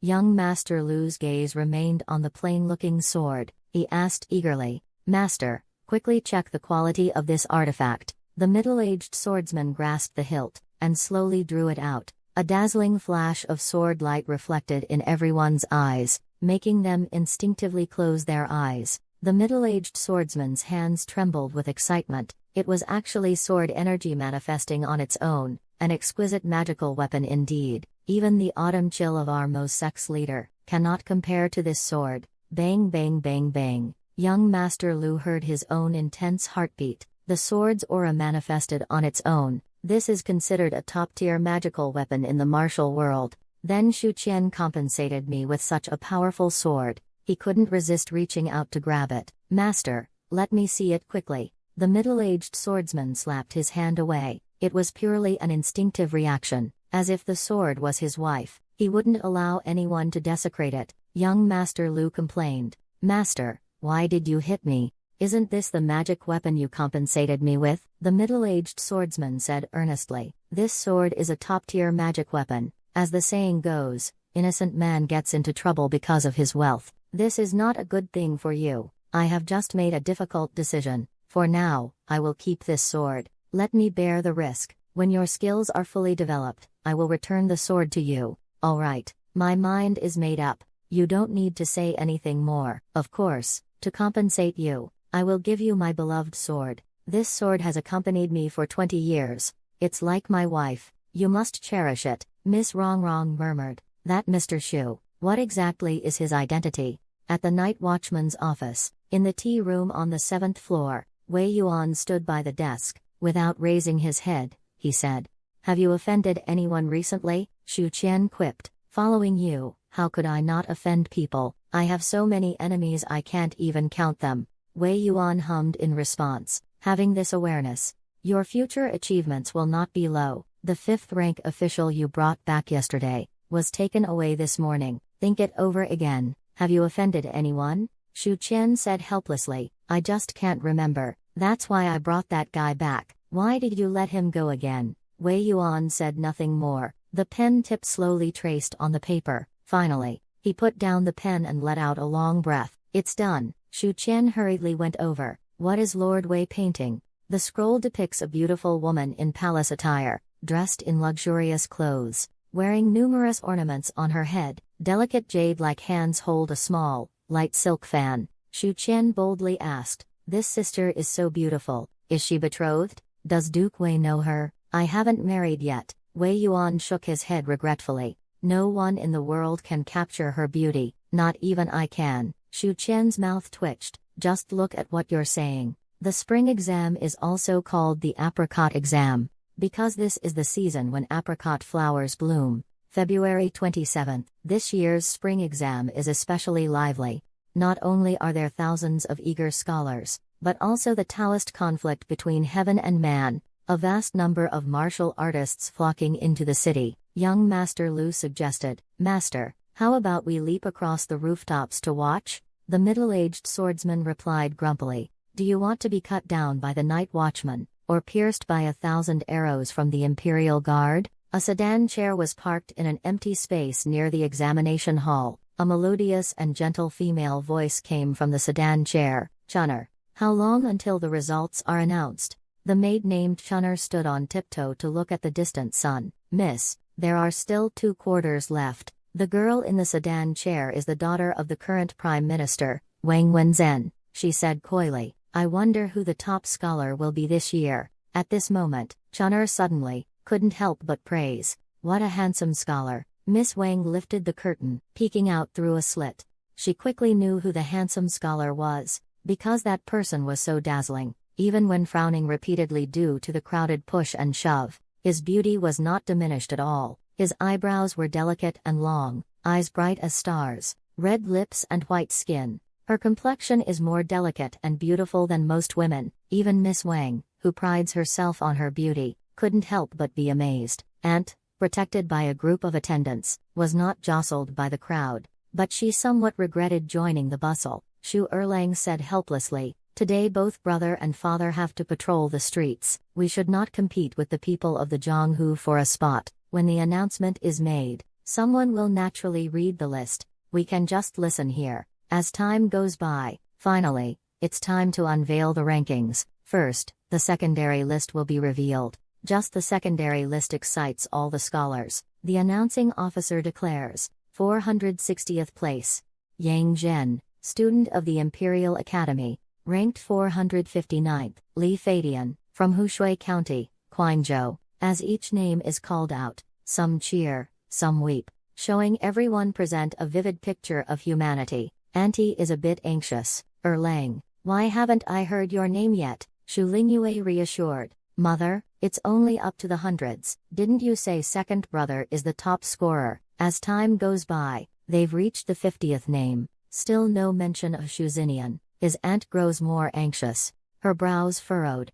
Erlang, it's not your turn yet. Shu Erlang also frowned, and said in a deep voice, "Wait a little longer." When he reached the top 10 in the singing contest, Auntie's face turned pale. feeling that her son most likely wouldn't make it. Finally, when that voice began to sing, this year's top scholar, Xu Xinian, student of Yunlu Academy, from the capital, Xu Xinian's ears rang with a roar, like a thunderclap. His whole body shuddered violently. This thunderclap also exploded in the ears of thousands of students. Their first thought was that it was impossible. The Confucian orthodoxy dispute has lasted for 200 years. The students of Yunlu Academy are being severely suppressed in the officialdom. Under such a major backdrop, how could the top scholar be a student from Yunlu Academy? In the crowd, inquiries were heard from time to time. Which one is Master Xu Xinian? Master Xu? Auntie seemed to be immobilized by a spell, and stood frozen on the spot. But Ling Yue was the first to react. She quickly called to wake up the stunned second brother. Xu Erlang dumbfoundedly raised his hand and said, "It's me, I am Xu Xinian." As soon as he finished speaking, the crowd started to gather around Xu Xinian. Has Scholar Xu been married? I have a daughter at home who is 16 years old, and would like to marry you. I also have an unmarried daughter at home, who is skilled in all the arts. Chun'er stood on tiptoe and watched for a moment, happily saying, "Catching a husband from the candidates is really interesting. Miss, I didn't expect the top scorer to be that handsome scholar." Just as she finished speaking, the curtain suddenly dropped. Miss Wang's sweet voice came from the carriage. "Chun'er, let's go back." Having never seen such a spectacle, Xu Xinian frowned, just about to start swearing, to drive away these ungrateful people. Suddenly, he saw some rogue figures approaching with ill intentions, crashing into the wall of guards, intending to take advantage of his mother and sister. Xu Erlang shouted loudly, "Stop!" But it was useless. He couldn't stop so many people at all. Besides, there are a bunch of wealthy men here looking for a son-in-law. "Scholar Xu, what do you think? You and my daughter are a perfect match, a union made in heaven." Suddenly, a deafening sound exploded. "Stop!" Xu Qian shouted sternly. "Take those troublemakers away. Everyone else, step back 10 feet from Wei Yuan." As soon as the words fell, several gongs around immediately went up to arrest people, and pulled out a few Zhonghu men one by one. The moment Erlang saw Xu Qian, he sighed with relief, as if finding support. Some other students who came to the capital for the exams were puzzled. Who is this person, so ostentatious? I just look like a martial artist. A scholar explained to him. That is Xu Qian, the one who wrote "The fragrance of flowers drifts in the dusk of the moon." Upon hearing this, the scholar's eyes immediately lit up. So it's him. He truly is impressive and extraordinary, a real dragon among men. One can't help but feel admiration upon seeing him. Many students in the capital are quite excited. "Greeting with cupped hands," he called out. "Greetings, Scholar Xu." Ling Yue, who only cares about her brother, murmured, "Big brother is really impressive." Xu Xinian muttered quietly, "Obviously, I'm the main character." Xu Xinian not only passed the examination, but he also became the top scholar. This was something the whole family did not expect. After finishing lunch, Xu Erlang looked at Xu Qian and asked, "Big brother, are you patrolling the streets today?" Xu Qian shook his head. "Patrolling the streets as a silver gong is not mandatory. You can go if you feel like it." Xu Erlang clasped his hands behind his back, and said lightly, "Then, brother, please kindly guard the house for me. Annoying flies are sure to come in the afternoon. I will not see anyone." Xu Qian's mouth twitched. "Hey, this little guy is acting up. As a chief constable, how would I have time to guard the door for a mere top scholar?" He waved his hand and walked out. "I have other things to do. No time to bother with you." Xu Qian returned to his room, worrying about Xu Erlang's future. Erlang has become the top provincial graduate. I didn't expect this. Next is the palace examination in a month. After the palace examination, I can activate the backup plan I laid down. Staying in the capital is just the first step. If we want Erlang to become someone useful to me, we need to find him a patron. Otherwise, with his status as a Yunlu Academy student, he'll be stuck in a minor post forever. Lord Wei is no longer the left censor-in-chief of the censorate. I don't know if he can reclaim such an important position, but Erlang cannot rely on Wei Yuan. He must not have any involvement with him. Otherwise, he will end up like me, will be branded as a eunuch's party. You can't put all your eggs in one basket. I must find a backer for him. This way, our brothers will have hope for a united future. dominate the court. Princess Hua Qing is just a woman. I suspect she is secretly cultivating power. But Erlang needs a solid backing, not to become an underground party member. As for the crown prince, after the consort Fu case, I broke off with consort Chen, my mother-in-law, so the crown prince is not considered. Moreover, the crown prince's rank is too low. He's not worthy of my Erlang.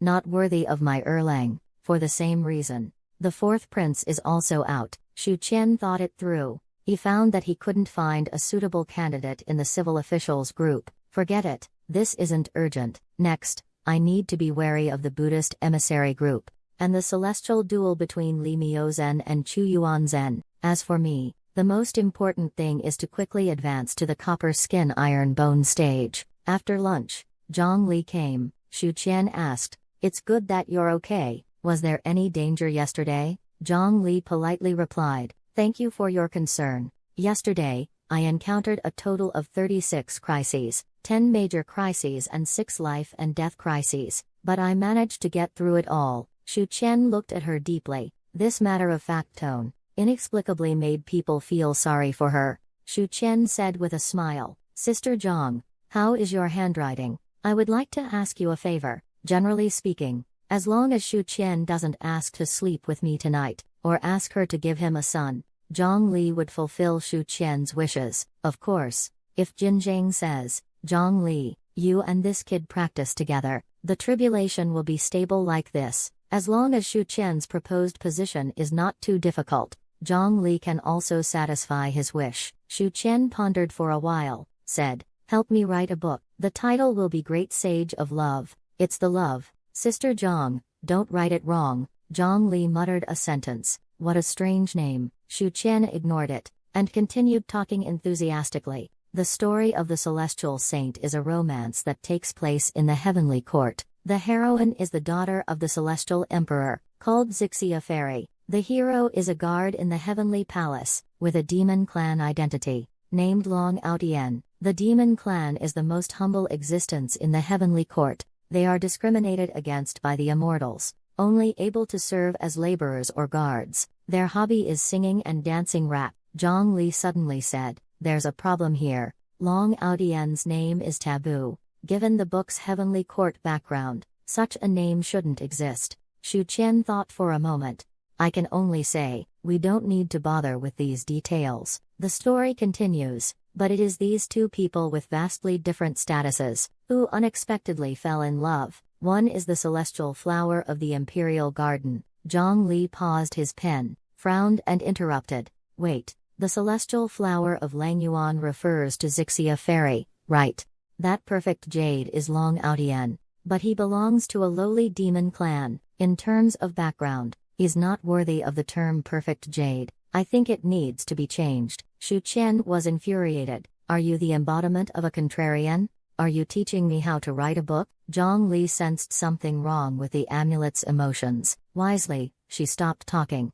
The story continues. The two meet secretly in the heavenly palace, from holding hands and watching the sunset clouds, to hugging and kissing, and then to rolling in the sheets in a secret room. Shu Qian described this series of events in great detail, from beginning to end. The detailed description was very accurate. In this era, similar banned books also have detailed descriptions, even complemented with poetry. Shu Qian can copy poems, but writing poems himself is impossible, so he didn't show off his skills. Suddenly, Shu Qian's voice became gentle. "But, the love between Zixia Fairy and Long Outien was reported. The heavenly emperor was furious, and had Long Outien skinned and dismembered, cast into reincarnation, to be livestock for generations. Meanwhile, the fairy Zixia was eternally imprisoned in the Moon Palace, accompanied by coldness and solitude." Shu Qian cleared his throat and asked, "How many words?"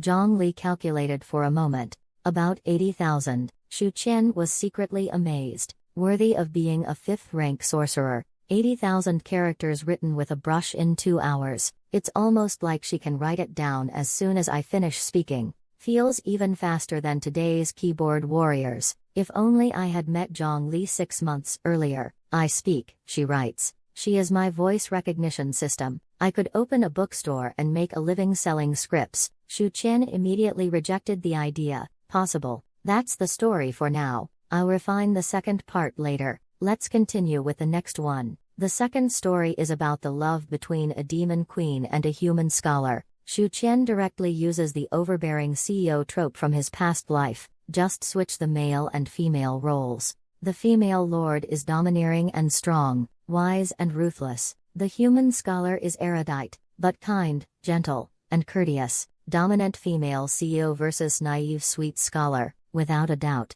This book is written for Hejing. The main characters are a celestial princess and a little guard. Shu Qian has malicious intentions, misleading Li Nan's views on love and values. When she becomes infatuated, she imagines a handsome, charming, and capable bodyguard type of person who is interesting to talk to. Li Nan will find out, isn't my lackey just such a person? The true destined one is right beside me. As for Hejing, she is a tough nut to crack, smart, calm, and assertive. Such women are hard to lead, and in this male-dominated world, it's almost impossible to see a domineering queen falling for someone like me, but I believe this will inevitably pique Princess Hejing's interest in reading. Shu Qian washed his face and went out. He rode on the mare, carrying the 2 novels that Zhang Li had copied, and hurried into the imperial city. Shu Qian asked, "How have you been recently, Your Highness?" Li Nan sighed. "My mother has been crying to me every day, saying she is bullied by the empress in the harem. It seemed I couldn't survive any longer, but I couldn't defeat Hejing. Besides, I don't think Mother Consort's situation was as miserable as she claimed. When the crown prince was imprisoned in Dali Temple, I pleaded with Father Emperor, but Father refused to see me, so I stood in the cold for 2 hours. It was Hejing who drove me back. At that moment, I thought, maybe Father doesn't love me that much." After the crown prince got into trouble, my brothers and sisters stopped playing with me. Only then did I realize they didn't really like me. Shu Qian knew this was Princess Li Nan showing her trust in him. That's why she let down her princess pride in front of him, revealed.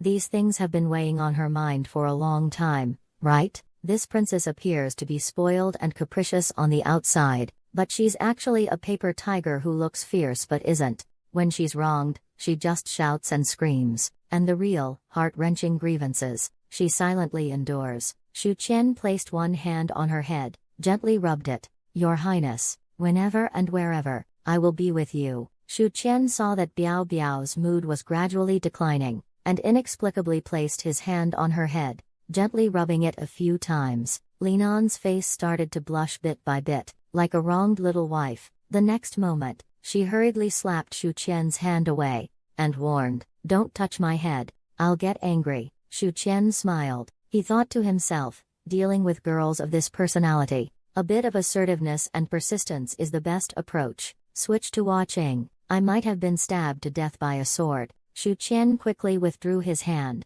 took out the Romance of the Great Saint from his bosom, placed it in front of Li Nan and smiled.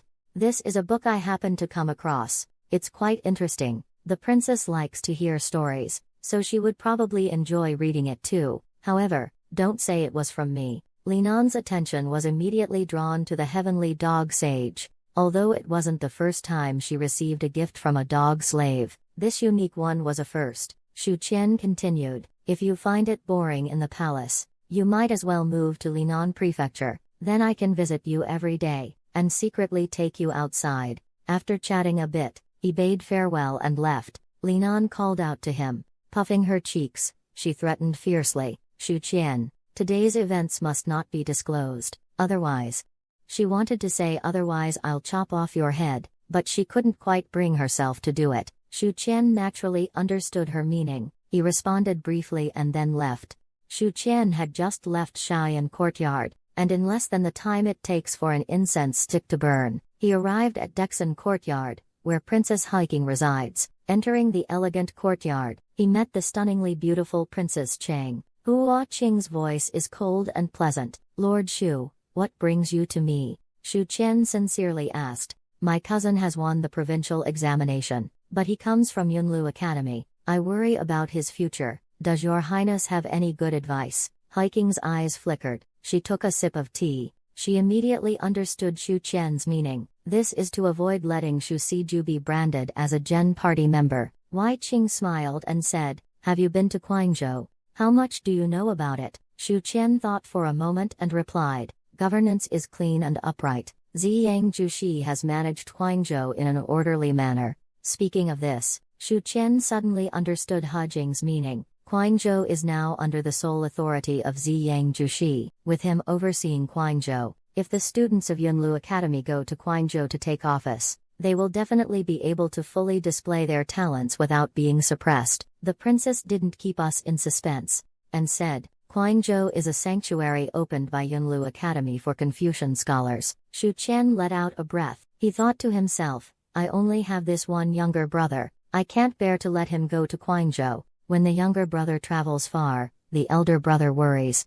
Forget it, let's have Erlang stay in the capital for now. We'll figure out something later, maybe he'll find support on his own." Shu Qian's schemes are revealed. "By the way, I wonder if your highness is interested in storybooks?" He Jing shook her head. "I never read those things." Princess He Jing's haughty tone, it's as if a female doctor said, "Online novels? Hey, I never read that kind of stuff." Shu Qian took the domineering Queen Falls in Love with Me out of his chest. He placed it on the desk and said, "I found a good book, Your Highness. You can read it when you have free time." Then he quickly ran out, not forgetting to patch himself up. "The Yaman is busy with affairs. I must take my leave now. By the way, please make sure to keep this a secret for me." Even He Jing hasn't seen it. It was just a formal nod. After seeing Shu Qian off, she was about to instruct the maid to put away the book and handle it herself. As her gaze swept over the cover, her eyes suddenly froze.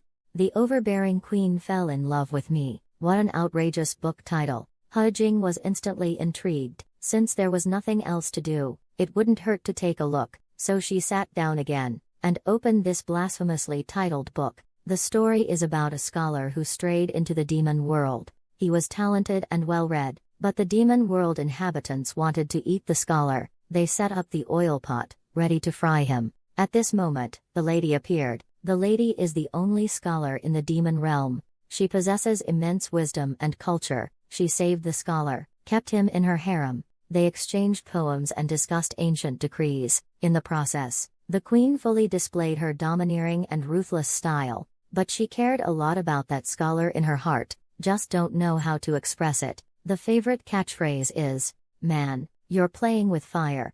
He Jing has never seen such an interesting book. It has no depth at all, and you can't learn anything from it. It's like night and day compared to the obscure ancient responses she loves to read. But for some reason, even though it's just trivial matters of daily life, boring conversation, but it seems to have a special magic that makes He Jing can't help but want to see the queen's various public miracles. Yes, exactly, public miracles. Trample men underfoot.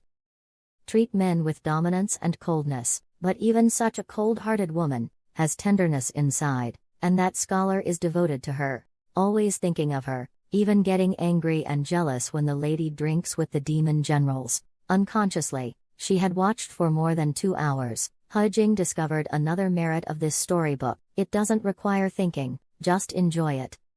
Huo Qing suddenly felt a surge of anger. What have I done? Such a book with no nutrition and no knowledge. I actually watched for 2 hours. How is this different from wasting life? How can you waste time and energy on such meaningless things? She felt a deep sense of guilt for it. Huo Qing disdainfully tossed the book aside, gets up and leaves the reception room, thinking this is just a casual book. But a few minutes later, she couldn't help but come back, looking around guiltily like a thief. After not finding anyone, she quietly hid the book in her sleeve and took it away, certainly not to review it again before bed, but because the book couldn't be seen by others, just like those secret boudoir responses that can't be exposed to light.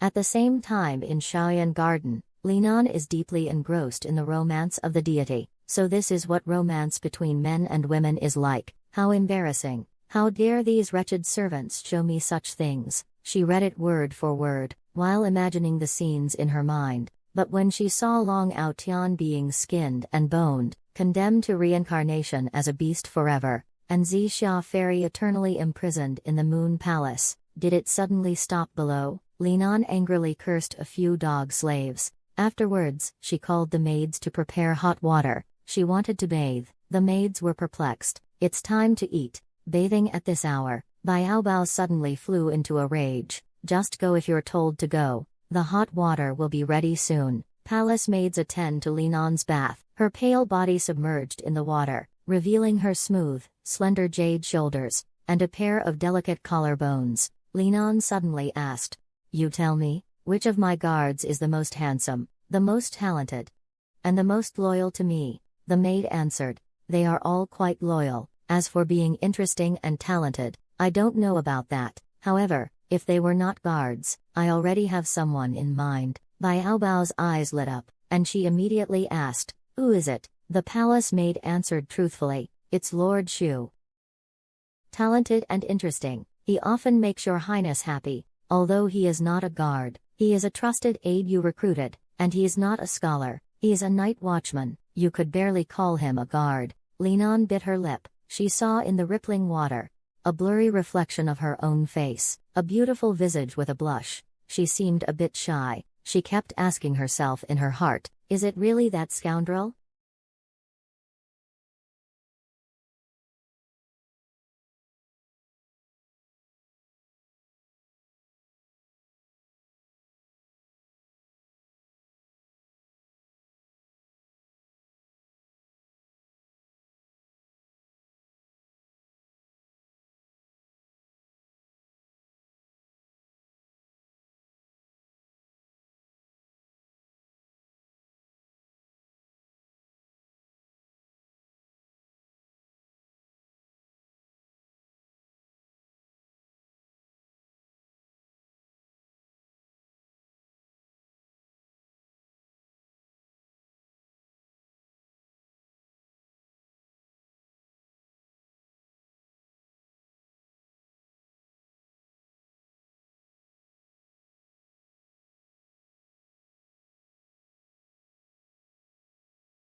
Yonglu Academy on Qinyun Mountain. The horses stop at the foot of the mountain. A scholar in Confucian robes leaps off the bird's back, holding a list in his hand. He quickly runs towards the mountain top. "Great news, great news," Zhang Shen said in a deep voice. "A scholar must remain calm. Neither great joy nor great sorrow should shake your resolve. I see your expression. It seems that all the scholars who participated in the Spring Festival have passed the provincial examination." The messenger scholar excitedly shouted, "Sir, not only did they pass the provincial examination, but Shu Siju became the top scorer." Zhang Shen thought he heard wrong. In a deep voice, he said, "Wei Yuan." The student delivering the news nodded vigorously. "This is the list of academy students nominated for the Sing list. Shu Siju is indeed the top scorer." Zhang Shen excitedly snatched the list. It listed the names and rankings of the academy students participating in the Spring Festival. The first name was Shu Siju, top scorer, first place. Zhang Shen stared at the list for a long time. Suddenly, he shouted loudly, "Dean, Chen Tai, Li Muzi, my student has become the top scholar." Very soon, the courtyard's Zhao Shu and two great scholars were alarmed. Using the great boasting technique, they appeared outside Zhang Shen's study. Ignoring the distance, Li Muzi frowned, and said in a deep voice, "Is it that student who never lost an argument?" The white-haired Dean Zhao Shu asked as well, "Really? Which scholar won the Wei Yuan?" Zhang Shen said proudly, "That's right, it's my student Shu Siju." Li Mujia and Chen Tai were both pleased. "That's sour." Dean Zhao frowned and said, "Based on the situation of previous annual exams, there must be cheating this year. But Shu Siju is a student of Yunlu Academy. He had no part in the whole thing, but if it was all based on ability, it seems a bit far-fetched." Zhao Shu said in a deep voice, "Logically, it shouldn't have been the top scorer." "What kind of essay did Siju write?" Zhang Shen suppressed his joy. Siju's answers and interpretations were excellent, but to say they were extraordinarily brilliant would be an overstatement. How did he manage to get selected by the three officials? At least two people support him. The reporting student immediately took out a piece of paper from his bosom. and handed it over, saying, "I heard that officials say." Xu Siju wrote a poem in the third round, highly praised by the evaluators of Dong's University. The other examiners were also convinced, plus, his performance in the first two exams was excellent. That's why he became the top scorer. Dean Zhao Shu saw this. He reached out and took the folded rice paper, and slowly unfolded it. Then he fell into a long silence. After a long while, he murmured under his breath, caught in some emotion, temporarily unable to escape. Zhang Shen looked at him suspiciously. He wanted to ask but didn't dare. After a while, Zhao Shu suddenly laughed out loud. "Great poem. I want to personally engrave this poem in the Sub-Sage Hall. Let it become a part of Yunlu Academy. In the future, when descendants look back at this history, this poem will suffice." The three great scholars found it unbelievable. They grabbed the manuscript from the dean's hand and started reading. The next moment, their expressions froze. Just like Zhao Shu before, they were immersed in a certain emotion. Li Mu suddenly burst into tears. Traveling is difficult. So many divergent paths. Where to go now? There will be times when the long winds break the waves, and the sails will be hoisted to cross the vast seas. This poem is about our Yunlu Academy. Looking back at the 200 years since the establishment of the Imperial College, Yunlu Academy has entered the darkest era in its history. Students study diligently by lamplight, but what they get in return is being shelved. A heart full of passion with nowhere to vent, a belly full of talent with no place to display. Stopping mid-drink and unable to eat, drawing my sword and looking around, feeling lost. These last two lines are simply strokes of genius, making every scholar's spirit soar. Emotions stirring. Zhang Shen shook off the stirring emotions, whispered, "Dean, Xu Siju is my disciple. I taught him with great effort." Zhao Shu said with relief. "Jinyan, you've worked hard," Zhang said righteously. "It is our duty to cultivate talent for the academy. I, Zhang Jinyan, have an unshirkable responsibility. What hardship is there to speak of? However, I have a small request. I hope the director can fulfill it. When you personally carve the poem, remember to write a few small characters after the signature of the old words. Teacher Zhang Shen. Zi Jinyan, a person from Jingzhou." Zhao Shu hasn't answered yet. Chen Tai and Li Mubai spoke first. "I oppose." Zhang Shen was furious. "What does my student's poem have to do with you? Do you have the right to oppose it?" The two scholars glared angrily. "Nonsense. You have no idea about your student's level? Who wrote this poem? Do you dare to say you don't know?" Zhao Shu's mind flashed a question mark, and he said in a deep voice, "What did you just say? This poem wasn't written by Xu Siju?" Chen Tai snorted. "Xu Siju excels in essays. His poems are mediocre. How did you create such an inspiring masterpiece?" Li Mu quickly replied, "It was made by my student, Xu Qian." Zhang Shen laughed and said, "Since when did he become your student?" "He is also my student. So, no matter how you write my name, it's not wrong." As the words fell, the three great scholars started arguing again. Dean Zhao shouting listened for a moment, and roughly understood that this poem was not written by Xu Siju, but by his cousin, who is acclaimed in the scholar community as a master poet. So Xu Siju also cheated. Confucianism values character. The higher the rank of a Confucian scholar, the more they emphasize integrity. It's said that every great Confucian scholar has exceptionally high moral standards. Behavior is not a trivial matter. If it conflicts with the primary subject, it will affect future promotions. Zhao Shu suddenly asked, "By the way, what is our top graduate's specialty?" Zhang Shenao, governance and military strategy. Upon hearing this, Zhao Shu nodded reassuringly. If it's about governance and military strategy, then there's no problem. It won't affect future promotions. Zhao Shu said, "You don't need to argue over a poem. I think that Xu Qian used his cousin's hand to present this poem to the academy. That's the greatest reward for us." The three scholars said in unison, "The dean is right." The three scholars thought simultaneously, "We'll ask Xu Ningyan for more masterpieces later." Additionally, they tacitly added in their hearts, "Despicable Yang Gong." The next day, the Xu residents held a grand banquet, inviting friends and family. The Xu clan is overjoyed. Recently, Xu Delong was just made an earl. Then Shu Xinian became the top scholar. This is a sign that the Shu family is rising. The guests are drinking and boasting. The success of DeLong and Erlang is largely due to you. You have nurtured both a scholar and a warrior. You are even more capable than those tutors. I happen to have a pair of grandsons at home. Dan, can you take care of it for a few years? Shu Pingzhe, feeling elated, laughed heartily and readily agreed. All right, no problem, uncle, just send those two little brats over. Shu Qian couldn't help but complain inwardly. You haven't done a damn thing. You're obviously an unworthy son, Shu Pingzhe. Shu Xinian was brooding inside. Father really has no self-awareness. You are just a crude warrior. Bow. At the west gate of the capital, the soldiers guarding the city suddenly heard faint Buddhist chants. Ethereal, as if coming from the sky. A soldier scratched his ear, and found the chanting still echoing in his ears, so he asked suspiciously, "Did you hear any strange sounds?" As soon as he asked, they saw the golden Buddha light rising slowly from the west. Like the rising morning sun, they gazed at the pure Buddha light, with devout and gentle eyes, as if their souls had been cleansed. Unconsciously, they loosened their tightly held spears. The soldiers, who had not yet had time to look west, noticed something unusual. They grabbed the drumsticks and struck forcefully again and again. The dull drum beats echoed across the fields, a shock in the hearts of the soldiers defending the city. On the Shu residents' side, as Shu Qian raises his cup in a toast, the voice of the monk Shen Shu echoes in his mind. They are here. Shu Qian furrowed his brow. What has arrived? He was first taken aback, then he immediately realized, the Buddhist envoy group has arrived. The Buddhist sect from the western regions has finally arrived in the capital. They have come because of the Senko case.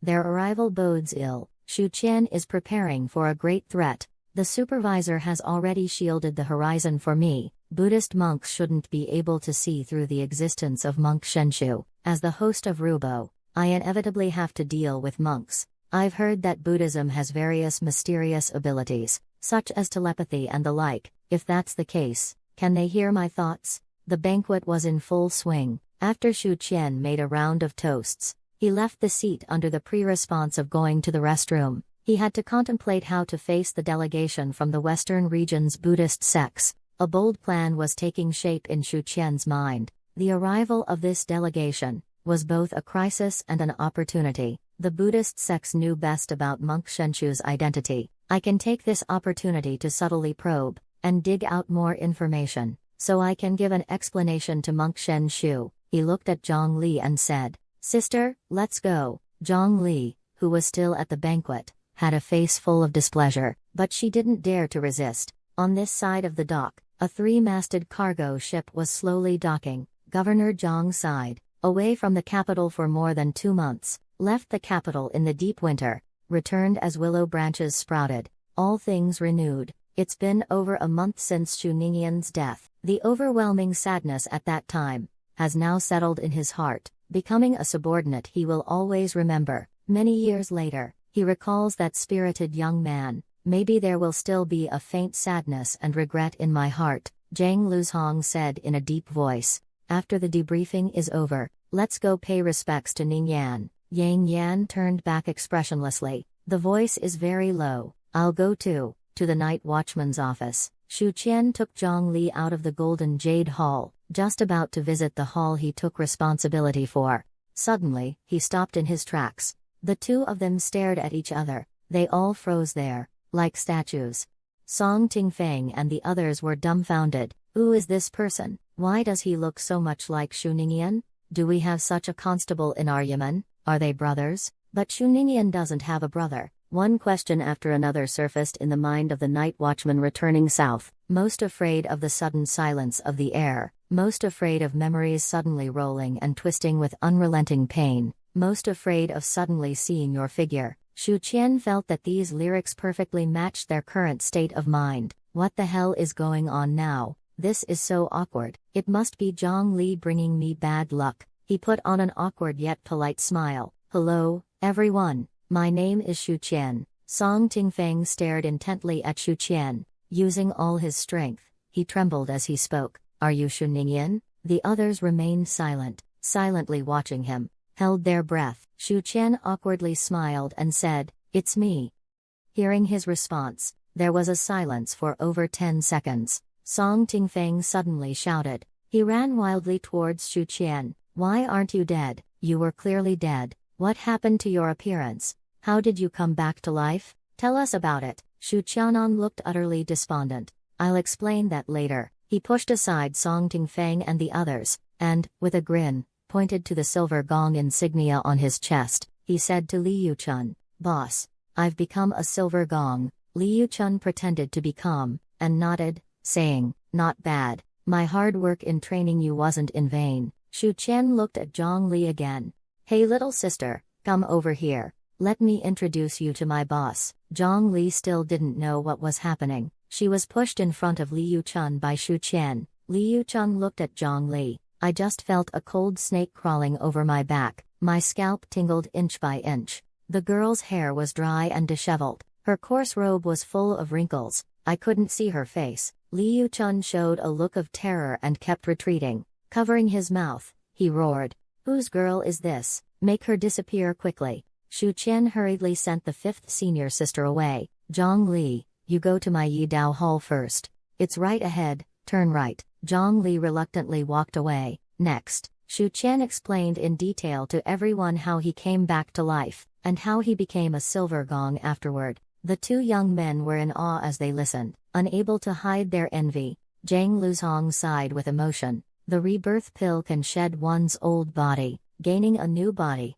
I heard that His Majesty asked the supervisor for one before, but the supervisor didn't give him one. Isn't Chu Tsaiwei your sweetheart?" Shu Qian ignored his teasing. He put his arm around Song Tingfeng's shoulder and said, "Let's not talk about this. It's rare for us brothers to reunite. Let's go to the pleasure quarters tonight." But Song Tingfeng firmly shook his head. He said it seriously. "I won't go to the brothel anymore. I'm not who I used to be." The current Song Tingfeng will be a diligent and progressive person. "Ningyan, you will change, and I will change too. You can't look at me with the old perspective." Shu Qian ignored him. He turned around and walked out with Zhu Guangxao.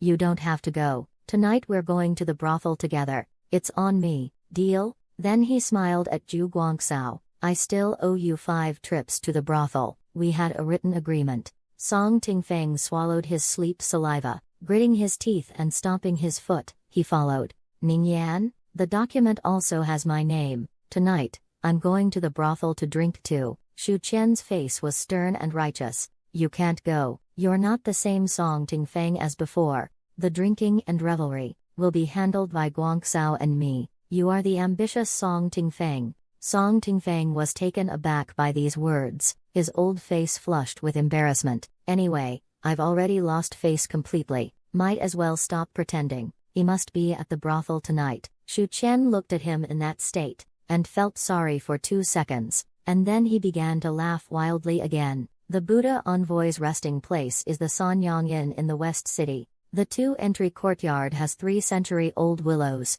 hence the name. After reminiscing with his colleagues, Shu Qian came alone to the Sanyang post to inquire about news. The postman walked out from the gate, quietly entered a small alley. In the alley stood a young man wearing a night watchman's uniform, pressing the knife with one hand, leaning against the wall, waiting for a long time. The courier handed over a note. "My lord, this is the list of the current Western region envoy. The leader's master is named Du Yi. Master Du Yi has just been summoned to the palace. He's not at the inn." Shu Qian flicked his fingers. A piece of silver flew in an arc, caught steadily by the courier, sent the courier away. Shu Qian quickly took off the night watchman's uniform, then took out a monk's robe from the book fragment and put it on. He touched his buzz cut and steeled himself, comforting himself by saying, "Although it's been hard to grow a little hair out, it can grow back, can only sacrifice." A few minutes later, a handsome and masculine monk arrived at the station gate. The gatekeeper was not a station hand, but a young monk. The monk stepped forward and blocked the way. "What is your name, brother?" Shu Qian put his hands together and recited his Dharma name. "Amitabha. I am Hung Yuan from Qinglong Temple. Hearing that fellow disciples from the western regions have arrived, I have come to pay my respects." That monk is not easy to deceive either. He scrutinized Shu Qian and asked, has Brother Hungyuan broken his vows? Shu Qian, with a tone of family secrets are known by family members, said, I practice as a warrior monk. The monk suddenly understood, and his tone immediately became polite. Brother Hungyuan, please come in. Led by the monk guarding the door, Shu Qian passed through the front yard to the inner courtyard. The monk stopped in the courtyard, and went inside alone. Brother Hungyuan, please wait here for a moment, I will notify Uncle Jingchen. Shu Qian watched the young monk enter a room, recalling the names on the list. The total number of the Western region envoy this time is 20. The highest ranking person is naturally Master Du, the leader of this delegation. Next, there are two others, they are Jingchen and Jingxi. Look at their Dharma names, these two should be senior and junior brothers. Shu Qian was thinking. A young monk came out, he invited Shu Qian inside. Shu Qian followed the young monk into the room. The room is filled with the scent of sandalwood. Shu Qian clasps his hands together. Master Jingchen, the middle-aged monk returns the gesture. Brother Hungyuan. After Shu Qian sat down cross-legged, Jingchen then said, Brother Panshu just returned to the temple. Shu Qian understood what he meant. He wanted to say, the monks at Qinglong Temple have just received news of the envoy entering the capital. Abbot Panshu has just returned to Qinglong Temple, without a special reason. He wouldn't let the monks come over to disturb us. This is a test from the other side. Shu Qian had prepared a draft for this. He spoke unhurriedly. I, a humble monk, left the temple many years ago. Monk Jingchen smiled and said, What brings you here, Brother Hungyuan? His voice seemed to possess a strange magic that made Shu Qian instinctively resist lying, and just want to honestly explain his purpose. Shu Qian's heart tightened. A 5th-rank adjudicator, the abbot of Qinglong Temple, Pan Shu, is also of the 5th rank. Monks of this level are like walking rules. They consciously or unconsciously influence those around them. Shu Qian had never seen a law enforcer fight, but when he went to Qinglong Temple to investigate the Rubo case, I specifically researched the data on Buddhist masters. Their combat power comes from the precepts. It's somewhat like the Confucian doctrine of words becoming law, but not as unruly as Confucianism. Shu Qian clasped his hands together and recited a Buddhist chant. Senior brother and fellow disciples have arrived in the capital. Is it for the unsealed item from the Sengpo case? Jingchen squinted his eyes, and asked with a calm expression, Senior brother Panshu mentioned it? Before monk Panshu returned to Qinglong Temple, Uncle Duer strictly ordered not to reveal the existence of the sealed item, not even to the monks of Qinglong Temple. Master Jingchen set a trap for Shu Qian. It wasn't as the master said. To be honest, I was also involved in the Sengpo case. In the gentle and peaceful eyes of Jingchen, it seemed as if a golden divine light flashed. Shu Qian showed a look of melancholy and sorrow. I have a junior brother. His monastic name is Hengwei. We grew up together since childhood. Very close. Hengwei suddenly disappeared over a year ago. He also stole a spell from the temple that conceals one's aura. I investigated from many angles. I found that he was likely abducted by a trafficking organization. Jingchen seemed to be suffering unbearable loneliness. He could only chant Buddhist mantras to ease his emotions. Amitabha, seeing junior brother Hungyuan like this, he felt a stir in his heart, and asked, Is there more to this case? Shu Qian nodded and said, That's right, junior brother Hengwei and a female pilgrim fell in love. They pledged their lives to each other, so he stole the Qinglong Temple's sacred artifact and ran away. Jingchen furrows his brows, and a multitude of doubts flash through his mind. He asks, Even if you elope, there's no need to steal a magical artifact, right? Shu Hungyuan sighed. That female pilgrim is the legitimate daughter of Prince Yu. Prince Yu is His Majesty's younger brother, a noble prince. If not for the artifact that conceals her aura, they can't leave the capital city. Master Jingchen was momentarily speechless, couldn't find the words. Then, Shu Qian described how two young people, indifferent to worldly matters, were, how to be passively involved in party strife, and how to die an untimely death, was roughly explained. Master Jingchen clasped his hands, showing compassion on his face, chanting the Buddha's name. After a few moments of silence, he said, But this matter, what does it have to do with the Rubo case? Shu Qian smiled inwardly. With a calm expression, he said, This case is full of twists and turns. It's far from as simple as it looks. At the end of last year, The Royal Yongjin Mountain River Temple in Sangpo was suddenly destroyed by an explosion. The evil entity sealed beneath Sangpo has emerged. The Emperor of Dafeng is furious. He ordered the 3 departments to investigate thoroughly. The reason I got involved is that the evil entity has parasitized junior brother Hung Wei. Master Jingchen's face changed dramatically, and he asked urgently, "Where is that evil thing now? Hung Wei isn't dead yet. How did the Great Feng handle this matter? Did the supervisor not take action? Or has the evil entity been resealed by the supervisor?" Shu Qian's lips curled slightly, thinking, "Got you, old bald donkey." He analyzed the Sangpo case and the Pingyang Princess case in a simple and clear manner, revealing all the secrets behind the 2 cases. He told every detail to Monk Jingchen. Monk Jingchen remained silent for a long time. It seems to be interconnected, stunned by the intricate and complex case. Master Jingchen's heart was in turmoil. Uncle Master went to the palace to meet the emperor and understand the details of the case. Unexpectedly, I, staying at the post station, was the first to know the whole story. He sighed. This case is indeed full of twists and turns, and the person who can solve it is even more impressive. How does junior brother Hung Yuan know such details? Shu Qian knew. This is a doubt that Monk Jingchen would inevitably raise. He wasn't flustered at all. Forcing himself to resist the instinct not to lie, he replied, "Although this case is hosted by the 3 departments, but the one who truly uncovered the Sangpo case and Princess Pingyang's case was a silver gong from the Watchman's Bureau, named Shu Qian. This humble monk is on very good terms with Lord Shu, and I myself got involved because of my junior brother Hung Wei." That's when it became perfectly clear. Monk Jingchen noted down the name, Silver Gong Shu Qian. Shu Hongyuan said slowly, "Senior brother, you are unaware, Shu Qian is the most brilliant and talented person I've ever met in my life. In terms of cultivation, he is extraordinarily gifted. Throughout the entire Dafeng, few can compare to him. In terms of official duties, he resolutely refuses to take a single needle or thread from the common people. He takes up the cause of justice for the country. In solving cases, though the great song has many experts, none can surpass him. In poetry and literature, he is hailed as the greatest poet of the past 200 years in Dafeng. It's said that the courtesans of the Jiaofeng division are madly in love with him, but he pays them no mind." Monk Jingchen was stunned. He couldn't believe such a person existed in the capital. A sharp light flickered in Monk Jingchen's eyes. There truly are such people in this world. It's a pity they don't enter my Buddhist sect. Shu Qian's alertness increased.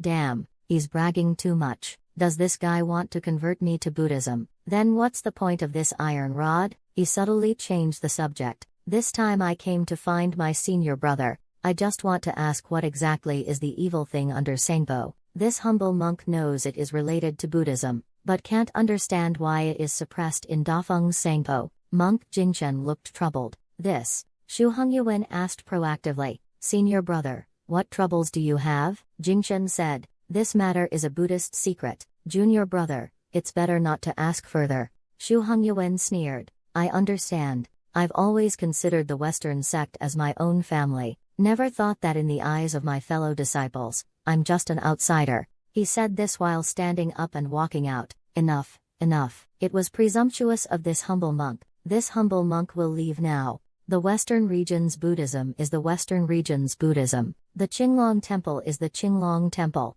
It's different, Jingchen shouted, with an angry face. "Stop. We are both disciples of Buddha. Offering to Buddha is a family affair." Junior brother's words just now were truly hurtful. Do not say such things again. Shu Hongyuan felt a surge of joy in his heart. This is promising. But he remained expressionless on the surface. Just let out a faint cold snort. Jingchen sighed inwardly, and greeted, "Junior brother, please sit. I will tell you what I know. Qinglong Temple is the last remnant of the Western region's Buddhism in Dafeng. If the Western region's Buddhism wants to continue preaching in the Central Plains, Qinglong Temple is an indispensable force. Against such a backdrop, the Western Buddhist sect places great importance on its relationship with the Qinglong Temple family. Any suspicions and rifts must be eradicated and avoided." Jingchen said, "That evil entity is indeed related to our Buddhist sect. I heard from Uncle Du that he was a traitor to Buddhism." Shu Hongyuan's eyes narrowed slightly.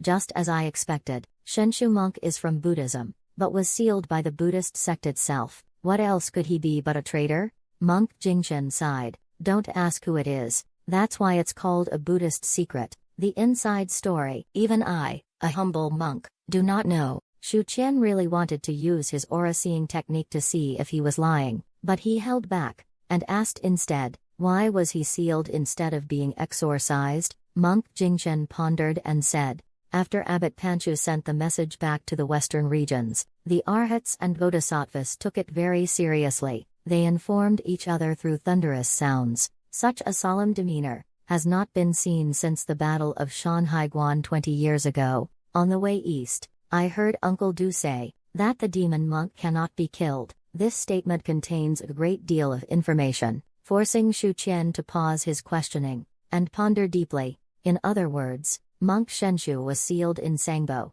It's not because the Buddhist sect is compassionate, but because they can't kill him, Monk Shenshu once said. He luckily stepped into the highest realm of immortality. But don't forget, in Buddhism, there exists the Buddha, a being beyond rank. Even the Buddha couldn't kill Monk Shenshu? Oh my god, Monk Shenshu is more terrifying than I imagined. What kind of monster is he exactly? Shu Qian muttered to himself. Such a terrible traitor is a major threat. Choosing to seal him in the territory of our ally, Dafeng. There must be some compelling reason, otherwise, sealing him under their own watch would be safer, wouldn't it? Shu Qian said in a deep voice. I understand now, so it can't be killed. No wonder it had to be dismembered and sealed. But why choose Sangbo? Jingchen said. This is a question that I, a humble monk, also wish to know. I asked Uncle Du about it on the way. Uncle told me, it stems from an event 500 years ago with the martial emperor of Dafeng. Shu Qian felt it was a pity. 500 years ago, Buddhism was spreading across Dafeng.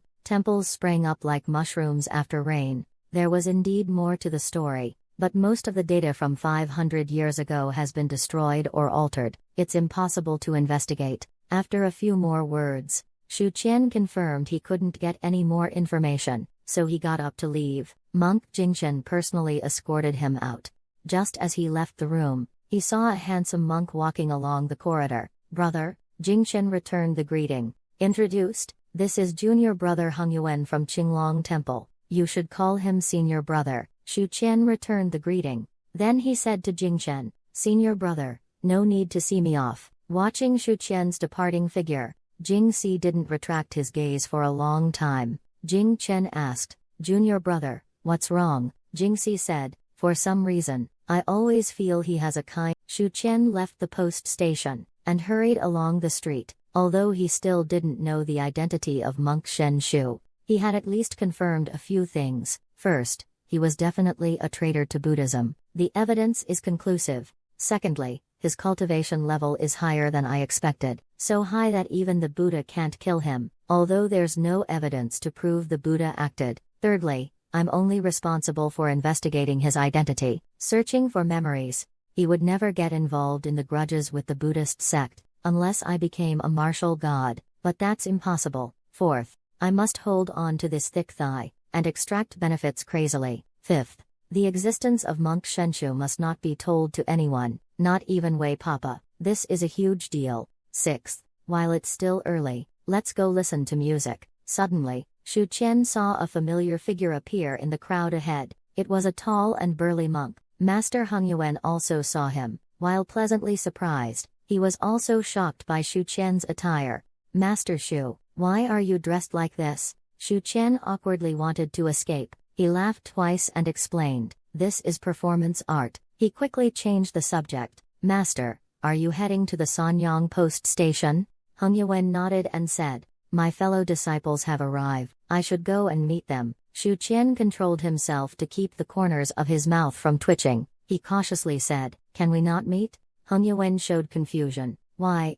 Shu Qian couldn't help but complain in his heart. Because, you might get beaten up. Hongyuan glanced at him a few times, nodded and said, I just came from having a vegetarian meal at the Shu residence. Shu Qian testified, what were you doing at my house? Oh, right. He went to congratulate Erlang on becoming the top scorer. Didn't Erlang kick you out? Shu Qian suddenly felt a strong sense of guilt. feeling like he just tricked his little brother, and then went to deceive the honest and simple Master Hung Yuen, simply not himself, with immense guilt. He took out a 10-tael silver note from his pocket, and sincerely stuffed it into monk Hung Yuen's hand. Master, this is my token of appreciation for the elders and children of the health hall. Hung Yuen sincerely respects it. Amitabha, Master Shu is truly a great philanthropist. Shu Qian felt more and more embarrassed. Hurry up and wave goodbye. As for whether Hung Yuen goes to the Sanyang post station, he doesn't care. Not long after, Master Hung Yuen arrived at the post station gate. The monk guarding the gate looked a bit puzzled. I wondered if our Buddhist sect was so prosperous in Dafeng, but I still stepped forward and stopped Hung Yuen to ask, where does this brother practice? Master Hung Yuen placed his palms together. This humble monk is Hung Yuen from Qinglong Temple. Upon hearing of my fellow sect members' arrival in the capital, I came to pay my respects. As soon as the words were spoken, the gatekeeping monk widened his eyes, looking as if he'd seen a ghost.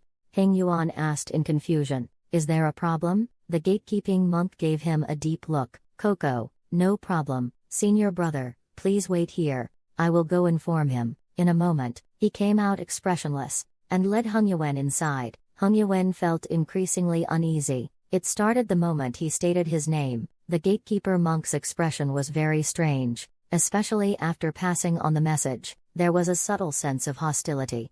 Led by the gatekeeper monk, we passed through the front yard to the backyard, and entered an unremarkable meditation room. Monk Jingshen scrutinized Hung Yuen with sharp eyes, and said in a deep voice, Hung Yuen from Qinglong Temple. Hung Yuen recites the Buddha's name with hands in prayer. Indeed, it is I. Monk Jingshen says solemnly, monks do not speak frivolously. Hearing these words, Hung Yuen's most immediate feeling was that alarm bells were ringing in his ears. He couldn't lie. He had to answer honestly. Hung Yuen clasped his hands together and calmly said, can modify the precepts himself. So here's the question. If this person in front of us is Hung Yuen, then who was that person just now? What's his purpose? Can modify the precepts himself. Then the question arises, if the person in front of us is Hung Yuen, then who was the person just now? What is his purpose? Jingshen carefully reviewed the conversation, and was shocked to realize that the other party was after the sealed item of Sangbo. In that case, the nature of the matter is not as simple as impersonating Hung Yuen. It involves the demon monk. He must take it seriously. But the monk just now also knows the lion's roar. Even if it's not Hung Yuen, he must be someone from Buddhism. And this one before us, even if it really is Hung Yuen, is his visit truly just a visit, without any other intentions? Various thoughts flashed by. Monk Jingshen made a decision immediately. He shouted in a deep voice, take him. A monk in blue robes stepped forward, attempting to press down on Hung Yuen's shoulder. Hung Yuen's face also turned completely grim. It was baffling from the beginning. And now you still want to fight? Even a clay figure has a temper. Hung Yuen's chi stirred. A bang sounded, easily knocked several monks away. Monk Jingshen formed hand seals, chanted, the body cannot be moved.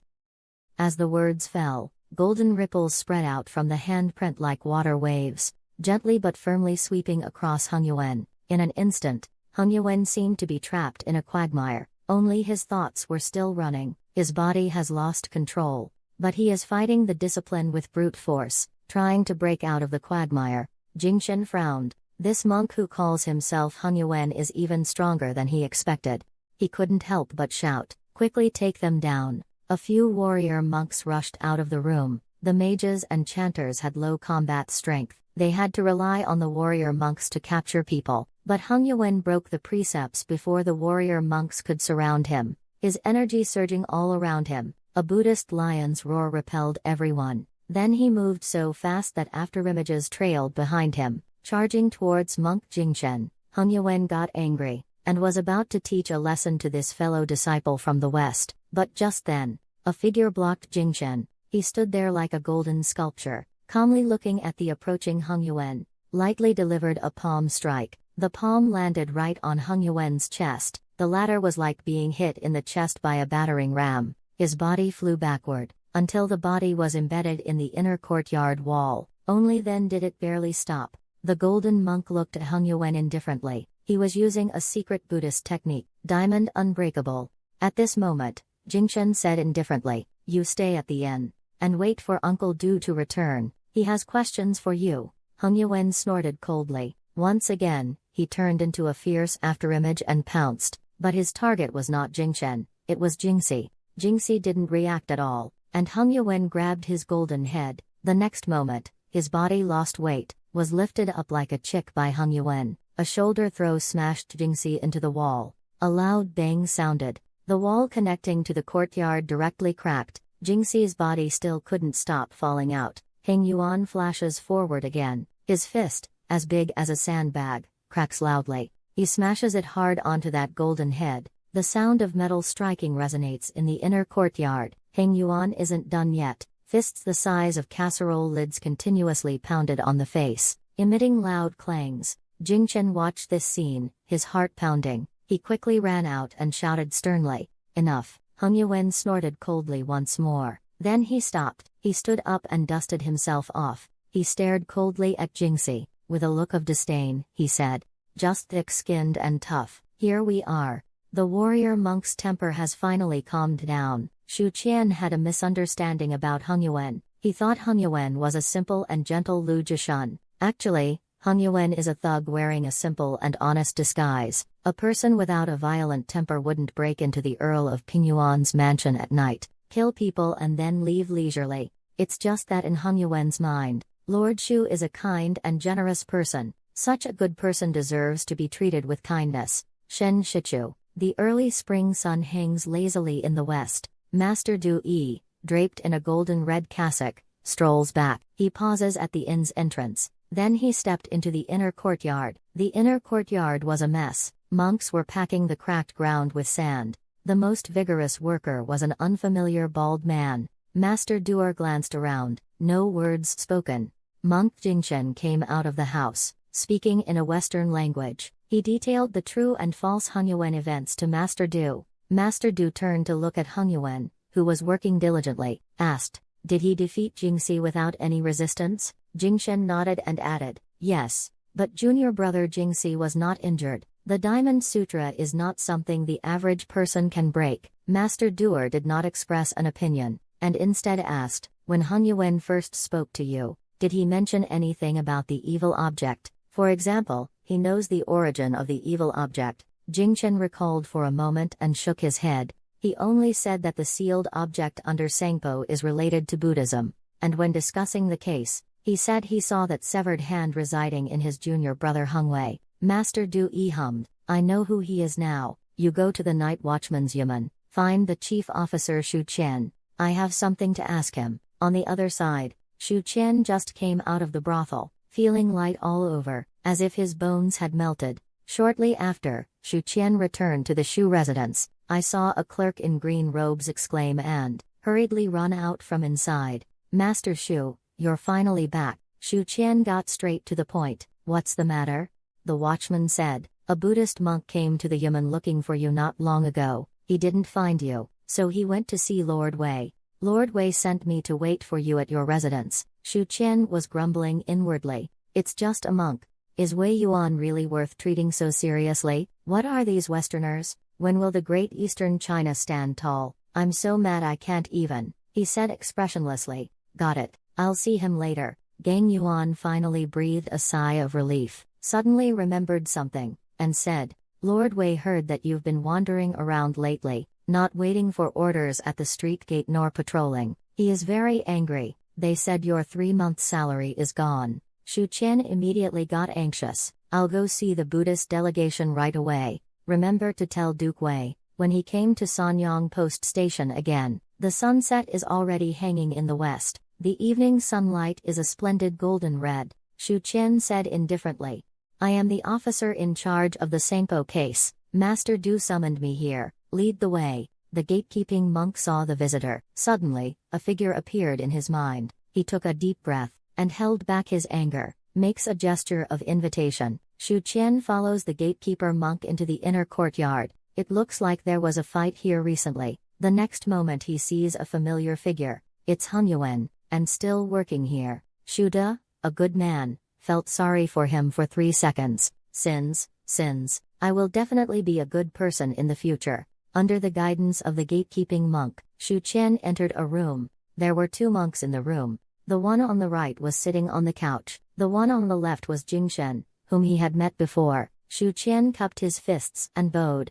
"Greetings, Master Du." The old monk returned the courtesy gently. "Lord Shu, why are you pretending to be Hongyuan, a monk from Qinglong Temple?" Shu Qian answered seriously. "I want to find out what is sealed beneath Sangpo. The Sangpo case was investigated solely by me. I discovered many secrets within it. The Yongjin Mountain and River Temple was built on top of a large formation. A sinister entity is sealed within the formation. The Yongjin Mountain and River Temple was destroyed. The evil entity also broke free. I personally went underwater to investigate. I found Buddhist scriptures engraved on the remaining pillars of the array. At first, I thought what was sealed under Sangpo was the previous generation's supervisor, but as the case progressed, it turns out that what was sealed under Sangpo was a severed hand. Based on this, I deduce that the severed hand is related to Buddhism, but both the supervisor and the royal family are very secretive about it. I, Shu Qian,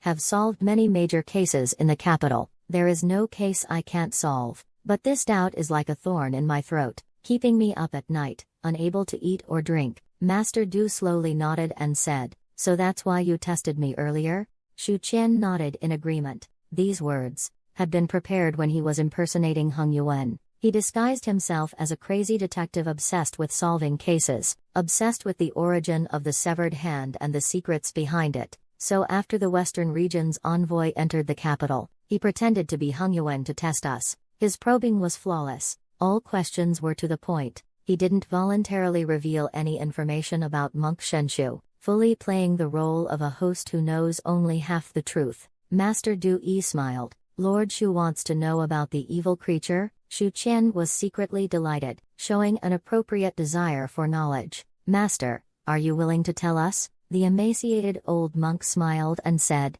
"It is not impossible, but you must join our Buddhist order, and become my disciple." Shu Qian's face twitched, and he shook his head, refusing. "I practice martial arts. I can't practice Buddhist methods anymore." Master Du seemed to have anticipated this response, unhurriedly said, "You can switch to a warrior monk." Shu Qian's expression stiffened. A long-held suspicion in his heart was confirmed. Warrior monks and martial artists indeed follow the same path. My guess was right. The monk system in Buddhism is prepared for outer disciples. "What is the next rank after the 8th rank monk?" he asked playfully. "So after I become a monk, can I get married and have children?" Master Du shook his head. Although warrior monks don't need to follow monastic rules, they still cannot marry and have children. This has nothing to do with the practice, but it is the rules of Buddhism. Entering Buddhism means becoming a monk. This also applies to warrior monks. Since they are monks, how can they start a family? Shu Qian looked regretful. "I have always yearned for a Buddhist life, but our family has had only one heir for 9 generations. Forget it, forget it. It seems I am not destined for Buddhism. This is truly a great regret in my life." Master Du was somewhat pleased. He did not expect Shu Qian to be so friendly towards Buddhism, so he smiled and said, "Lord Shu, if you have any questions in the future, feel free to come to the station and ask. I, as a humble monk, will tell you everything I can." No need to disguise as a Buddhist disciple. Shu Qian decisively followed his heart. "I admit my mistake." Duo Yi nodded. Then he instructed Jing Si to escort the person. Master Du summoned Hung Yuan into the room again. Hung Yuan put his hands together and recited a Buddhist chant. "Martial uncle." Master Du nodded and asked, "I heard from Jingshen that silver gong Shu Qian claims to be your close friend?" Hung Yuan nodded and did not deny it. Master Du asked again, "All previous misunderstandings stemmed from this person. You have no grievances in your heart?" Heng Yuan calmly said, "No matter what Master Shu does, I can forgive and understand." After speaking, he added in his heart, "Because I owe number 32 lives. These are enormous debts of gratitude." Du Yi nodded again, and asked, "What kind of person is he?" Heng Yuan paused for a moment and said, "I met Master Shu during the Sangpo case. At that time, because junior brother Hung Wei was involved in the case, I thought that even if I escaped death, I would be imprisoned. Unexpectedly, Master Shu, the official in charge of the case, after finding out that I was implicated, and not an accomplice of junior brother Hung Wei, he immediately released me. Monk Jingchen snorted coldly. He's still a good person, Hung Yuan continued to say. After I left Qinglong Temple, I've been staying at the health hall in the southern city. There was a group of homeless elderly and children there. Lord Shu generously donated after learning about it. Every few days, he would send money to help them. You should know his monthly salary was only 5 taels of silver. At that time, he was just a constable, but he never complained. He even comforted me saying the money was found. Ha ha, I secretly investigated him. He's different from all other night watchmen. Never abused power for personal gain or exploited the people. The silver he had was saved by living frugally. Master Du made no comment, and said lightly, doing good deeds does not necessarily make one good. People have many facets. Heng Yuan frowned with displeasure, and continued saying, then I shall tell you one more thing, Master Uncle. Before the Sengpo case, he once risked his life for a girl he didn't know, and almost killed his superior who tried to violate her. As a result, he was imprisoned, and sentenced to be cut in half. If not for the destruction of the Eternal Mountain River Temple at that time, the court is in urgent need of people. By then, he was already dead. Jingshen carefully considered Hung Yuan's words, combining them with Shu Qian's previous behavior. He realized that Shu Qian was not blindly boasting. Master Du also obviously noticed this point. After thinking for a long time, he asked, what is special about him? Hung Yuan pondered and replied, besides his extraordinary talent, he is a martial arts prodigy.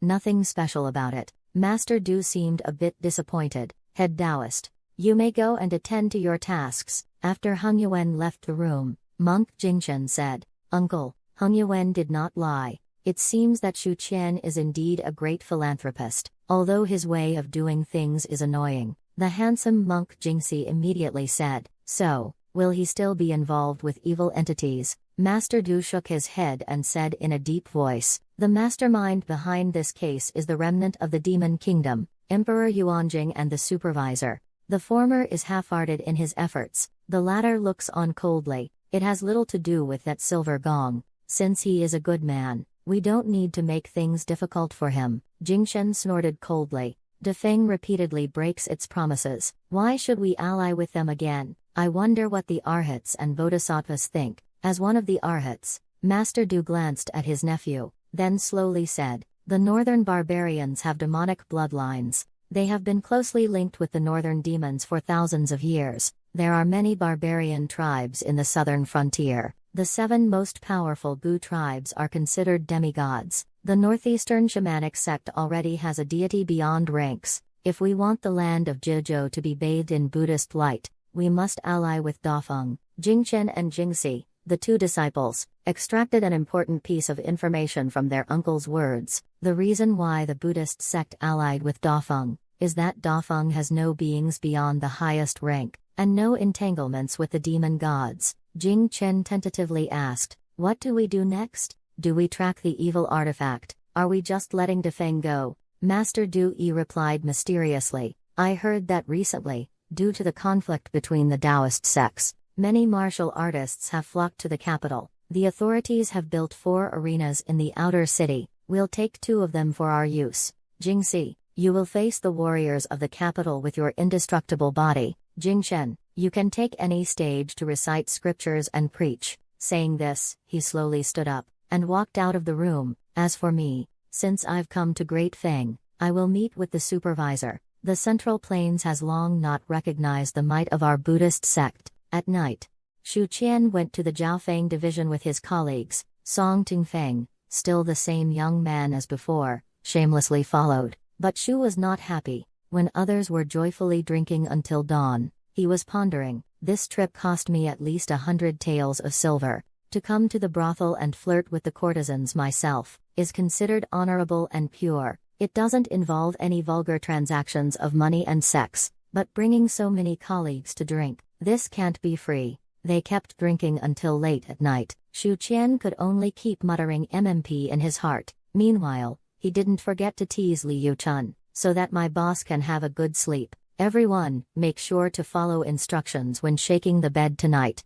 Shake to the rhythm, don't get out of tune. The next day, Shu Qian rode Erlang's mount, hurrying back to the Yamen at full speed, arrived at Yidao Hall. Gingyuan handed over an expense report. This event had 21 participants. The project was to praise the court, to praise Lord Wei, a total of 164 taels and 3 qian. Shu Qian pondered for a moment. He was a man of honor, so he asked a clerk to send it to Hoi Tower, but the clerk returned not long after. Report: Lord Wei said the note wasn't written by you. Lacks sincerity, so this expense cannot be reimbursed. Shu Qian nodded. This shows that Wei Yuan is dissatisfied, but he is willing to reimburse me. Rest assured, Lord Wei, I will go through fire and water for you, to repay your great kindness.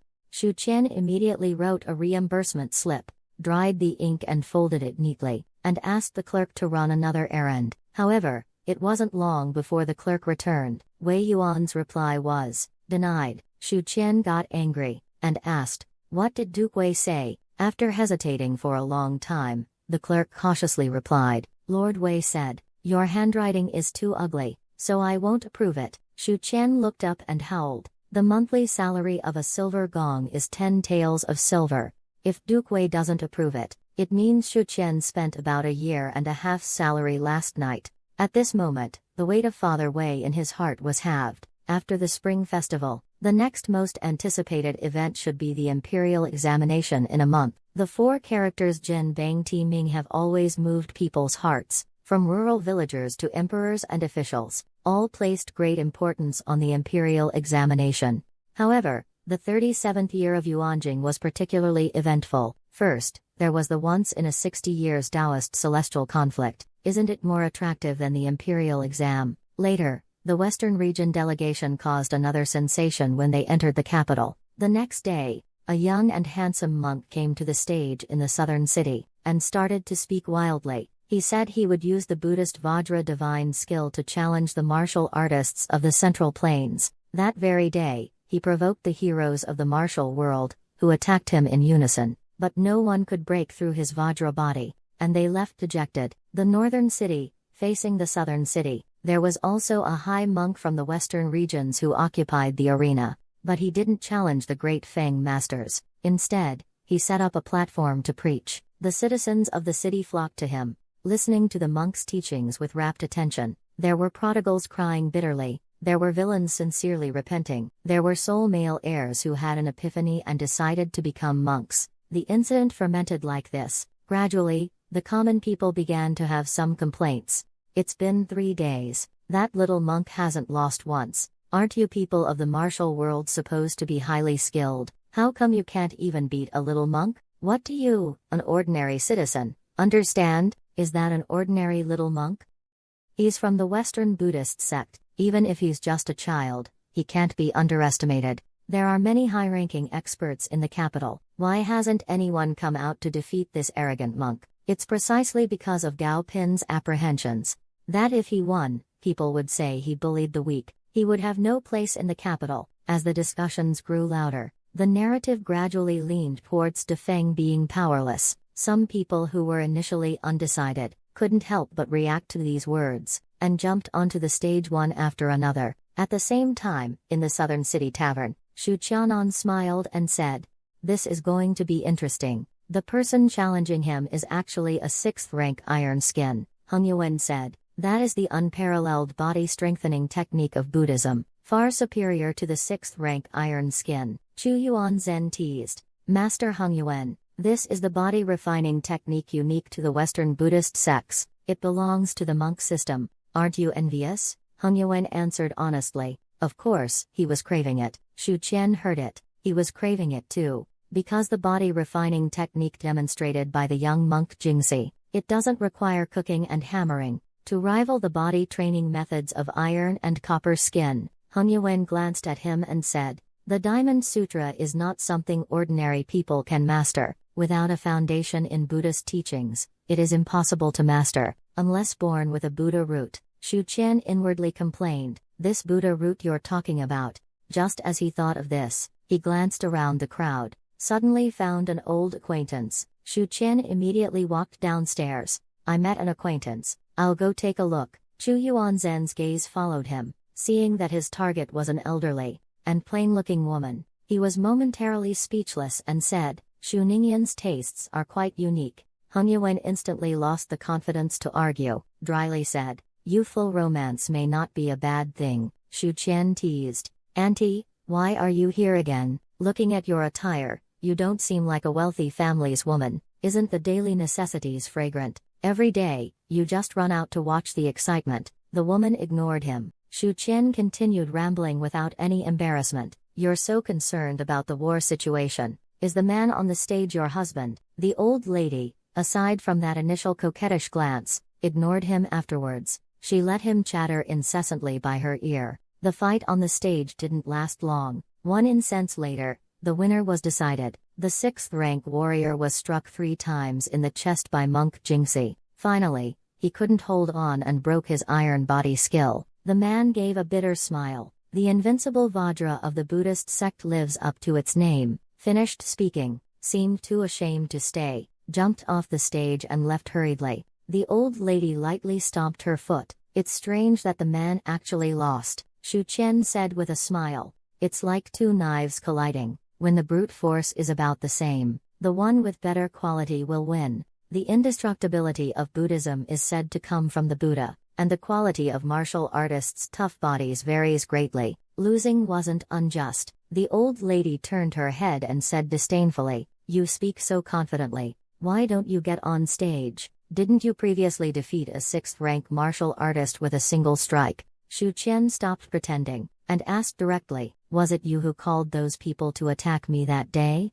Auntie, which family are you from? Which department does the man work in? The old lady gritted her teeth and said, Go up and kill that little monk, and I'll Shu Qian finally managed to get himself out of the sight of the Buddhist delegation. He didn't want to have too much entanglement with the Buddhist monks, so when faced with the old lady's provocation, he repeatedly shook his head and said, I can't break his invincible armor. The disdain in the old woman's eyes deepened. Zai Ludao, are you scared? At this moment, a swordsman in a blue robe flew out from the nearby tavern, and lightly landed on the stage. The crowd saw someone challenging the young monk again, and immediately perked up, ready to enjoy another show. By the way, let's discuss who the blue-shirt swordsman is. On the stage, Chu Yuanzhen smiles, calmly looking straight at Jingxi. Little monk, I will only strike once. If you can block it, I'll admit defeat. Shu Qian frowned. Why did Chu Yuanzhen go up?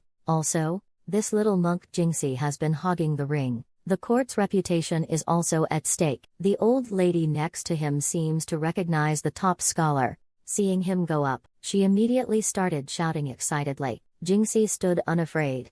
Slowly made a gesture of invitation. Then, Shu Yuanzhen made a move that no one could understand. He reached out to the sky, opening his palm, just when everyone thought he was bluffing, and were ready to mock him severely. Someone saw a pebble rise from beside their foot. More and more pebbles began to lift into the air, swarming like a beehive towards the swordsman's palm. Amidst the banging sounds, the stones fit together perfectly. A sword hilt takes shape. As the stones gather, a 4-foot stone sword forms. The surroundings erupted in an uproar. Chu Yuanzhen's move was quite flashy. This technique of gathering stones to form a sword is simply divine. Much more impressive than the Western monk who just took hits the whole time. After the stone sword took shape, Chu Yuanzhen thrust his sword forward. Monk Jingxi had nowhere to dodge. With hands clasped, he neither retreated nor dodged. The sword strike came too fast. In an instant, wind and thunder roared. A fierce wind suddenly arose, blowing the surrounding people, causing them to sway. Then there was a piercing, ear-shattering sound, followed by a muffled explosion of energy. Waves of air like a raging tide knocked over the distant crowd. Fortunately, in the past 3 days, and the so-called chi fluctuations encountered, the common people no longer dared to approach the arena as before, so no one was injured, though many people's ears bled from the shock. Before the first sharp noise, the old lady's ears were covered by Shu Qian. The subsequent burst of energy pressed her tightly into Shu Qian's arms. Probably never been so intimately touched by a strange man. The old lady blushed. She waved her little fists at Shu Qian, shouting, You scoundrel, how dare you take advantage of me? I'm going to kill you. Shu Qian was speechless. You should have some self-awareness, okay? With your looks. I wouldn't want you even if you offered yourself. Amidst their quarrel, Shu Qian suddenly saw a snow-white wrist in front of him, wearing a string of Bodhi beads. A series of question marks flashed through Shu Qian's mind. He recognized this Bodhi bracelet. The other day, he encountered Taoist Jinlian in the inner city. He won a fragment of the Earth Book and a string of Bodhi beads from him, and the bracelet was bought by someone sitting in a golden Nanmu carriage. Shu Qian looked at her, his heart pounding with fear. No way, no way. The one praised by Taoist Jinlian as the woman with whom I have a deep connection in the future is her, qualified to ride in a carriage made of golden Nanmu wood. So this old lady is the cousin of Emperor Yuanjing, or the first wife of some prince. How could such a woman have any connection with me? No, no, no.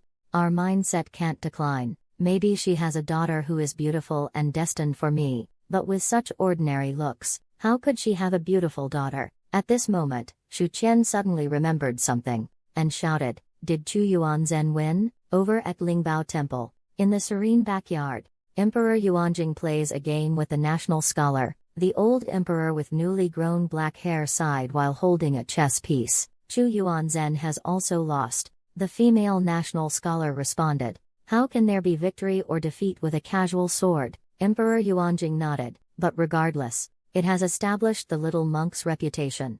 Luo Yuhing raised her delicate eyebrows. "Does your majesty feel guilty?" Emperor Yuanjing smiled. There was some guilt, but more helplessness. The young monk's skills were amazing. No rising stars in the capital. What can I do? I can't very well send the elite guards to fight, can I? That would be even more humiliating. Luo Yuhing understood. Emperor Yuanjing was blaming Chu Yuan town for holding back, failing to decisively defeat the young monk, has instead become a stepping stone for his fame. Emperor Yuanjing continued. That bald monk comes with ill intentions. This time, he might not easily return to the western regions. Luo Yuhing asked directly. What does your majesty want to say? Just say it directly, Emperor Yuanjing said indifferently. A few days ago, Master Du wanted to see the supervisor. Rejected by him. The astronomer royal has long stayed in the star observatory, ignoring worldly affairs. If he doesn't respond to the western region monks, please, national master, take action. Luo Yuhing's attention returned to the chessboard, realizing she was about to lose. She did not panic, and secretly switched the positions of two pieces, instantly gaining the upper hand. Emperor Yuanjing witnessed it. I just got distracted for a moment, and lost the third game again. Emperor Yuanjing left Lingbao Temple in frustration. On the way back to the palace, Emperor Yuanjing had a blank expression. With a grim expression, he instructed the old eunuch, go find Wei Yuan. I don't want to see that little monk on the stage again. The old eunuch bowed submissively. Yes. The South City's health hall, backyard. Shu Qian and Chu Yuan town sit cross-legged. How much strength did you use in that last sword? Chu Yuanzhen shook his head. Irrelevant answer. That little monk follows the same path as you, but in the opposite direction. Shu Qian suddenly understood. Chu Yuanzhen means, that monk Jingxi only knows indestructible Vajra. This is similar to himself, who only has a single blade's strength. On the contrary, it's one attack and one defense. Shu Qian asked, does Chu Zhang think my spear can break through his shield? Chu Yuanzhen suggested, your heaven and earth slash is very powerful. After incorporating the secret of the heart sword, it became flawless. But to me, it lacks soul. It's merely a heaven and earth slash. What I wield is not swordsmanship, it is my spirit. When I'm lazy, my sword's aura is also lazy. But once I get angry, my sword's intent can pierce the sky. This is what you call spirit. Shu Qian said, somewhat speechless. But you said, that is the essence of a 4th rank warrior. I'm just a 7th rank spirit refining constable. Chu Yuan Town said indifferently, I can teach you how to cultivate your mind. Cultivating to a profound realm is equivalent to having the abilities of a 4th rank warrior in advance. Of course, the effect will definitely be greatly reduced, but combined with your heaven and earth slash, breaking the Buddha's Vajra is enough. Next, Shu Qian listened to him explain the secrets of cultivating intent. Master Heng Yuan did not avoid suspicion, sitting on one side to learn secretly. Shu Qian tried to infuse his spirit into the blade, but failed. He asked helplessly, "It doesn't sound difficult, but how do you infuse spirit into the blade?" Chu Yuanzhen chuckled twice. "Your emotions are calm, no joy, no sorrow, no worry, no anger. How does this nurture the mind?" Chu Yuanzhen pondered for a moment. He beckoned him over. "Come here. Actually, I have a quick way." Shu Qian immediately walked over. Chu Yuanzhen slapped him backhandedly. Shu Qian wasn't prepared at all. Now he's completely stunned. He angrily said, "Damn you, Brother Chu, you did that on purpose, didn't you?" Chu Yuanzhen didn't feel awkward at all, and asked in return, "Can you cut out the spirit?" Shu Qian rolled his eyes at him. Because he had it coming, completely ineffective. Chu Yuanzhen suddenly lunged forward, and kept swinging his hand. Shu Qian struggled to resist, but still received over a dozen slaps. Facing the relentless Chu Yuanzhen, he was completely enraged. It was at this moment that Shu Qian had a flash of inspiration, and felt an urge to vent. Clang!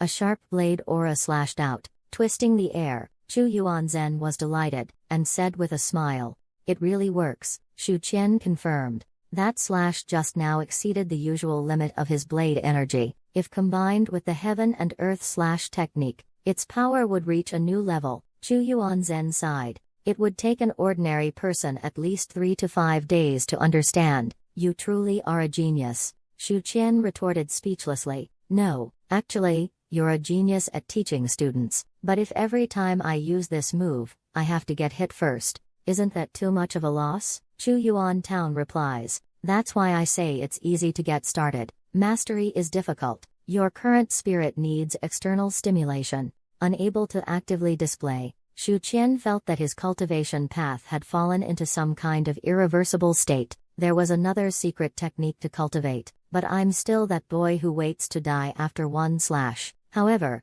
the power I can unleash is getting stronger. I wonder if there will ever be a day when I can truly stand as an unrivaled master of the world. Night falls. The monk in sackcloth returned to the station, and went straight to see Master Du. With hands joined in respect, he said, "Great Uncle Master, the director still refuses to see you." In the orange candlelight, Master Du slowly nodded. "Understood, you may leave." After the monk left, Master Du closes his eyes again. A beam of golden light shoots from his crown. The golden light rises, piercing the night sky. Black clouds surge in the night sky. Amidst the rolling black clouds, a ray of golden light shines, and then, a tidal wave of golden light enveloped the entire capital. The clouds trembled violently, revealing a Buddha's face. This deity's form was enormous. Just one face is as big as half of the capital. Shu Qian suddenly woke up from his sleep. His face pale as he rushed out of the room.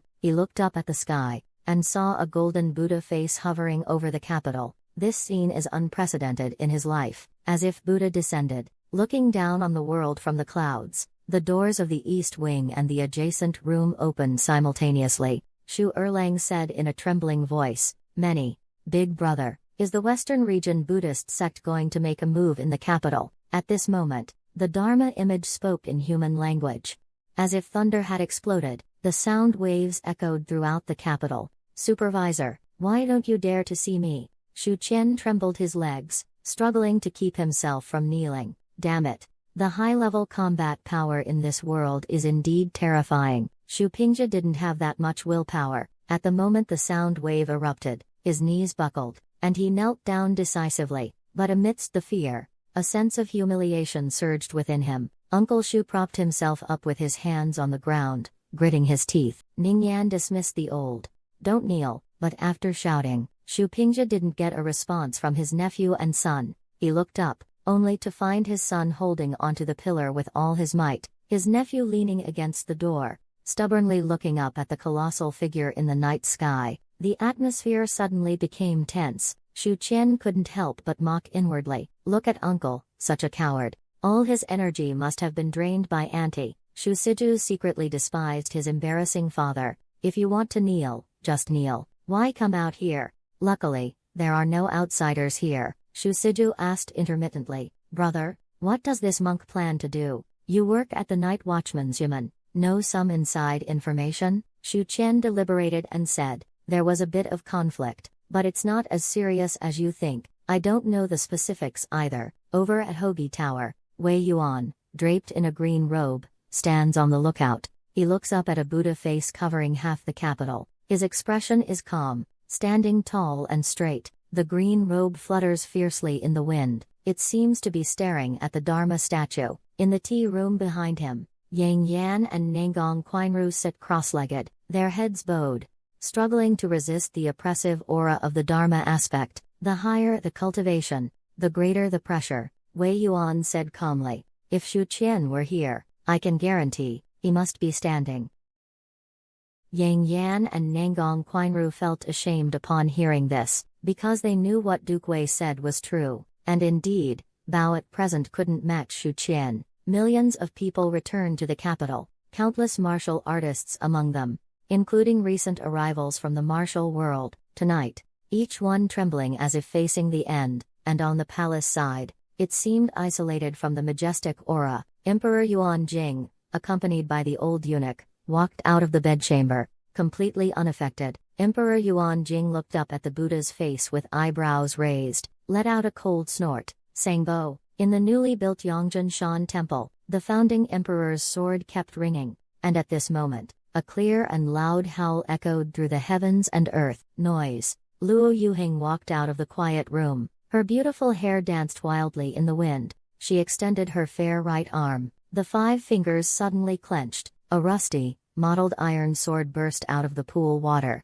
The sword energy shot up to the sky like a rainbow. In no time, the sword tip supported an arc-shaped air shield with a diameter of 100 meters. That's an airway formed by air resistance. In a moment, the clear sword light illuminated the golden sky, intertwining with the golden Dharma. That original thin line had grown unimaginably large. The golden avatar snorted coldly. 2 gigantic hands emerged from the rolling black clouds. They caught the sword light, as brilliant as a galaxy, between their palms. In the next moment, thunder exploded over the capital. The hands of the Dharma figure disintegrate inch by inch into golden light. The clear sword aura mixed with golden light, blends into a magnificent rainbow color. It slowly dissipates in the night sky. The beautiful female national advisor coldly watches the night sky. There wasn't a trace of emotion on his face. Emperor Yuanjing, in the palace, was also gazing at the same sky and land. He cursed the old bald monk in his heart. Wei Yuan, in the Hoki Tower, his brow relaxed. He knew it was Luo Yuheng who made a move. Half an incense stick later, the sky returned to silence. Shu Qian's mood was a bit complicated at this moment. Was that Luo Yuheng just now? Worthy of a second-rank Taoist leader. If that sword had been aimed at me, wouldn't it be? If I had known from the start how fierce this woman is, I would definitely not dare to stare at her chest before, Shu Erlang said with a chill down his spine. The red light and the golden light both disappeared. As if nothing had happened, Shu Pingja slowly got up, in a deep voice. It's good to be young, your body is still strong, not like me. Caught off guard, I can't even stand steadily. But father was also a strong and valiant man back then. He charged back and forth through thousands of troops without even a frown. This time I am prepared. If it happens again, I definitely won't lose my composure. But as soon as he finished speaking, a chant suddenly echoed in the night sky. The calm clouds started to churn again. Deep within the clouds, a red glow appeared. Accompanied by the chant, the clouds surged. Another statue of Dharma appears.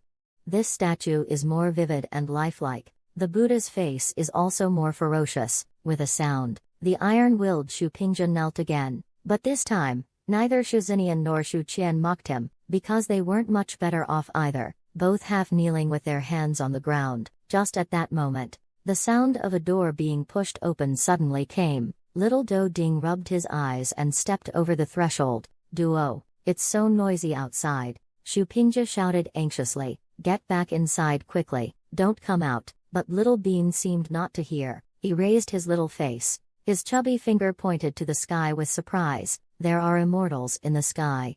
She watched with rapt attention, completely unaffected by the oppressive aura of the Dharma. Over at the Yongjin Shan temple, Luo Yuheng smirked and said, one of the 9 great Dharma forms of Buddhism, the Wrathful Vajra. This is a technique that only a first-grade bodhisattva can perform. Saying this, she turned around and walked back. For now, it can only be handed over to the supervisor. Moreover, it has little to do with her. At this moment, at the 8 trigrams platform of the stargazing tower, the old supervisor, with his hair and beard grown out, stands at the edge of the 8 trigrams platform, with his hands behind his back. The night wind stirs his beard. The supervisor says angrily, "The agreement back then was between you and the royal family. What does it have to do with me?" That enormous and boundless Dharma image spoke, with a booming voice, but only the Jan Jung could hear it. "If it weren't for my Buddhist sect back then, can you step into the first rank, now that Shen Shu has emerged? If you don't give an explanation to the Buddhist sect, one day I will personally come to the capital." The supervisor sneered, "You dare come to the capital? I'll send you to reincarnation. What does your Buddhist sect want?" The wrath of the Vajra. "What do you want? You should know that once Shen Shu reunites with his body, it will bring great disaster to our Buddhist sect." The supervisor retorted, "Do you know what will happen if Shen Shu continues to be sealed in Sangpo? What kind of disaster will it bring to the Great Feng?" The Vajra Dharma body said, "You, the Directorate of Astronomy, made this mess, and you want our Buddhist sect to take the blame?" The supervisor impatiently replied, "Things have come to this. What's the use of saying all this? Your manifestation can only last for half an hour. Say what you need to say quickly. Don't disturb the citizens of the capital sleeping." The Vajra Dharmakaya stated the conditions. 2 things. Either investigate the whereabouts of the remaining members of the 10,000 Demon Kingdom, and retrieve Shen Shu's severed arm, or lend your Tianji disc to the Buddhist sect for 3 years. Jinjing said indifferently, "If you have the ability, come and take it." The Vajra Dharma form snorted coldly, and had no choice but to dissipate. Shu Qian looked at the sky. That imposing Vajra Dharma body, like a god or demon, dissipated. There was no earth-shattering clash like before. He wondered, didn't they fight? Just now, it seemed that the Buddha statue was talking to someone.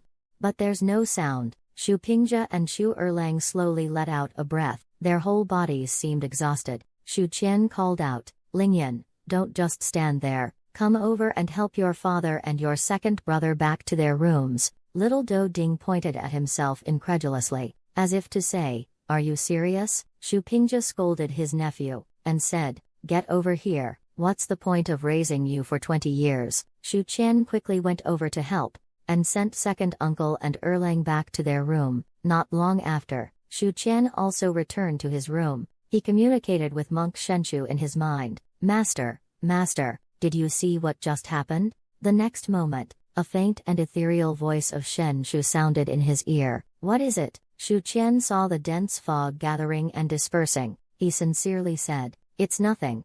I just saw the big picture, and thought I'd come over to join the fun with you." Shenshu sincerely advised, "In the future, in front of masters of the Buddhist sect, do not call my name in your heart." Shu Qian nodded, and recounted the scene that had just occurred in the night sky above the capital. Then he cautiously said, "Master, a few days ago I tested the monk from the western regions. I have some understanding of your identity." Shenshu monk's gentle face showed a serious expression, and asked, "Is there any result?" Shu Qian answered, "The monk said you are a traitor to Buddhism. Because they couldn't kill you, so they sealed you away." Monk Shenshu murmured the words "traitor to Buddhism." His expression gradually changed. A flicker of sadness and anger flashed deep in his eyes. The mist of this hidden world trembled along. The mist surged like a river, for a long time, calming his emotions. Monk Shenshu nodded slightly and said, "You did a great job. I remembered some past events." Shu Qian felt a burst of joy. "What past events,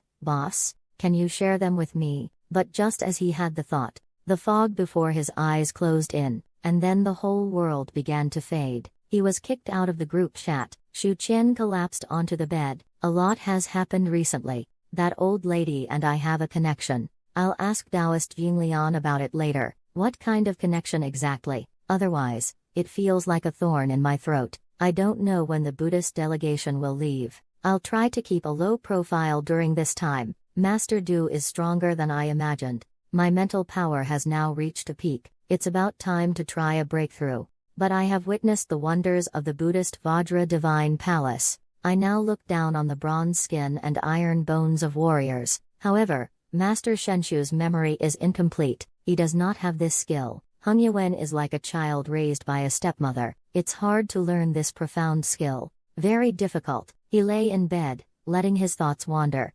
Suddenly, a familiar sense of palpitation surged. Message 1 said, Taoist. What rank is Master Du, the leader of the Western region's delegation? Shu Qian looked at the message somewhat surprised. Rare. The screen-peeping maniac number 1 actually took the initiative to send a letter. Taoist Yin Lian replied. Duo E is a second-rank Arhat. A slayer status. Shu Qian looked puzzled. Second-rank Arhat. That does match my guess. But what is the rank of killing thieves? Chu Yuanzhen wrote back. The rank is a Buddhist term. Arhats have 3 major ranks. They are the slayer, the non-returner, and the Arhat. Among them, the Arhat has the highest rank. The slayer and the non-returner are equal. Shu Qian slowly nodded. I see. Although I can't understand it, it seems really impressive. Chu Yuanzhen continued. However, I feel that the second manifestation that appeared tonight is somewhat unusually strong. The first Dharma aspect is the culmination of the fruit position of killing bandits. It is the power of Master Du himself. The aura of the second Dharma aspect is even grander, even more substantial. Taoist Master Jin Lian added, that is the wrathful Vajra aspect, one of the 9 major aspects of Buddhism. Chu Yuanzhen suddenly realized, no wonder. So it was the Bodhisattva's intervention. Shu Qian gasped,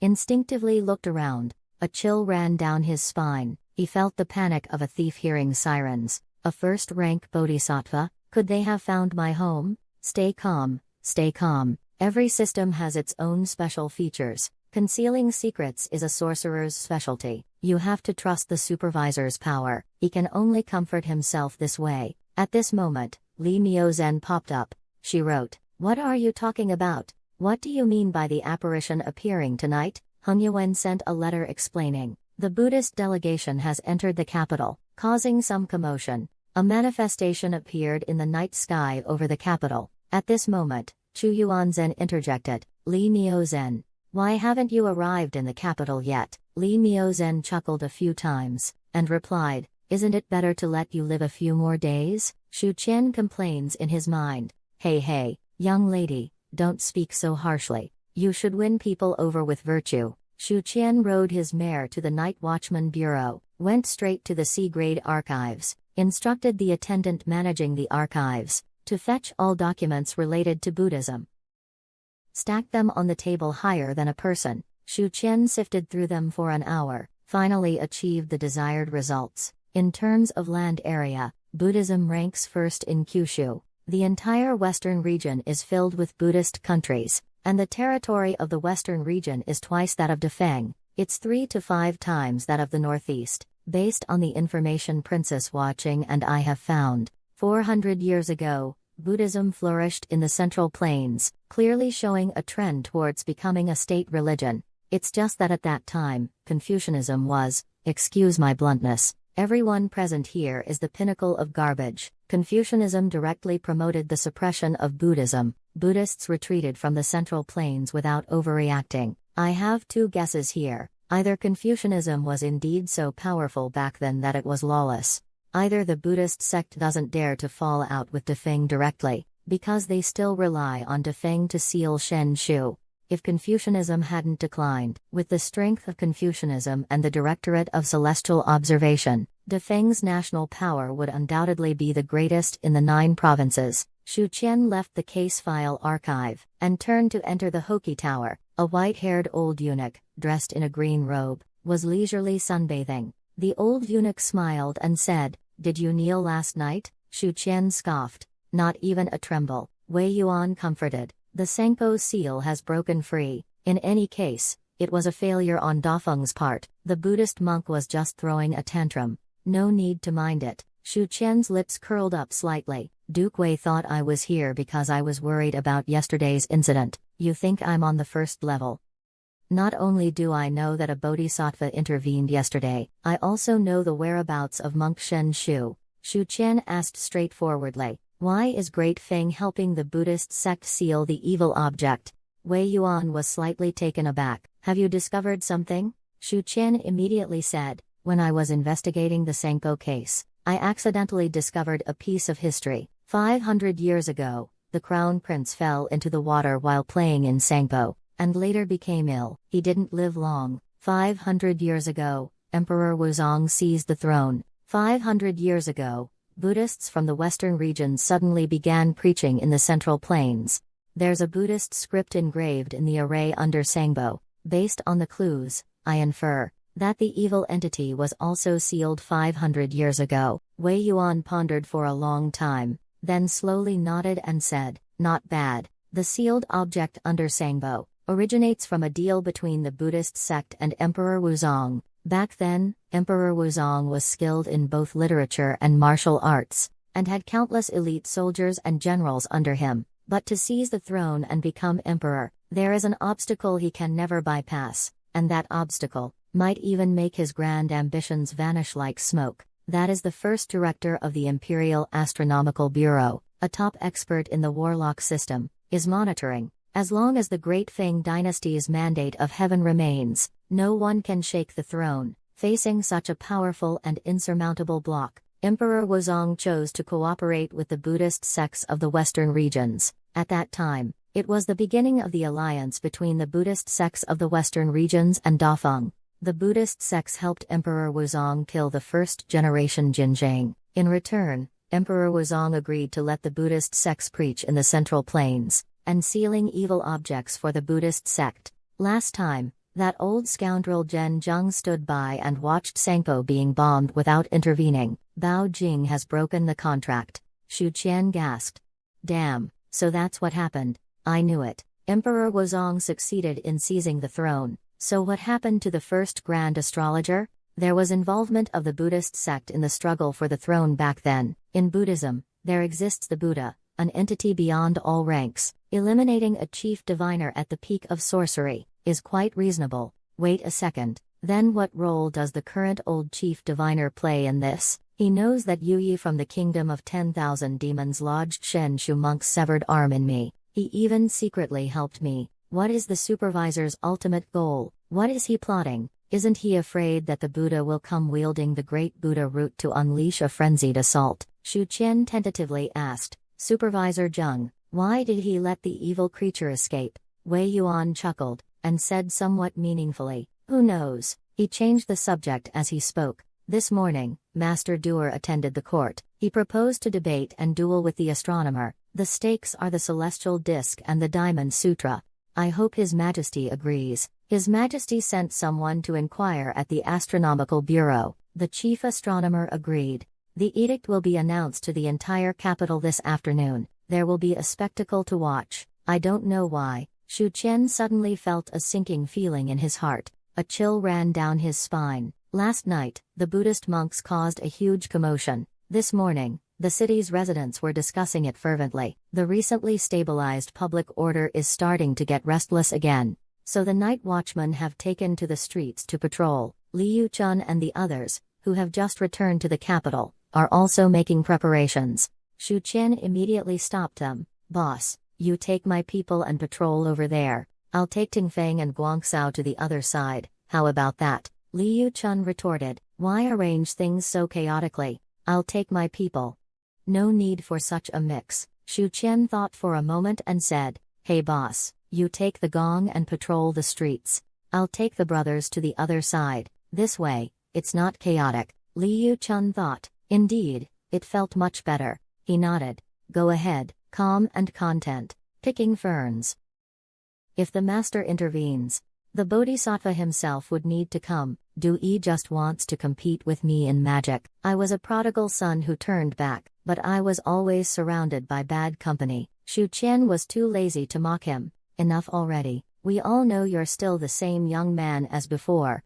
Old Ji, quickly arrange for the most beautiful girl in the shop. Not long after, a group of lovely ladies came up. Song Tingfeng's passion for work instantly extinguished, replaced by thoughts of beauty and charm. Xu Qianan teased. "What do you say? How about you go back to patrolling the streets? I can take care of these for you." Song Tingfeng smiled awkwardly. No delay, no delay. Let's finish listening to these songs first." Xu Qian almost burst out laughing at these words. Just at this moment, a sound of a cup being smashed came from the lobby on the first floor. A drunken warrior pointed at the crowd, cursing angrily. I've long heard that extravagance is rampant in the capital. From high officials to commoners, everyone indulges in pleasure. I didn't believe it before, but after coming to the capital this time, in just 10 days, all I see are the vile deeds of the rich and powerful, the bullying monks and braggarts from the north and south cities. So many days have passed without any masters stepping forward.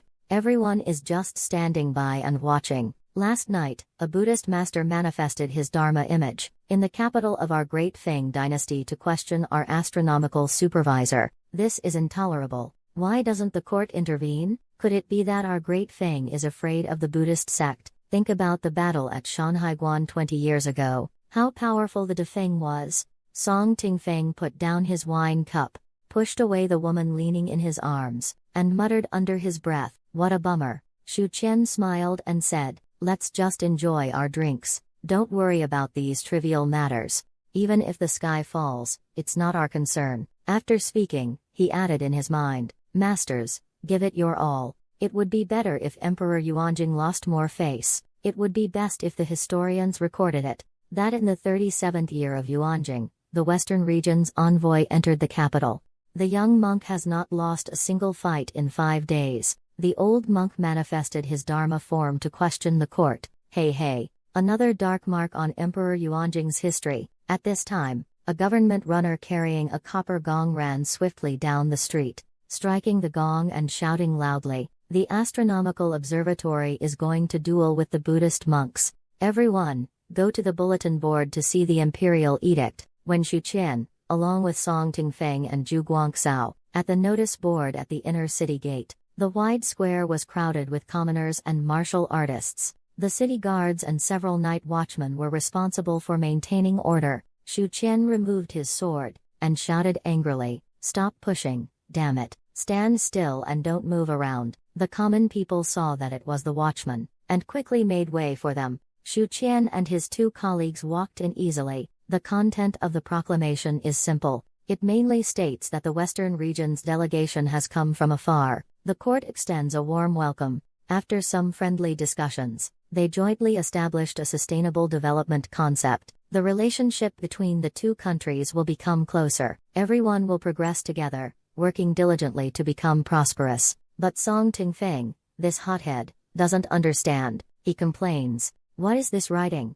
Blabbering a whole lot, still haven't said how to duel." The taciturn Zhu Guangxao explained to him. The monk from the western regions proposed a duel with the imperial astronomer, to exchange techniques. The Astronomical Bureau readily agreed. Both sides will hold a spell-casting competition tomorrow at the main square of the star-watching tower. At that time, the citizens of the city can watch on their own. Song Tingfeng commented sarcastically, "Just a few words like that. Do official documents need to contain so much information?" While Shu Qian was thinking, he noticed that Liu Chun was also coming over with some people. Seeing the orderly maintenance of the situation, Liu Chun said with relief, "Since returning from Yunzhou, the 3 of you have finally shaken off your previous laziness, and become more mature and steady." The 3 brothers just came out from listening to songs at the theater, smiling in response. "This means we've grown up." By noon, the sun was shining brightly.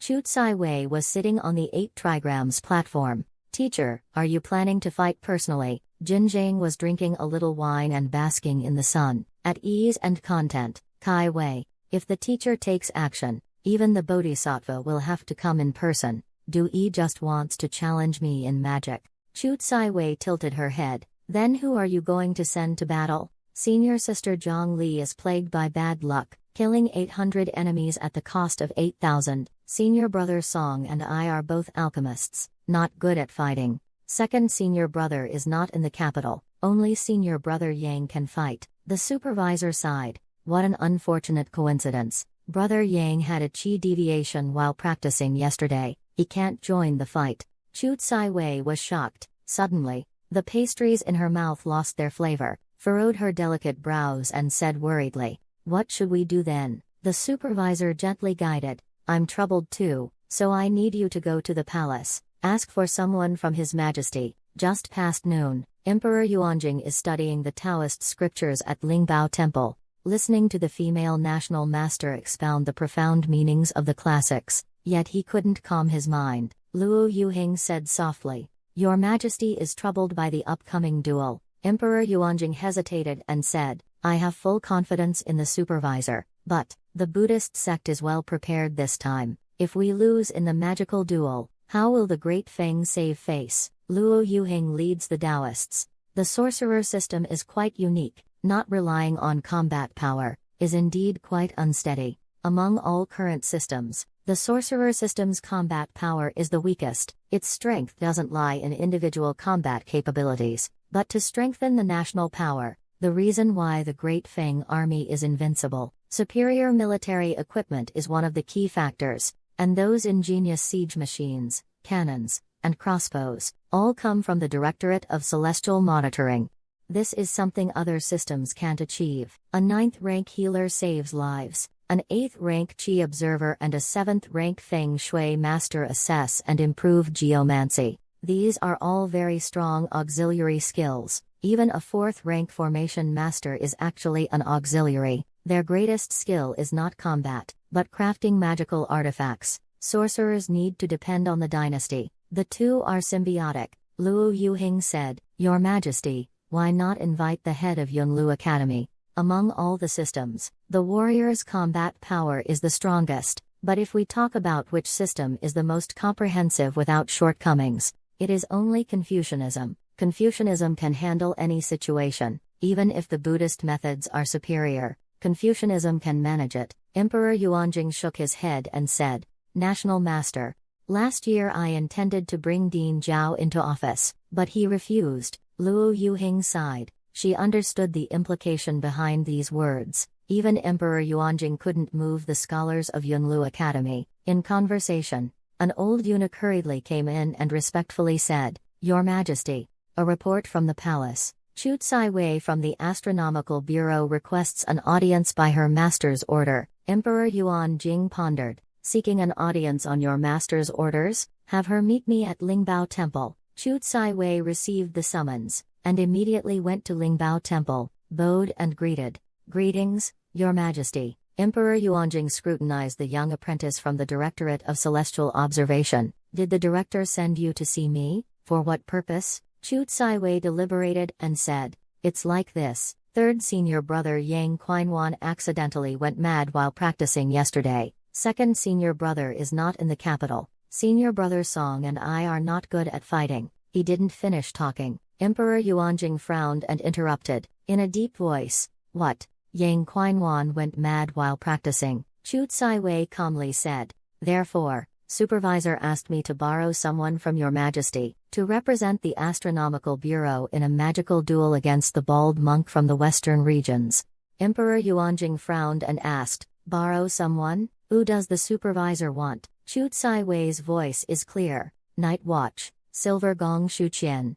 In the quiet room, it suddenly became silent. After a long time, Shuqian asked in an uncertain tone, "Me, to a duel?" Emperor Yuanjing said in a deep voice, "A duel usually consists of a literary duel and a martial duel. Du and Jinjiang are both rare masters in the world. They won't personally take action. It's often a matter between disciples." Shu Qian was puzzled. "I understand this. The big shots sit in the back and give directions. Let the disciples charge into battle. But what does this have to do with me?" At this moment, Emperor Yuanjing said calmly, "The supervisor just asked me for someone. He chose you to fight." Shu Qian suddenly raised his head, and looked at Emperor Yuanjing in bewilderment. "What is your real intention, you old fox? Supervisor, you knew Shen Shu was in my body, yet you still sent me straight to the Buddhist sect." Shu Qian immediately said, "My abilities are limited, and my knowledge is shallow. I'm afraid I can't handle it. Please allow me to decline."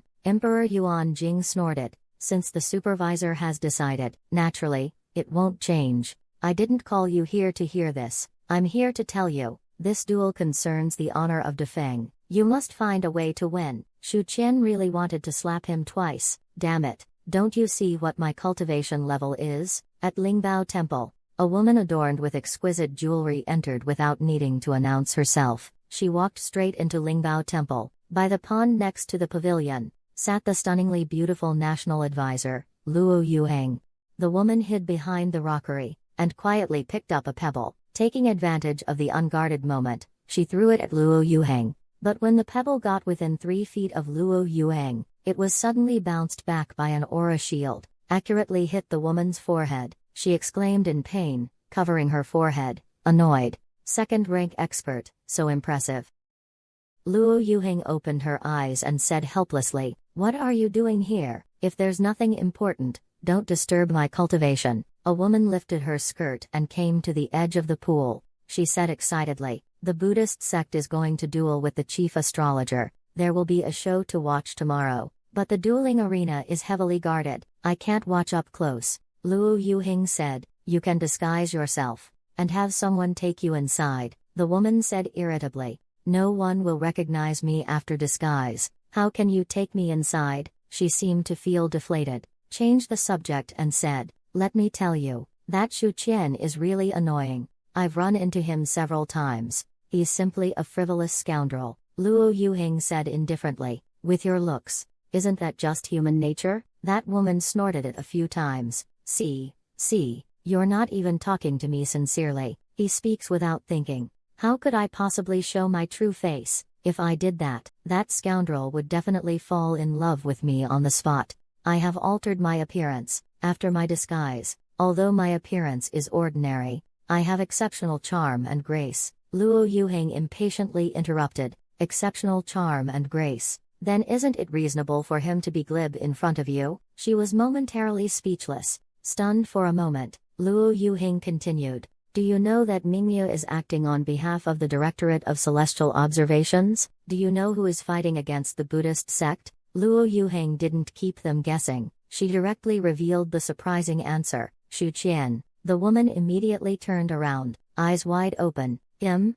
Replace the astronomical supervisor." She immediately felt a bit angry. Hands on her hips, she said disdainfully, "Is there truly no one left in our great Dafeng? Allowing a mere brat to represent Xidianjian in a magical duel." She fumed for a while, seeing Luo Yuheng close her eyes and meditate again. She also fell silent. Over at the Tower of Righteousness, Wei Yuan nonchalantly said, "Just do your best in the duel." Shu Qian said worriedly, "What if we lose? I will surely be punished by His Majesty." Wei Yuan chuckled and said, "Don't worry, maybe tomorrow's duel won't be as difficult as you think." Shu Qian's eyes lit up. "Duke Wei, do you know some inside information?"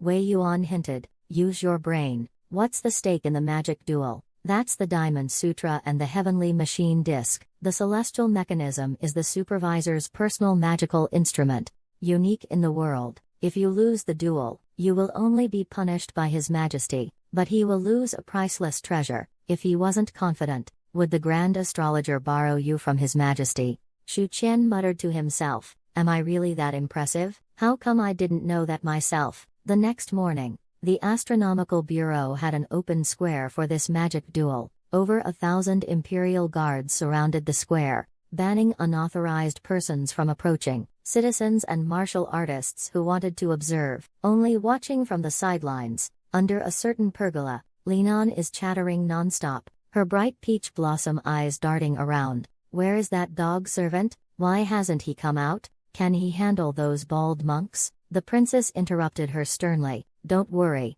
it hasn't started yet." In another tent, Nangang Quinru asked, "Why isn't such an important duel being seen?" Wei Yuan replied gently, "His Majesty and the supervisor are overlooking from the Bagua platform." In a nearby shed, Shu Lingyue, who only cares about her brother, is observing the beauties around. "Are those all princesses?" Aunt sighed and said, "We can actually watch the magic duel up close with nobles.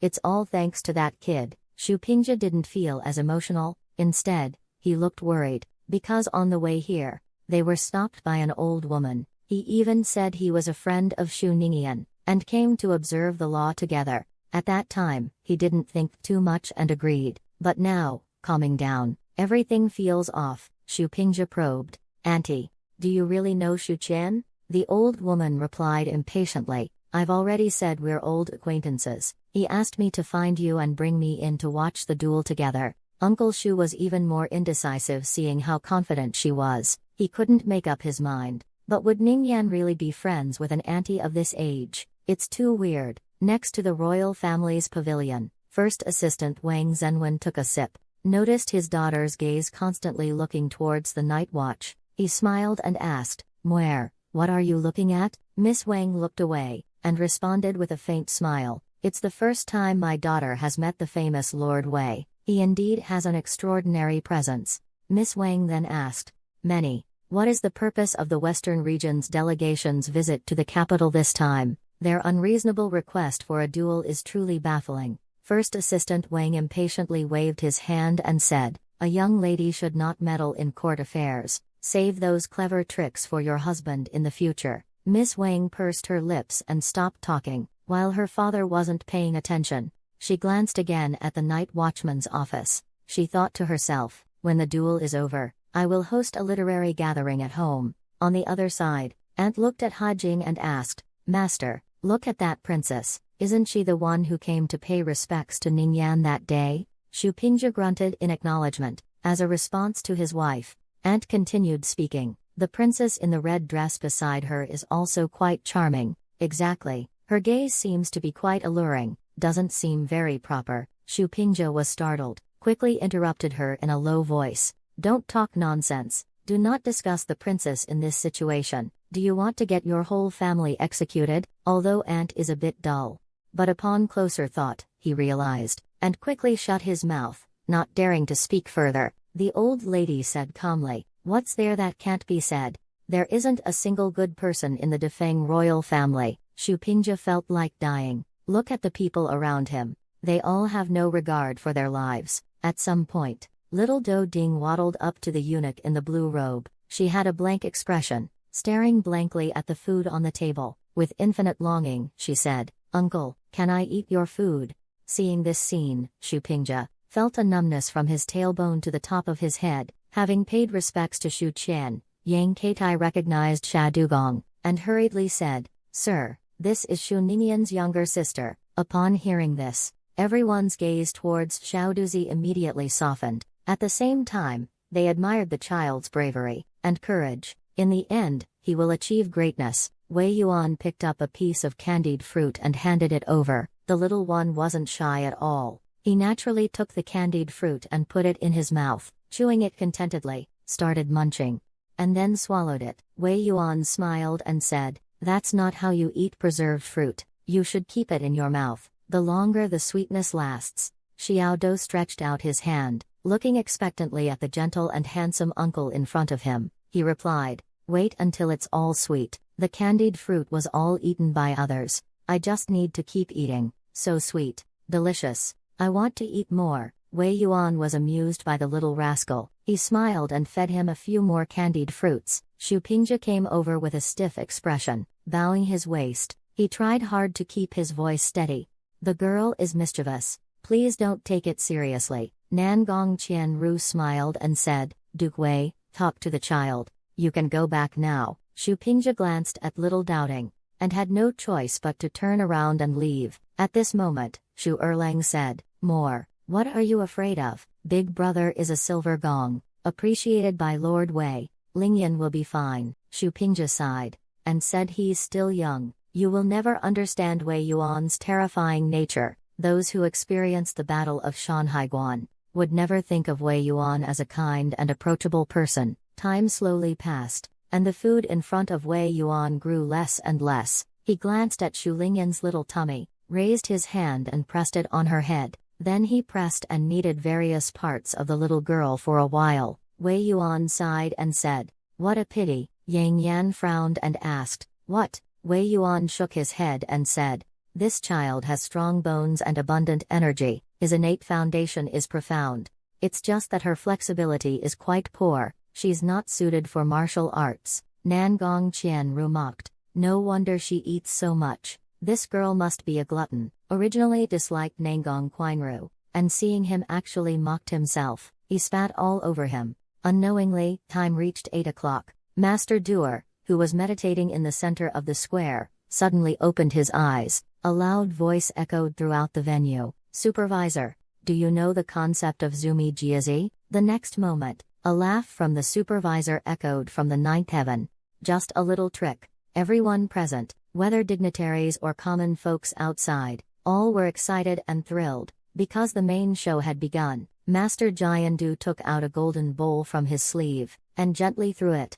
Lightly tossed it, then with a bang it smashed down. The golden bowl weighed 1,000 pounds. The smashed stone slab cracked, and deeply embedded into the ground, a pure golden light rose from the bowl, and spread into the sky, revealing a towering mountain. The winding stone steps extend to the end of the forest. The square is abuzz with noise, except for the martial artists with cultivation. Bofan is an ordinary person witnessing this scene. None of them can manage their expressions. Nangong Qianru frowned and said, "What is Zumi Jiazi?" Wei Yuan said lightly, "It's a Buddhist allegory. Mount Sumeru in a mustard seed. Legend has it that in Buddha's hand, there is a mountain called Mount Sumeru. That is his place of practice. No matter where he goes, the place of practice is there. It is said that there is a mountain hidden in the golden alms bowl." Master Du instructed, "Jing Si, you go to the mountain and guard the second pass." A handsome monk in orange robes stood up. Under everyone's gaze, he stepped into the golden alms bowl. The next moment,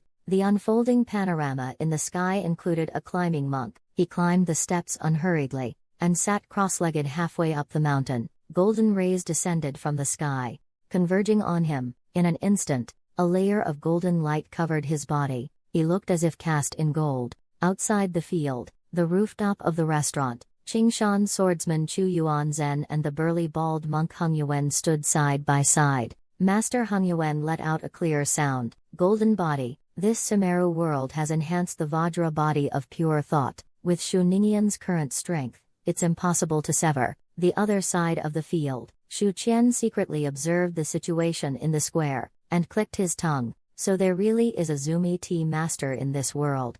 With his back to him, Yang Qianwan said, "Sumeru is also known as the Buddha kingdom within the hall. However, this should be an ownerless world, hidden within the golden alms bowl. If the Buddha's land has a master, then victory or defeat depends on the master's thoughts. That can be considered fair." Chu Tsaiwei stuffed a box of pastries into his arms, and said coquettishly, "Shu Ningyan, go ahead. Eat on the way up the mountain." A group of Taoist priests encouraged him. "Go ahead, young Master Shu. Even though we don't know why teacher Jinzhang chose you, but the teacher must have his reasons. You must return victorious." Shu Qian took a deep breath. "Whether we can return victorious is another matter. Such a good opportunity, in front of the whole capital. I'm going to show off this time." He looked provocatively at Yang Qianwan. "Senior brother Yang, after this, you'll understand what it truly means to show off in public." As soon as the words fell, the door of the stargazing tower was opened from the inside,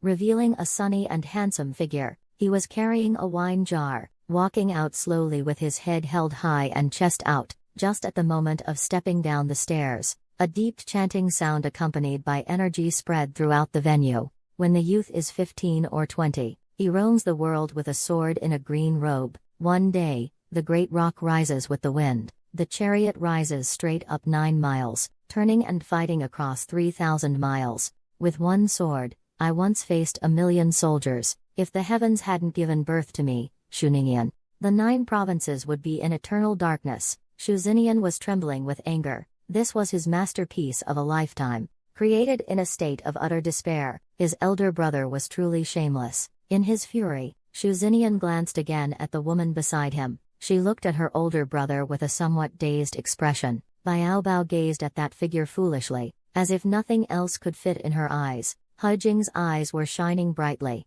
For the first time, she felt that this man was so sudden. Shu Qian smashed the wine jar on the ground, and amidst the sound of shattering, he laughed wildly. "The heroes of the world emerge from our generation, entering the world, time flies, talking and laughing about grand ambitions. A life of drunkenness is unparalleled." Amidst wild and unrestrained laughter, he leapt into the golden bowl. At this moment, the whole place is silent. With this grand entrance, each brilliant line delivered instantly crushes the Buddha in style. In terms of momentum, he looked down on the Buddhist sect, and also restored confidence. Shu Qian's way of revealing his divinity in front of others is a bit too fashionable and innovative for them, and has also caused a huge impact on their hearts. Compared to senior brother Yang, who only repeats, "There's no one like me in the world," it appears to be of inferior quality. Chu Tsai-wei pursed her lips. Her bright almond eyes followed that figure, until he entered the golden bowl. The big-eyed beauty still couldn't shake off the impression of the previous scene. Yang Qianwan's whole body convulsed in pain, muttering repeatedly, "So it can be done this way." In the eyes of countless citizens in the capital, in the eyes of the high-ranking officials and nobles of Dafeng, drinking boldly. Bravely accept the challenge. Why is it that just by immersing myself in it, I feel my brain tremble in waves? This is the pinnacle I strive for. Unexpectedly, he achieved it with ease. No, this was supposed to be my chance. Supervisor, you misled me. The painting projected in midair. At the foot of the towering mountain, appeared a man dressed in a night watchman's uniform. Shu Qian summarized his recent public display of power, while looking around. That act of showing off, I give myself 99 points, missing 1 point because it feels a bit awkward, but, as long as I pretend not to be awkward, then it is a flawless 100-point masterpiece. At this moment, Master Du's compassionate voice resounded, echoing in the audience's ears. In this battle of magic, rising to the mountaintop, after reaching the temple at the mountaintop, if you still refuse to eat the food of Buddha, then we admit defeat. The first challenge is the 8 sufferings array, the 8 sufferings of life: birth, aging, illness, and death, parting from loved ones, meeting with hatred, unattainable desires.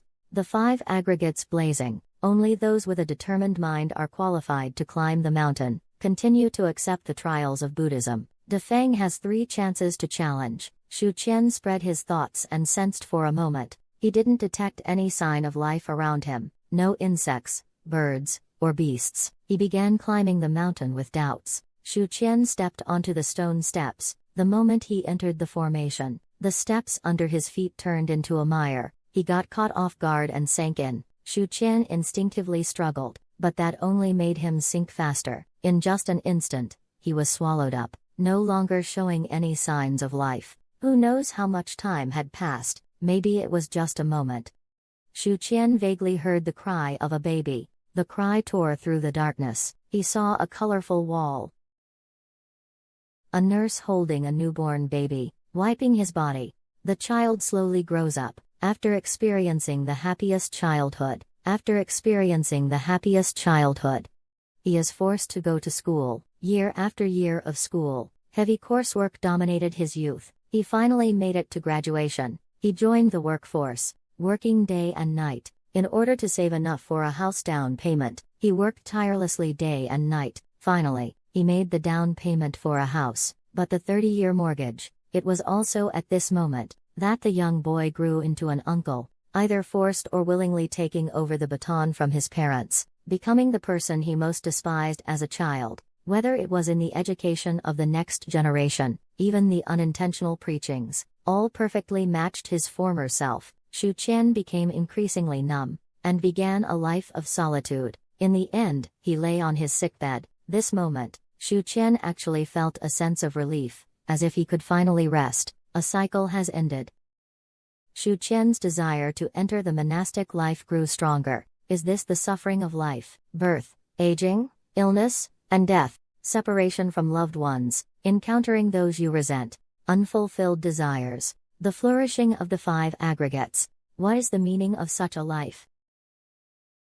In the cycles of reincarnation, a voice in Shu Qian's heart kept saying, "Rest. This life has no meaning. Let go of all this and you'll be free." In the square, Chief Minister Wang Zhenwen suddenly sat up. 8 sufferings array. This array is used by high monks to temper their Buddhist hearts. If a warrior is trapped and cannot break the formation, it will lead to a shattered mind, rendering them a cripple. If they pass through safely, it means they possess Buddha nature. Then you take the opportunity to convert them to Buddhism. Master Du, what a skillful move, to strike at the dignity of our Dafeng like this. Are you truly not afraid of our million elite soldiers? Master Du chants the Buddha's name, with a calm tone. Adhering to Buddhism is also a kind of providence. On the Bagua platform, Emperor Yuanjing, dressed in a Taoist robe, stood on the edge overlooking the square. I have heard of this formation. Posture correct. How powerful is this 8-suffering formation? The inspector drinks some wine and explains to Emperor Yuanjing, it's not a matter of power, it is a particularly tormenting formation. If a young child enters the 8 sufferings formation, they can easily get out, but the more experienced and weathered a person is, the harder it is to break the formation. In Buddhism, this 8 sufferings formation is used by monks to temper their minds. Some have gone through the test, and their minds have become more complete. Some have fallen into the 8 sufferings, and their Buddha heart has shattered. Emperor Yuanjing was instantly stern. Even the high monks of Buddhism are like this, let alone him. His face darkened instantly. If this battle is lost, the originally equal alliance will become tilted. In the various pavilions in the square, the dignitaries' faces changed instantly. The noblewomen and young ladies who were just there for fun also put away their playful attitudes, no longer joking. Baobao suddenly became nervous. Her peach blossom eyes widened slightly and tilted upwards. In the formation, Shuqian, the thought that lured him into becoming a monk continued to grow, quickly eroding his will to survive. But suddenly he shuddered instinctively. A thought of firm self-belief surged instantly. Shuqian realized that his thinking was problematic. It felt like he had schizophrenia, and at this moment, 2 consciousnesses collided within his body. He held his head in pain. Shuqian's impotent rage, forcing himself to think of something else. For example, Fu Xiang's snow-white buttocks. Suddenly, a beautiful figure instantly occupied Shuqian's mind. He unexpectedly sobered up temporarily, but before he could rejoice and cheer, a thought entered Shuqian's mind. That's the voice of monk Shenshu. There are 3 ways to break this formation. Shuqian just opened his mouth to ask, but Shenshu immediately interrupted him. Do not respond. Don't think about things related to me, just listen to me. This formation is used by Buddhist practitioners to refine their state of mind. There are 2 outcomes for those who enter, a clearer state of mind or a shattered one. Not a member of the Buddhist sect. If one can endure the 8 suffering array, it means they possess Buddha nature. Shuqian suddenly understood. No wonder I had thoughts of entering the Buddhist path. The Buddhist sect is trying to destroy my will. The thoughts of the monk Shenshu come again. Besides the above 2 methods, there is another way. That is to break the formation with the power of all beings. But monk Shenshu stopped speaking. He instinctively wanted to ask. It was just the survivor's instinctual caution. He immediately terminated all thoughts. But with just this one thought, Shuqian's originally clear mind began to cloud again. If he falls into the cycle once more, it will be impossible to regain his sanity on his own. What awaits him is nothing but a shattered state of mind. Think quickly. The 8 sufferings of life require the power of all living beings to overcome. This is clearly not a skill a warrior should possess. Shuqian reviewed all his techniques. Suddenly, an inconspicuous image surfaced in his mind. Sword intent. The sword intent that Chu Yuan Town taught me uses one's own emotions as power, channeling it into the sword and unleashing it. My emotions are indeed very bad right now, but it's still not enough to break the 8 sufferings formation. But if I think differently, why do I have to use my own emotions? Using others' emotions to nurture sword intent. Once this idea emerged, it couldn't be stopped. He closed his eyes and used the secret technique taught by Chu Yuan Zen to sense emotions. Those were the emotions of the onlookers from the capital. This ocean of emotions was mainly filled with tension and anger. Shuqian immersed himself in the sea of emotions, absorbing the anger. Gradually, an overwhelming fury rose from his heart. He unconsciously pressed the scabbard, as if to draw. The Yunlu Academy on Qingyun Mountain. The statue of the second sage suddenly started shaking. A surge of righteous energy shot up into the sky. A red wooden box placed in front of the second sage's statue trembled with it. Its contents unknown. It seems to be breaking out of the box. Then 3 beams of clear light flickered. Li Mu rushed over with 3 great scholars to check the situation. What's going on? Why is the sage sculpture moving again? Dean Zhao Shu murmured. Someone has harnessed the power of all beings. It has awakened. The 3 great scholars looked at Zhao Shu as if he were crazy, while also wondering if they hadn't rested well last night, so much so that now I'm hearing things. Zhao Shu ignored them. He bowed and said, "Please be quiet, elder." The 3 great scholars suddenly realized. Everyone started to donate. "Please, seniors, be quiet. As the words settled, the vibration of the mahogany box weakened, gradually returning to calm.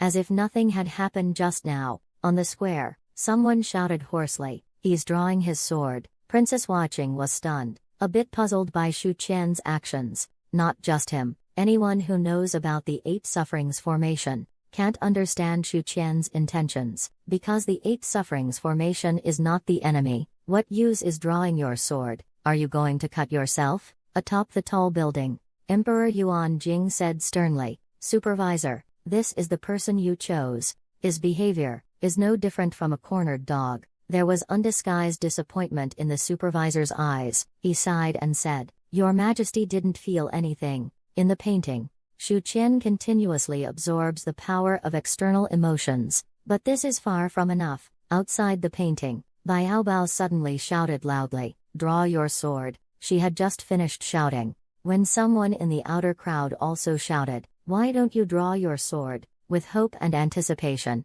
the sound of drawing swords echoed through the heavens and the earth. More and more people joined in. In the end, the sound of drawing swords surged like waves, forming a continuous roar. Thus, the figure of Shu Qian in the painting moved. His eyes became incredibly sharp. Then, with a clang, he struck. In the peaceful Buddhist realm, a dazzling light suddenly burst forth. It is like the dawn breaking through the darkness. This light does not come from Shu Qian's power, but from the strength of thousands of citizens in the capital, the power of unity. With a crack, the stone tablet inscribed with the Eight Sufferings was covered in cracks. Then with a bang, it shattered. A rumbling sound followed. The entire Buddha mountain shook at this moment. It seemed as if it was about to collapse. This slash severs the Eight Sufferings array. The power of the Eight Sufferings array comes from this Buddhist realm. Therefore, this slash also severs the power of this Buddhist realm. The sound is a crisp snap. This crisp sound does not come from the Buddha mountain. It was the outside world. Master Du lowered his head in shock, and saw a crack in the golden bowl. Biao Bao stood up with a loud cry, screaming, pointing at the golden bowl while stomping continuously. The golden bowl cracked. A girl's scream echoed. People and martial artists on the periphery couldn't see the golden bowl, or couldn't see it clearly. My heart was in a panic. I was desperately eager to verify if it had really cracked. I couldn't see clearly. The dignitaries sitting under the canopy leaned in to look. They saw a crack appearing on the surface of the golden bowl, instinctively let out a cry. The golden bowl really cracked. Accompanied by this sound, a wave of cheers erupted, one wave higher than the last. "Isn't that bald monk very domineering? Do you really think Great Feng has no one? Get back to the western regions quickly. The capital is not a place for you to show off." Star Observation Tower. Overlooking his cheering subjects, Emperor Yuanjing smiled, and hummed softly, saying, "Not bad." In the pavilion, Chief Minister Wang Zhenwen whispered, "Wei Yuan has gained another capable general." In the night watchman's area, Wei Yuan let out a light sigh, and said calmly, "This strike was executed by the book. It's all right. But, if it were you, could you break the formation with one strike?" The Golden Gong warriors lowered their heads in shame.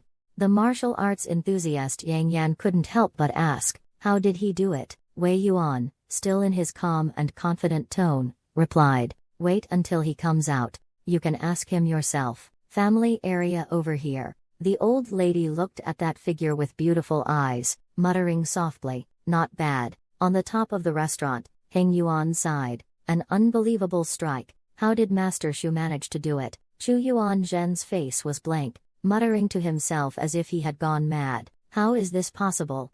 Heng Yuan was stunned. The blow Master Shu just struck had such a powerful impact on him. At this moment, Master Du's voice rang out. Every word and sentence clearly entered people's ears. The Eight Sufferings formation is just the first stage. The second stage is called the Diamond Formation. This monk observed that after this silver gong executed one strike, he was exhausted and out of breath. "Do you still have the strength to pass the second level?" At the sound, everyone immediately looked up at the painting. Shu Qian sat on the stone steps, gasping for breath. His face was pale. Even ordinary people who don't understand cultivation can see how bad Shu Qian's condition is. This made them realize they had celebrated too early. They had only passed one stage. They were still at the foot of the mountain. The summit is still far away. Shu Qian's condition was like a bucket of cold water poured over everyone's hearts, dampening the high spirits, making the cheers gradually fade away. At this moment, whether they are citizens of the capital or wandering martial artists from afar,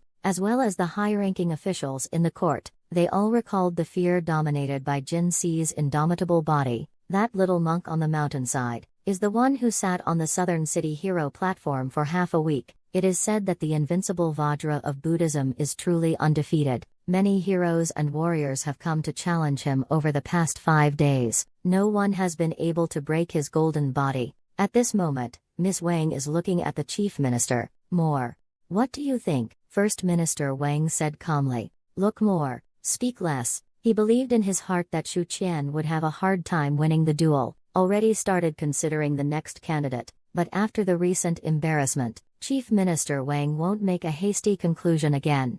Because a dignified chief minister can't make the same mistake twice, Miss Wang smiled and said, but I have an idea. She looked at Master Du and said loudly, this master. The 8 sufferings array is used by high-ranking monks to temper their Buddhist hearts. It has nothing to do with combat power. Even a high-level martial artist would find it hard to break the formation easily. Am I right? Do Yi's first path. Rather than letting a high-level martial artist enter the formation, it's better to find a child. Miss Wang smiled and said, Master Duer just mentioned that the Great Feng has 3 chances, right? The monks in the field nodded without denying. Miss Wang put away her smile and said gravely, now that the 8 torments formation is broken, even if Shu Qian is exhausted and can't get past the Vajra formation, the court can send a high-ranking martial artist to break the formation. Can that Vajra statue halfway up the mountain stop them? Master Du was taken aback. Then he frowned in silence. Everyone's eyes lit up, feeling a sense of sudden enlightenment. Various thoughts surged. So this is also a way to break the impasse. Speaking of warriors, our northern guardian king is undoubtedly the #1 in Dafeng. If he were here, wouldn't he just cut through that Buddha's golden body with one strike? The princess, wise to the point of near sorcery, heard this and, finally, she revealed a sweet smile, because she saw hope for Dafeng's victory. Miss Wang stole the spotlight, naturally attracting the attention of the proud little brother. Instantly mesmerized by her beautiful cheeks, Miss Wang seemed to sense something, and glanced back at the area where the night watchman was. She happened to lock eyes with Shu Xinian. For some reason, she didn't feel any resistance in her heart. The young fellow's face was burning. He couldn't describe the feeling. He could only keep a straight face. Awkward and flustered, the tsundere younger brother awkwardly looked away, but the next moment he remembered something. If he remembered correctly, she seemed to be the daughter of Prime Minister Wang, right? Thinking of this, Shu Xinian's face showed a trace of disdain. He had a very poor impression of the Wang family. This was because the Wang and Wei factions were political enemies. The Wang faction had persecuted his elder brother several times. He remembered all of this in his heart. At this moment, the old lady commented, the Duke of Zhenbei is hailed as the most talented warrior of Dafeng in the past 200 years. Unfortunately, he is not in the capital. Otherwise, these bald monks wouldn't be so arrogant. Shu Xinian gave her a somewhat surprised look. This woman knows quite a lot. Her knowledge is not something common women possess. I wonder where Big Brother met such a married woman. Suddenly, everyone's attention returned to Mount Foshan. After resting for a moment, Shu Qian planned to continue ascending the steps. Only then did the audience realize that he never intended to give up. Shu Qian didn't encounter any more checkpoints along the way, directly came to monk Jingxi. At this moment, Jingxi's whole body looked as if cast in gold, emitting a faint golden glow. Shu Qian stopped walking, and asked from the lower steps, "Can I take a break?" Jingxi, the little monk, sat cross-legged, and nodded calmly, saying, "Feel free to regulate your breath, benefactor." Shu Qian didn't wait for him to finish. Then he sat down by himself, and casually chatted, "Did the master become a monk since childhood?" Monk Jingxi nodded in affirmation. Shu Qian asked again, "Master, do you train in Zen or martial arts?" Jingxi replied, "Both Zen and martial arts." Shu Qian thought to himself, is there really such a thing as training in both Zen and martial arts? This young monk's talent is quite astonishing. Thinking of this, he continued to speak. I heard that Buddhism emphasizes engaging with the world before transcending it. Master, you became a monk from a young age. Do you not even have a family? What kind of family are you talking about now? Monk Jingxi realized that Shu Qian wanted to debate Buddhist teachings with him, and said fearlessly, leaving the household means to shed worldly troubles and enter the monastic life. There is no need to be pedantic, benefactor. I have been practicing Buddhism since childhood. Traveling through the western regions, I've experienced all kinds of suffering. Shu Qian thought to himself, what nonsense about experiencing all 8 kinds of suffering. You haven't even gone through mortgage payments, car loans, or exorbitant dowries. Talking about experiencing the 8 sufferings of life in front of me. Outside the painting, Biao Biao asked in confusion, why is the dog slave chatting with that smelly monk? The princess explained, that last strike has exhausted his strength. Shu Qian wants to debate with the monk, trying to win with his eloquence. Shu Qian in the painting slowly stood up and continued to ask, what does Master Qi think of women? Monk Jingxi's concise evaluation, bone-scraping knife. Shu Qian looked at him with a smile. It's too early to say. Master has never encountered women. How can he know that women aren't the most wonderful things in the world? Jingxi remains unmoved. Indeed, I have never experienced women, but women are as fierce as tigers. This has been passed down through generations of monks. Benefactor, do not argue irrationally. Shu Qian stared at him. Well, I have a few questions for you, Master. Have you ever supported your parents? Have you ever worked hard to manage a household? Jingxi opens his mouth to speak, but can't utter a single word. Shu Qian continues. Buddhism doesn't engage in production, chanting sutras and reciting Buddha's name all day long, still need donors to support. I ask you, which sutra are you reciting? You walk through the world as an observer. Does that count as understanding the suffering of all beings? The 8 sufferings of life. You, Jingxi, have only experienced birth, none of the others at all. You're just a fake monk. Jingxi was startled, obviously shaken by these words. He pondered for a long time, then, gritting his teeth, he replied, the Buddha observes everything in the world. You will naturally understand the world's suffering. Shu Qian nodded. With a clang, he drew out the black gold long knife. Then, on his own palm, he directly slashed a bleeding wound. He exposed his wound to Jingxi. Master, do you think I'm in pain? Jingxi pressed his hands together, closed his eyes and said in a deep voice, the blade cuts the flesh. How could it not hurt? Shu Qian asked again. Then do you know how much I hurt? Jingxi's eyes suddenly widened. How much? He fell silent. He has a Vajra body. Blades cannot harm him. He indeed couldn't answer. Shu Qian said disdainfully, Master, don't you understand yet? This is what you call observation? You only know my pain, but surely don't know how much it hurts. You can't even fathom the suffering of all beings. Then how can we save all beings? Isn't it a joke? Jingxi tightly closed his eyes and clasped his hands. He kept chanting the Buddha's name to suppress the unease in his heart. Shu Qian continued speaking. Let me tell you a story. One year, there was a great drought. The people had no rice to eat, and countless people starved to death. After hearing about this, a young man from a wealthy merchant family said something unusual. Master, do you know what he said? Jingxi asked persistently. What did he say? Shu Qian stared at the little monk Jingxi, with a mocking smile, and said word by word, why not eat meat? The monk Jingxi was struck as if by lightning.